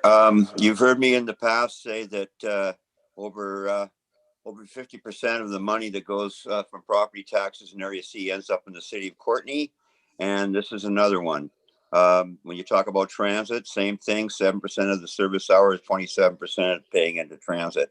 So I'm not going to make a big issue out of it, but it is a bone of contention with some of my residents. Thank you. Thank you, Director Grieve. I think Director Arbor, being our VIRL representative, has a few comments. Yeah, thanks. And I hear your pain, Dr. Grieve. I've been on the executive, so we've had a process very similar to the Rethink Comox Valley this year at Virl around trying to make conscious decisions around the impacts of COVID, mitigating, obviously closures. It's been very similar story as to probably what Doug DeMarzo with recreation and others have lived here. And I'm pretty pleased that we came up with a budget that actually keeps things level for this year. It was not an easy task. At the same time, I do acknowledge in terms of Area A is definitely pretty benefits a lot. We have 3 libraries, Union Bay, 2, Union Bay and Hornby. And across the Comox Valley, I guess we do have a number of libraries with access through the rural areas with Cumberland, Courtenay, and Comox. And yeah, so and I think one thing, Dr. Grieve, is I was even talking with the chair of Virl, who's Brenda Lee from Area D, who we know well. There's still talk about trying to put on the docket some kind of library for that area around the Oyster River somewhere. It's a long process. It won't happen overnight, but I think it's important to keep it on the radar so that people see a clearer benefit. And yeah, heading into next year, we got 2 big things. Well, on Saturday, it looks like I'm going to become the vice chair of the library. It doesn't look like that anybody else put their names on the ballot. And second, our executive director, who's been there for 15 years, is retiring. So we'll be hiring a new executive director for the library, which will be a big event. And big renovation coming to the Courtenay Library for 1.5 million. And also redoing of the strategic plan. So it'll be a very busy year. So I'm really pleased that we're able to do all that with 0% basically increase. Thanks. Well, not 0%, 1 point. So sorry, with a small increase. Cheers. Thanks, Director Arbor. Seeing no more questions up, I'm going to call the question on the receipt. Anyone opposed? Okay, that is carried. And we have a recommendation. I'll move it.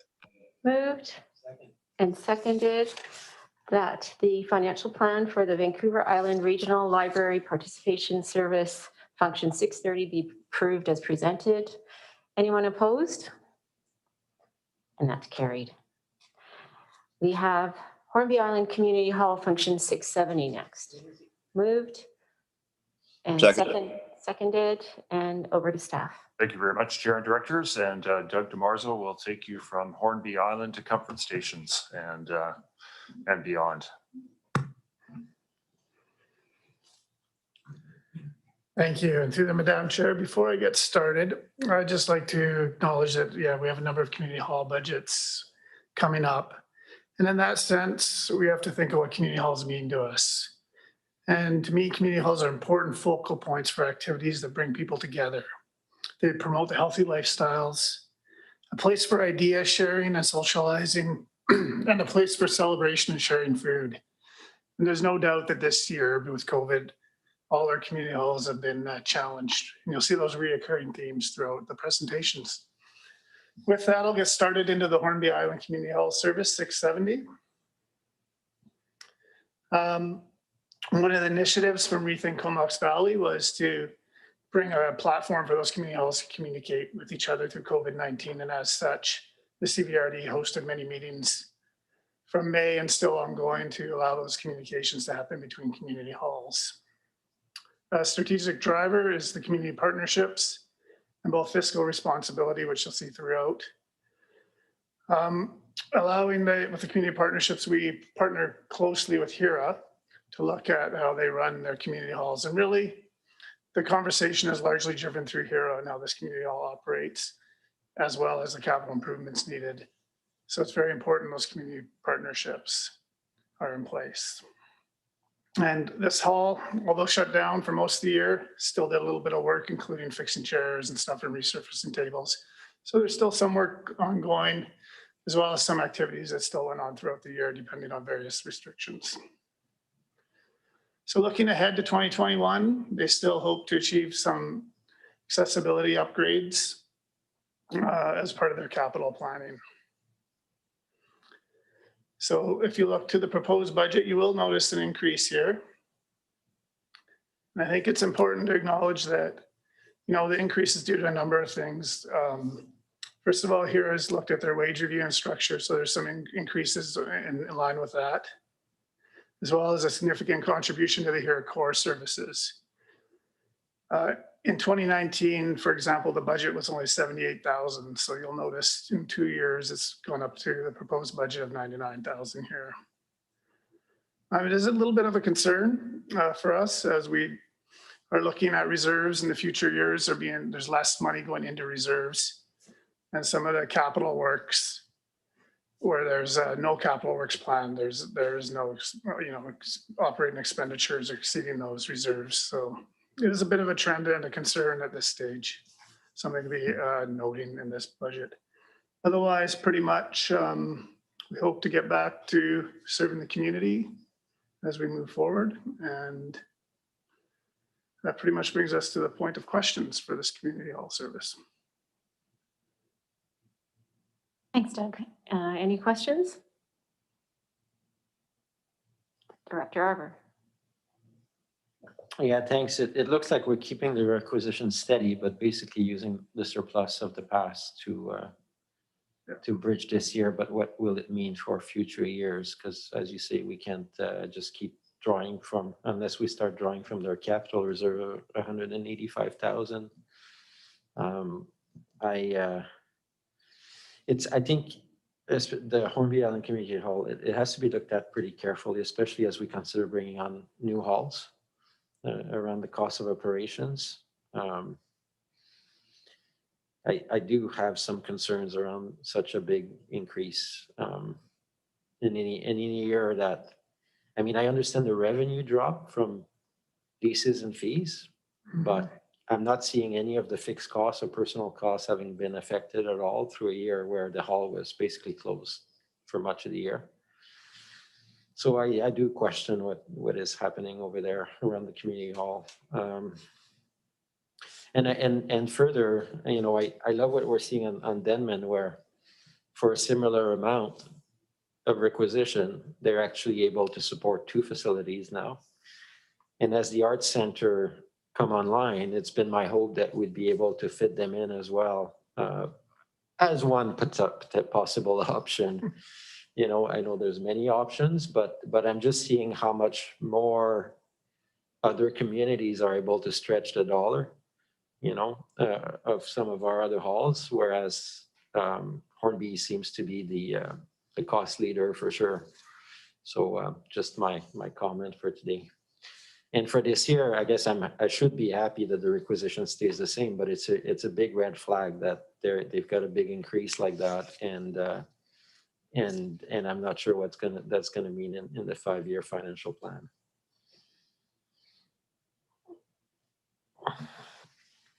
Thanks, Director Arbour. I see no more other comments. So I'll call the question on receipt. Anyone opposed? Hearing none, that's carried. And we have the recommendation. Move it. Moved. I'm going to second it. That the financial plan for Hornby Island Community Hall Service Function 670 be approved. Is anyone opposed? Okay, that's carried. Denman Island Community Facilities Function 675 for receipt. Move receipt. Moved and seconded. And back to Doug. Great, thank you. Through Madam Chair to the directors. This is Denman Highland Community Facilities Function 675.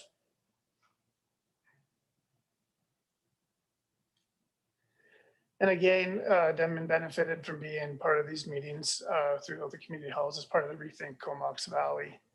And Denman also is able to deliver their services through community partnerships. In this case, they partner with the Denman Island Recreation Commission for the Rec Center and the Denman Island Seniors and Museum Society for the buildings and services provided out of there. Again, the community's facility continues to look at the long-term capital needs and plans for them accordingly with some input from staff here. As we move forward, some priorities emerging was Dirks is looking at a heat exchange for $38,000 and seeking other grant support.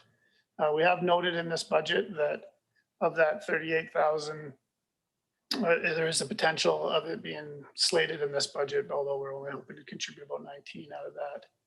And the DSMS is looking at water upgrades this year in 2021. Again, both these facilities are looking at limited programming currently being planned for 2021. And I should have mentioned this in here as a report as well, but there is some consideration around restart funding coming forward as all the community halls have been solicited to provide information on how COVID has impacted them over the previous year and potentially the upcoming year. So as you can see here, the budget remains relatively stable. Again, with a surplus and moving forward, looking at the capital upgrades. So we will be able to move forward in that sense. Well, I guess I should say there's an increase of 19,000, which is somewhat substantial. And that's due mostly, to the capital 38,000 set aside for future years. And I think there is some more discussion in this group about asset management and how that's going to be completed moving forward. So that's a good point moving forward. And lastly, I'm open for any questions on this one. I see Director Arbor. So that's awesome. See, if I compare it to the other one, they're using surplus, but they're doing a big capital project of 35,000. It's increase of 18. They're keeping things steady. They're supporting two facilities with that budget. So that's the kind of things that I would like to see happen on Hornby. And Hornby had a great tradition around the hall historically to actually stash away money into reserve and to stay within budget and not dip into surpluses in the past. So that is a change this year that I'm surprised by. For the Denman one, to me, that spreadsheet and the go forward plan looks like good stewardship. Thanks. I don't see any other questions. So on receipt, anyone opposed? And that's carried. And the waiver recommendation. Move recommendation. Moved and seconded. Anyone opposed? That the financial plan for the Denman Island Community Facility Service Function 675 be approved. And that's carried. And moving on, finally, Black Creek Community Center Contribution Service Function 676. Move report. And second. Thank you. Back to Doug. This is through Madam Chair. This is to introduce the Black Creek Community Hall, Function 676. And again, we have the Rethink Comox Valley, which hosts a number of collaborative meetings to the community halls, providing guidance. I should note that the executive director from this hall was also very helpful on the side to many of the other community halls, reached out directly to her as well and brought forward some great initiatives. The Black Creek Community Association continues to be our partner to deliver the functions at this hall. And as COVID-19 remained a challenge here, it should say that Black Creek was also one of the first halls out the door to kind of open up and bring the community back into their hall and continue to do so throughout the COVID-19 process throughout the year. And I think it was well received in that community to provide a little bit of continuity at least. We'll get into a little later, but one of the major changes here you'll also see is increase in the staffing hours and wages, and then some of that lost revenue offset over through the 5-year plan has led to an increase in this service as well. So as I alluded to earlier, some outdoor activities, the hall will remain opening with a variety of configurations. This is one of the examples here. People moved to the outdoor environment, used it for their exercises. Moving forward for the 2021 work plan priorities, it's contract renewal with them, as well as looking at the singular AEP process to expand the service area boundaries and combine this with a portion of electoral area C and a portion of electoral area B, contributing to this service, which would then be combined with the other community halls. So that'll unfold throughout the year. And interesting. Anyway, as I alluded to earlier, there is a bit of a surplus moving forward, which isn't much, it's $500. And then more importantly is the note in the bump in requisitions. So we've typically been about $70,000 over last year's. And then this year with the loss of revenue and the increases in wages, we've been able to balance it out over the 5-year plan, staying in around the requisition of $93,000, although it is $23,000 more. And this is wage parities moving forward and additional hours. So they've also hired additional staff for additional functions, so additional hours there. So that's where this budget sits moving forward. And I guess back to the question slide, if I can get there. There we go. Thanks, Doug. Questions? I see Director Grieve. There we go. Yeah, I think it's much the same as, well, obviously not as isolated as the islands, but in some regards, there's a lot of similarities in that this is truly a community hall. Pretty well, Black Creek Oyster Bay area is almost equidistant from either Campbell River or Courtney. So in order to go down and do a yoga class at the CRA or something like Lewis Center, you're like 35 minutes away. So, you know, it serves a purpose. I think the staff are excellent, and the work they do in researching grant funding has been really awesome. So it started out, I think, when I first got elected, I think they asked for about 50,000 a year. So because of the ability to do the bump every 5 years of 25%, it's now up a little higher. But I can tell you one thing: my experience with that group has been they're extremely professional, and they're definitely reaching out to their community all the time. They have the only daycare basically north of Courtney, at the Pumpkin Patch Daycare there, and that's a whole other issue. But you know, I do think that a lot of the things that apply to the halls on the island also apply to Denman Island or to the Black Creek Hall. And as we move forward with the greater service area, I think we have to keep in mind that not all halls are as efficiently organized as this one. So all things are not equal. I don't have much to say except that I definitely support their budget and their requisition, and I'm looking forward to the discussion over how we're going to incorporate the other community halls in area B and C as well. Thanks, Director Grieve. And that's a good segue to my question. I just wanted to ask around, you know, the bump in the Black Creek budget.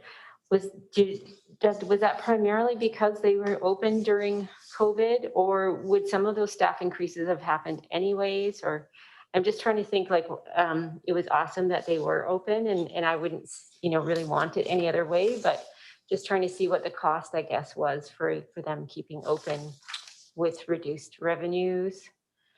Yeah, the reduced revenues were fairly significant over the last year for them. I don't have it in front of me, but if I remember, they were only bringing about 20 to 30% of their revenues. And I think some of the staffing is not just related to COVID; it's moving forward as well. So they relooked at their staffing plan, had some minor wage increases to bring it closer to a higher, you know, parity with other organizations.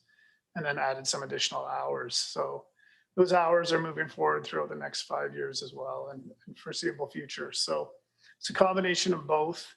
And then, you know, Kevin and I were kind of able to balance it out, the revenue and the minor surplus and then those hours to keep the requisitions stable moving forward with the one big bump being this year. Great, thank you. I'm seeing no other questions. So anyone opposed to receipt of that report? Okay, that is approved. And we have a recommendation. Move 676. That's been moved and seconded. That the 676 function for the Black Creek Community Center contribution service be approved.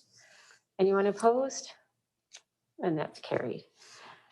And item number 25, Comfort Stations Function 686 for receipt. I'll move the function. Second, thank you. And back to Doug. Thank you. Through Madam Chair, through the directors. This is to discuss Comfort Station Function 686. This function has mostly been focused on improvements around Saratoga Beach, specifically Seaman Road. So as we move forward, it became more and more apparent as parks started to work in that Seaman Road area that they were really taking this function on. So what this looks at primarily is transferring some of those funds to parks, winding down the service by 2025, and the reduced requisition moving forward. So at this point, we do have still a requisition associated with this service, but you know, there's also the opportunity here for a conversation of taking that requisition down to nothing and moving it forward faster. So here you see a requisition of $3,700, and some of that's basically to cover some of those costs to get you through the 5 years to wind down the service. I see Director Arbor's got a question. I mean, you gave us a pretty big clue there, but you know, if what would be the downside to winding it down faster would be, you know, to me, it makes sense that it goes within park, and I'd just be curious why we'd have to wait till 2025 when you got a chance to clean a corner of the house. It's always good to do it now. Okay. Oh, that's a question. I'll defer that question to Kevin. Sorry, I was looking over there. Thank you very much through the chair to the director. So yes, absolutely. So originally when I sat down with Mark Harrison and we started talking about the potential wind down of this, you know, we were looking at kind of that 5-year cycle just to, again, do the slow transition and to obviously, in order for us to close out the service, we do have to fully exhaust the reserve attached to the service. So what we initially put in place, you know, was kind of over the next 5 years. Certainly in meeting with the CAO in December, he had requested that we look at, you know, maybe accelerating that. And that's certainly something we were going to be looking at as part of the recommended budget. So we can certainly take, you know, a further look at this and see, you know, what would make sense to further accelerate that and maybe collapse it within the next, say, 2 to 3 years. Thanks. And I think Director Grieve has a comment as well.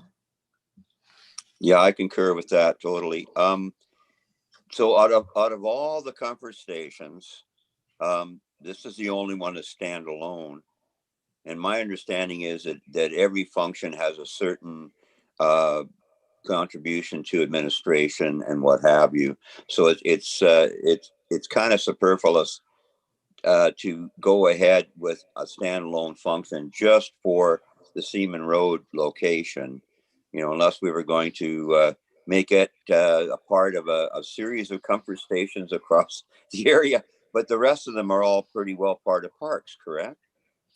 So through the chair to the directors, so we do have 2 standalone comfort station services currently. This one that, as Doug alluded to, just services this one particular comfort station. We do have a service as well on Hornby. And Hornby.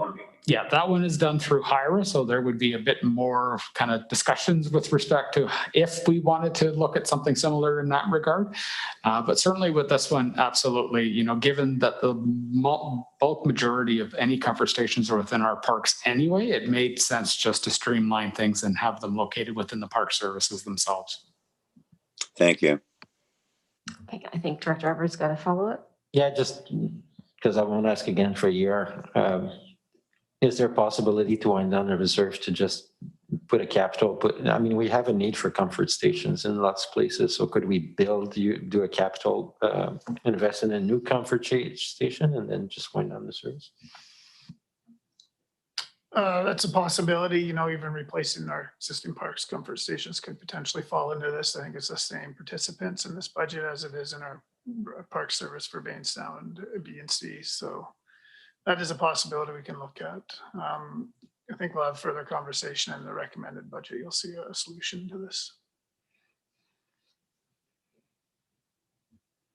Okay, seeing no other comments or questions, or Director Grieve, is that your hand up still, or you're good? I would just like to see what staff recommend as the most expedited way of winding up this service and absorbing it into our park service.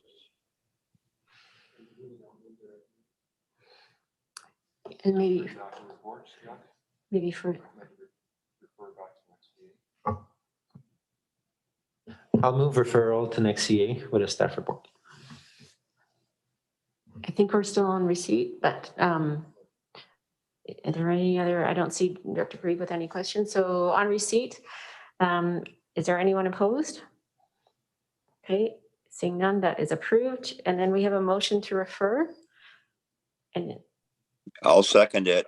seconded. And any comments on that or questions? And staff are okay with referral back to with the time and yeah, okay. Anyone opposed to that referral? I do have a question. Okay, go ahead. It's a question on process. Our good friend Charlie Cornfield says that you can move deferral on receipt. Can we do that at our board or no? Do we have to go through receipt and then deferral? Generally, I think we, yeah, who's going to reply to that? Because I was of the understanding that you had to wait for the actual motion as well. So We're calling in the big guns to answer that question. Jake Martins. Thank you, Russell. Yeah, it's one that I'd say is not written in our procedure bylaw by any sense. It's more of a practice of the board. In my opinion, I would suggest that referral of a matter, even though receipt is on the table, would be appropriate as it's disposing of the motion in some sense. Also, the receipt motion doesn't direct any specific action, so therefore I wouldn't see any impact of it. So in summary, I'd say my opinion is yes, it is in order. I will therefore call point of order if Charlie tries it again. Thank you. Thank you. Okay, so hearing or anyone opposed to that referral? Hearing none, then that is approved and we have a motion to terminate. I will second. Anyone opposed? Carried. Well, thank you very much, everybody. And we made it to not quite 3:15. Yay. Thanks, everyone.